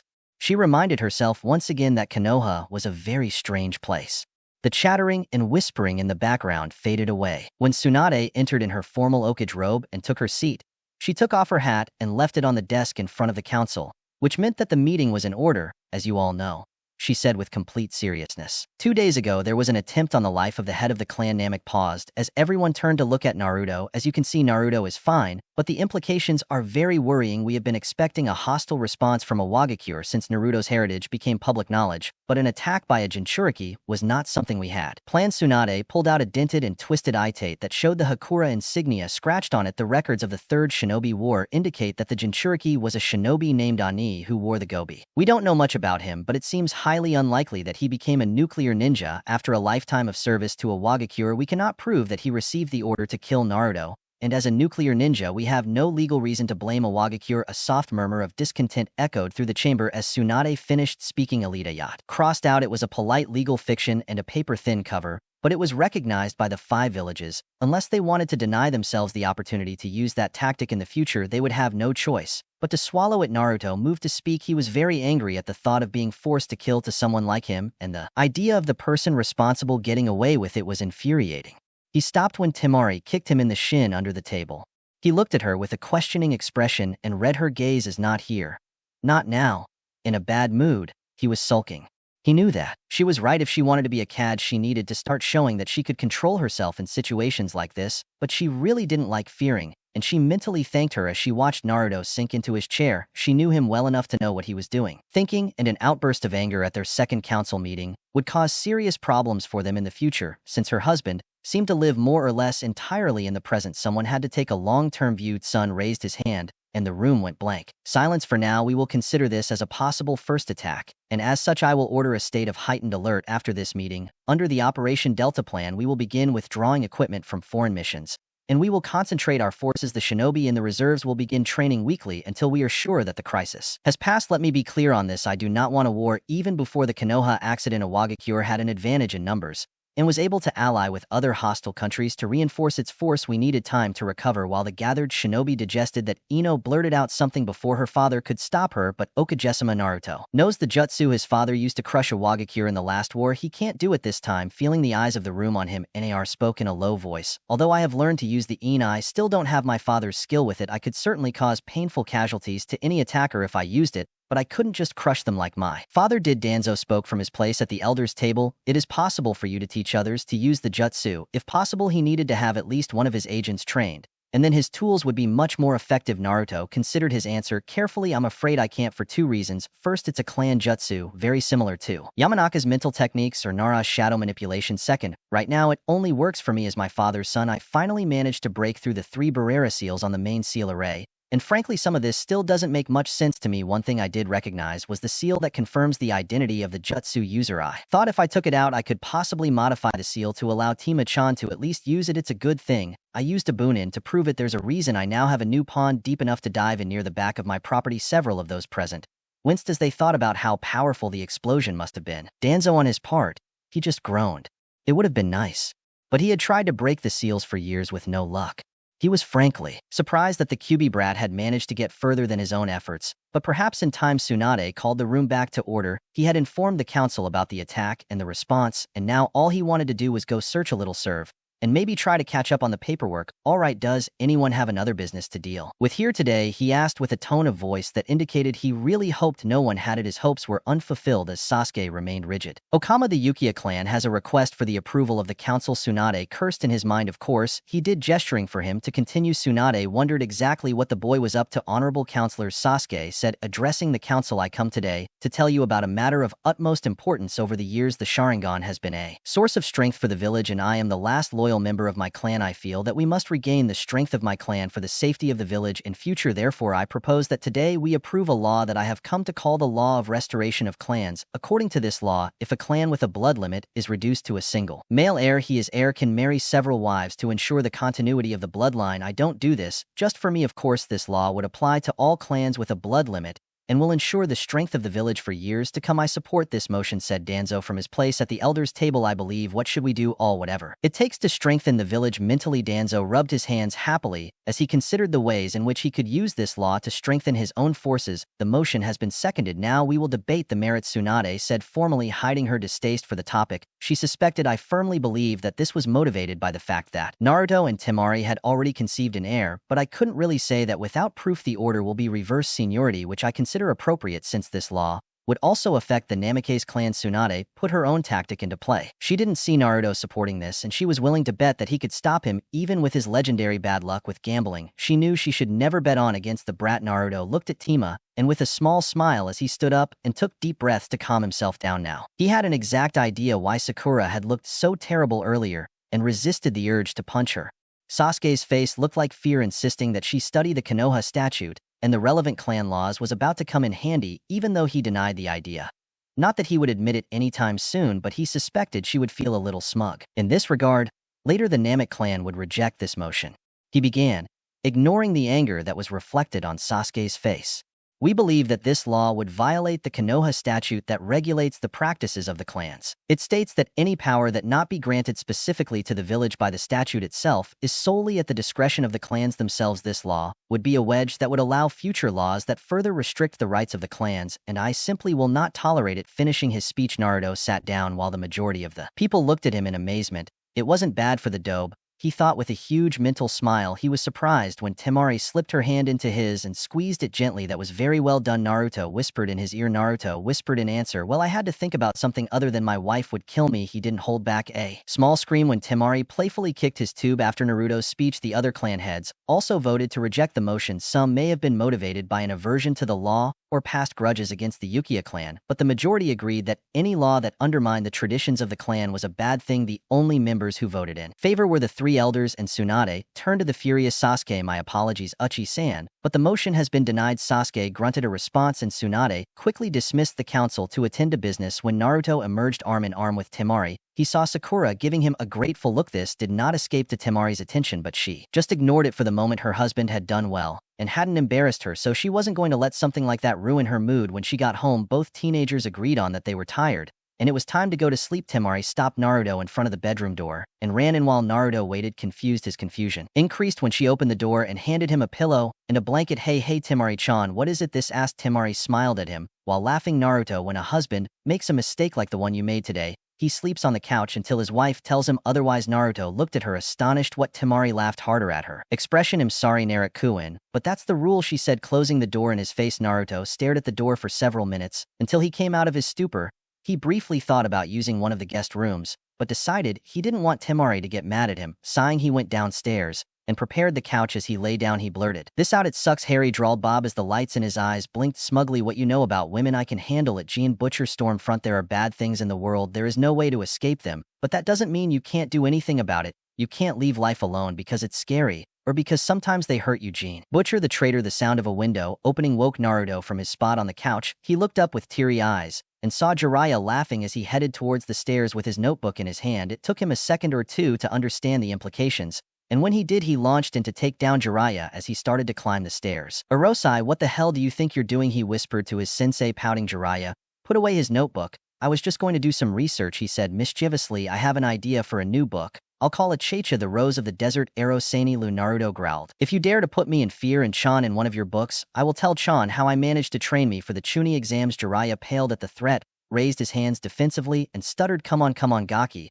There is no need to be so hostile today. I come in peace. Naruto said, looking at the man. It wasn't that he didn't like the self-proclaimed super pervert. Jiraiya had actually taught him some interesting things, but he had noticed a certain tendency whenever Jiraiya appeared. Sooner or later, his life was becoming more difficult. Extending a hand to help Jiraiya up from the ground, Naruto asked the first question that came to his mind. May I ask what exactly brings you here so early? Seeing that Jiraiya he adopted his usual perverted look, Naruto interrupted him. No, what really brings you here? Jiraiya instantly assumed an expression, my posture much more serious. Tsunade wants me to be there when you go to talk to the fox. If things go wrong, I can use this to stop you, he said, showing Naruto a complicated paper seal. Naruto examined the seal closely. If I'm reading this right, you put that tag on me, it will cut my chakra, and I'll fall right. Jiraiya gave him a wide smile. You're getting better with your Fuinjutsu. That's exactly what it does. As Jiraiya frowned as he continued, Tsunade wants us to do this away from the village. Just in case, I'm going to take some precautions and put up a ceiling barrier. Go find Inoichi and that fox of yours and meet me at the place where you trained for the exams. Naruto nodded and then froze. Erwin, I think I should tell Temari-chan what's going on. He looked at Jiraiya angrily when the eccentric sage made noises of spankings towards him. Oh well, I couldn't tell him, and when I find her, and she's mentally talking to the fox, you can take care of her. Well, you should probably let your wife know where you're going, said Jiraiya as he walked out the window. Coward, muttered Naruto quietly as he went up the stairs. Opening the door to his bedroom, Naruto found Afir and lying on top of the bed in her usual nightwear, a baggy t-shirt and drags. Naruto paused to admire his wife's long, toned legs. If there was a feature, the physical thing that he really appreciated about her besides her eyes were those legs. He blushed as he remembered how soft they had been on their wedding night, and with great effort he concentrated again on the reason why he was there.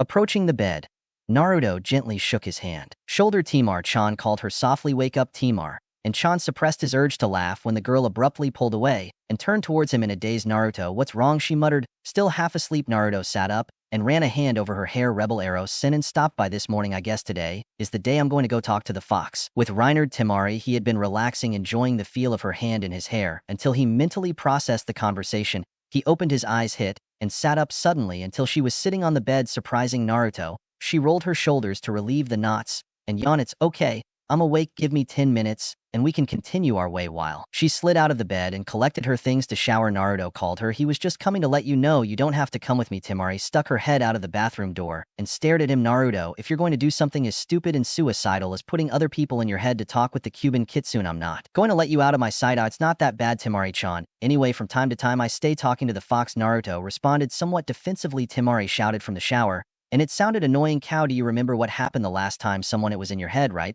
And maybe you forgot. Let me remind you that you put your own damn kachi in your stomach. Naruto grimaced. He had a feeling that that particular act would be used against him in the future. With depressing frequency, sighing as he dressed for the day, he considered just leaving while she was in the shower, but decided against it. His decision ultimately depended on one crucial fact: he didn't want to go back to sleep on the couch. Now prep and ready for the day, his stomach growled, reminding him that he hadn't eaten. I'm going to make breakfast, he shouted towards the bathroom as he walked down the stairs towards the Temari kitchen. He tied his hair up in his signature style and followed his nose into the kitchen. Soon after, he found Naruto putting the finishing touches on a couple of omelets. She sat at the table and smiled as he theatrically slid the plate in front of her. It smells really good, Naruto said happily as she got ready to eat. She was a little irritated because Naruto cooked better than her, but her anger subsided. She fainted as she savored her omelet. Still, I really need to learn to cook, she thought to herself. I would like to be able to surprise him with something good. One of these days, at the end, the teenagers checked their equipment and left the farm, exchanging glances. The two quickly headed to the rooftops while they were heading to the Yamanaka flower shop.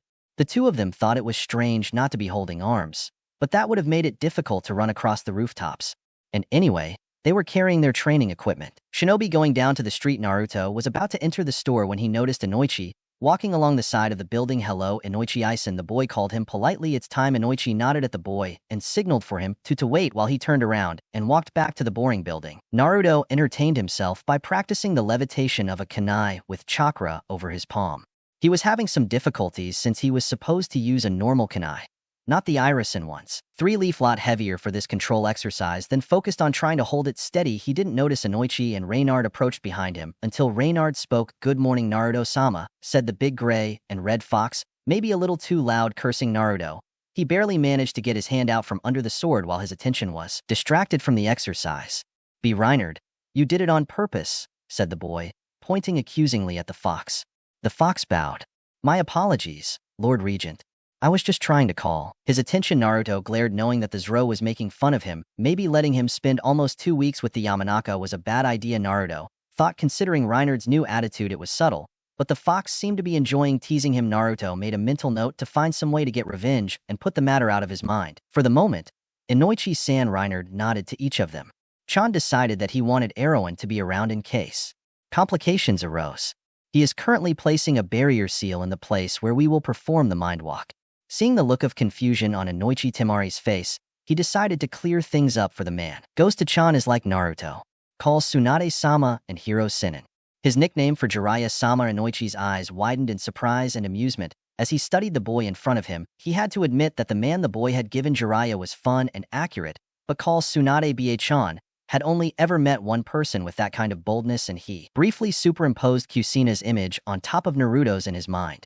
He may look like his father, Inoichi thought, amused, but he definitely inherited Kusuna's frivolous attitude. Inoichi noticed that both the teenagers as the fox looked at him and realized that he must have been lost and thought, okay, in Tozen, I guess you know where we have to go. Inoichi nodded and indicated that move on. When the mixed group left, Inoichi couldn't help but wonder what would have happened if Naruto hadn't married Temari. It was a shame. The girl probably would have been good for his little princess. He mentally filed that thought away for future consideration. When the group reached their destination, Naruto couldn't help but groan. I had forgotten exactly why Hiro Sennin liked that particular place. Apparently Jiraiya had already gotten bored after preparing the middle of the field, because he was indeed sitting in the bushes overlooking the waterfall, laughing as she spied on the women downstairs. Temari's knew that Naruto called Jiraiya Ero Sennin, but she had assumed it was because of the books the older man had written. Seeing him in action, she now completely understood why her husband called him that, and not because nothing more. With a growl in his throat, he removed the fan from his back and opened it completely. Kamaitachi no Jutsu shouted as he swung his fan, creating a funnel of wind visible around Jiraiya as his attack. I picked him up, and Naruto laughed hysterically at the irony of Jiraiya being thrown from that particular cliff, while Temari closed her fan with a victorious smile. Upon noticing her questioning look, Naruto managed to calm down, although he missed the occasional visitor.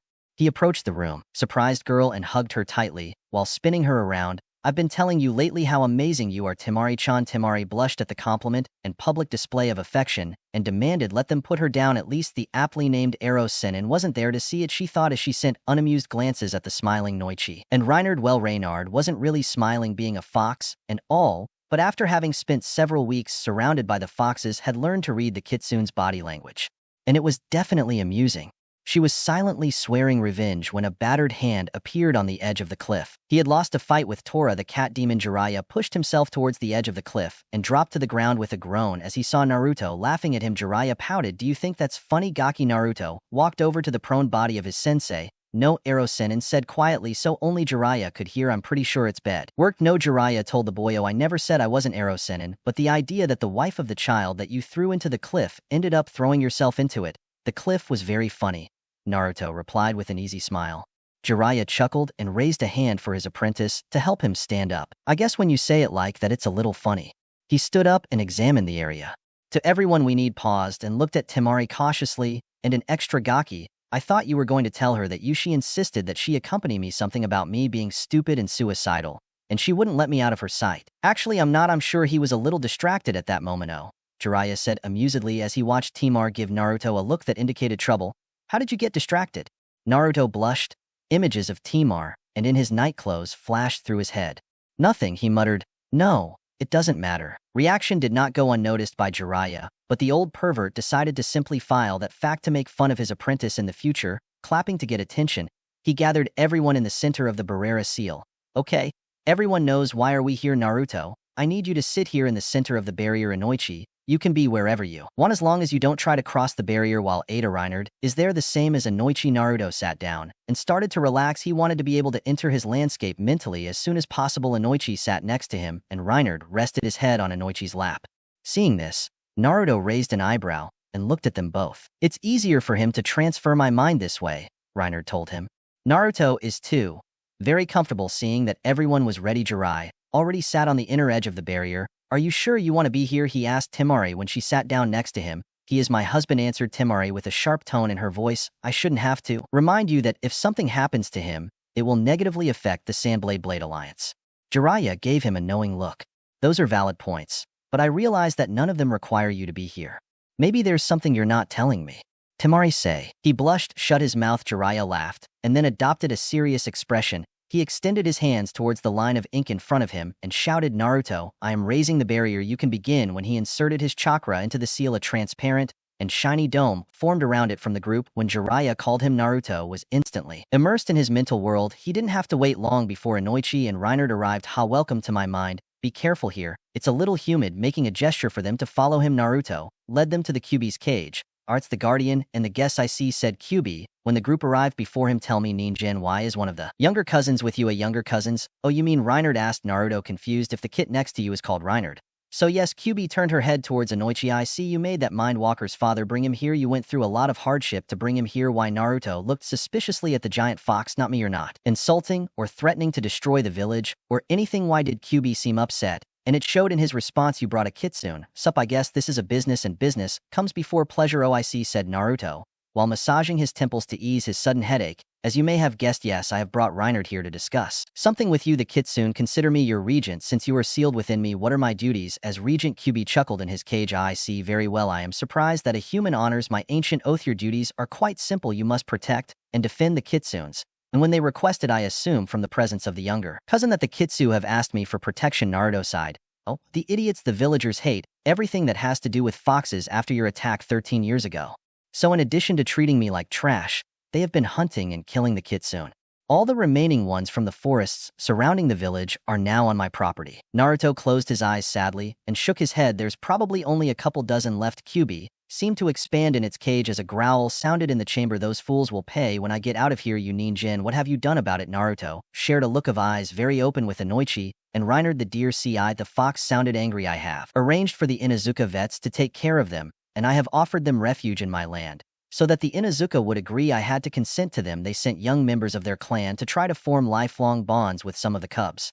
Kyubi considered it not a bad idea for the Kitsune. Inuzuka was bonding with a partner for life, and although he was not prepared for hand-to-hand combat, since the Ninkin, the Kitsune had its own advantages, "I suppose your solution is acceptable, since it will not devastate the village like I would your younger cousin. Reinhard the ninjin called you. Come here." Reinhard bowed and advanced towards the bars, his body shouting his reluctance. "Yes, Kyubi-sama, could this ask me why am I approaching his greatness?" Kyubi gave one of his terrifying smiles. "I have a gift for you, little one," pressing the tip of one of his claws on Reinhard's head. Naruto and Ino received a brief flash before that Reinhard disappeared from Naruto's mental landscape. "Hey Fox, what did you just do to him?" Naruto shouted with rage. "Calm down, Tun Ninjin, I haven't hurt him. I've simply transferred the basic knowledge of ninjutsu to him." "Kitsune ninjutsu." Kitsune, wait, what? "Fox, I really don't think the village is ready for fireball-spitting foxes." Kyubi sighed. Naruto may be a more interesting container than Myth or Kusina, but he often annoyed the hell out of the great Kitsune. "I don't care what the idiots in the village think when Reinhard teaches the others the skills I have shown him. The next pathetic sack of meat to attack one of Inari's blessed ones will suffer greatly for his mistake." Kyubi began to laugh as he visualized the delicious shock and horror that awaited the next fool to attack one of the younger cousins. Naruto looked at Inoichi and shrugged. He doubted the foxes would seek revenge, but he liked the idea that they could defend themselves if they were attacked. "I wonder, since I'm trapped with the furball here, maybe I should take a page from the Inuzuka clan. I can see some advantages for the Kitsune, and now with any villagers who don't like it." "Sorry, Kisan," said Inoichi to the fox. "I have a question. When my daughter was trapped here, so what since then? He has had problems with his chakra control, and I think you will know why." Kyubi was standing behind the bars with his tails wagging behind him. "Mortal, you are confusing me a lot. I don't care what happens to your offspring, but if I don't answer, I'm sure the ninjin over there will come after me for it, and I don't like to be bothered. Your pathetic clan jutsu requires you to send your soul to the target vessel. The soul of your offspring was in direct contact with me, the strongest of the Biju. I suppose that contact forcibly increased his chakra reserves. Now, if you are satisfied, I think our business is finished here." Naruto gave Inoichi a questioning look, and the man nodded, indicating that he was finished. "Yes, I think that's all, Fox." Kyubi, he gave them a truly evil smile. "Well, now that we're done with the matter, it's time to enjoy." He concentrated and forced all the chakra he could through the seal, and then used Inoichi's link to Inoichi's mind. Naruto, as another channel to attack, laughed as the two disappeared in a wave of red chakra, and sat back to watch the events unfold. Mortal fool, back in the world of the living, the first sign of trouble for Temari and Jiraiya was a huge explosion of Naruto's red chakra that he threw Inoichi's rain hard against the Temari barrier. She watched in horror as her husband grew fangs and claws, and the marks of his whiskers widened beneath his red eyes. Red chakra settled around him and formed what almost looked like a large fox, while three tails of bubbling red chakra formed behind him. "Oh, this is not good," Jiraiya muttered as he watched Naruto's transformation. He tried to get closer to put his pressure tag on the wild boy, but he was forced to back away when a tail passed by where he should have been. "Hey babe," he yelled at Temari, "I need to put this tag on him. Can you distract him?" Temari shakily felt the killing intent was even worse than Gaara's, but at the same time, at least she already had experience in dealing with something like this. A normal shinobi would have been paralyzed with fear, but Temari took the fan off her back and prepared to fight. Naruto's form seemed to crouch, then he exploded forward, charging at the girl. She didn't. She was ready for speed and barely managed to deflect it with her wind when it bounced off the barrier. She was glad that Naruto didn't seem capable of using a jutsu like this. She shuddered at the thought of how bad things would be if she could wear his clones in this way. By controlling time, he began to try to drive him towards Jiraiya using gusts of wind, but it was not working as well as he expected. He could knock him down, but he would only use his tails to reposition himself in the air and avoid the wise toad. Jiraiya was already getting frustrated. This version of Naruto was very fast and agile. He and Temari had the disadvantage of trying to fight to subdue the boy while he had no such limitations. He was considering summoning Mape to use Sage Mode, but he really didn't want to. Doing so would be like hitting a mosquito with a sledgehammer, and then there was the problem of Temari being present. She really didn't like using the technique in front of women. Tired, Temari decided to adopt a more proactive stance. "Kamaitashi no Jutsu," shouted with a blow of her fan. Visible whirlwind formed around Naruto and lifted him into the air. He began to cut the jutsu with his tails, but he ran out of time when he crashed with full force against the barrier.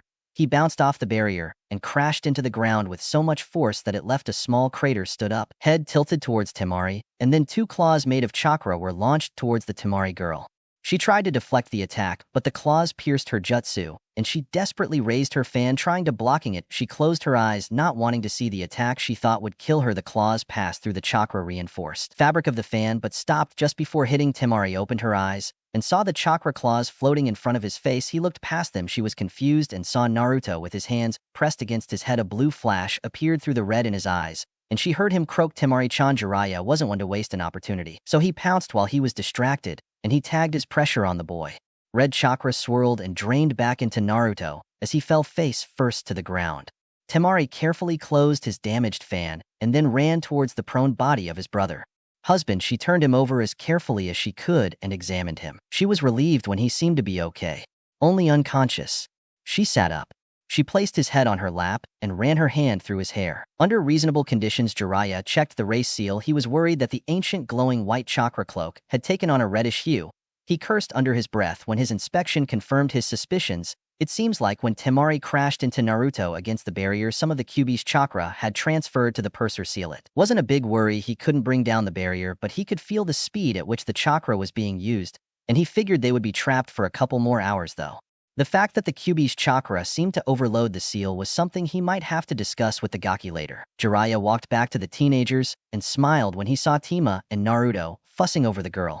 Strong and didn't seem to take into account Naruto's Jinchuriki status, and he could read between the lines. He knew that the two were much closer than they themselves seemed to realize. He mentally sighed. It seemed like his two apprentices had surpassed him in at least one thing, while he lived with the knowledge that he would never have the love of his life.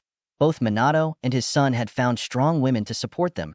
They had not been found for him.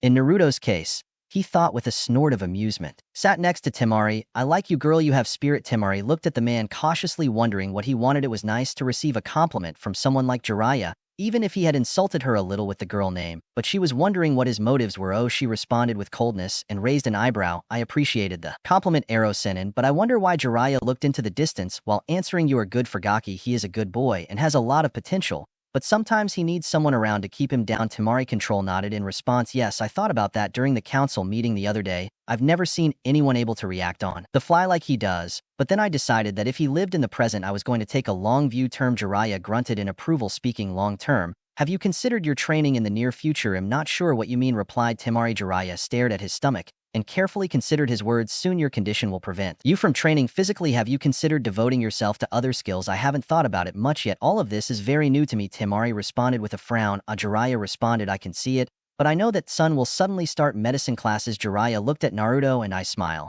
"Knowing the Gaki as I probably do, it would be good if you learned at least the basic jutsus of medicine while you can't train your body."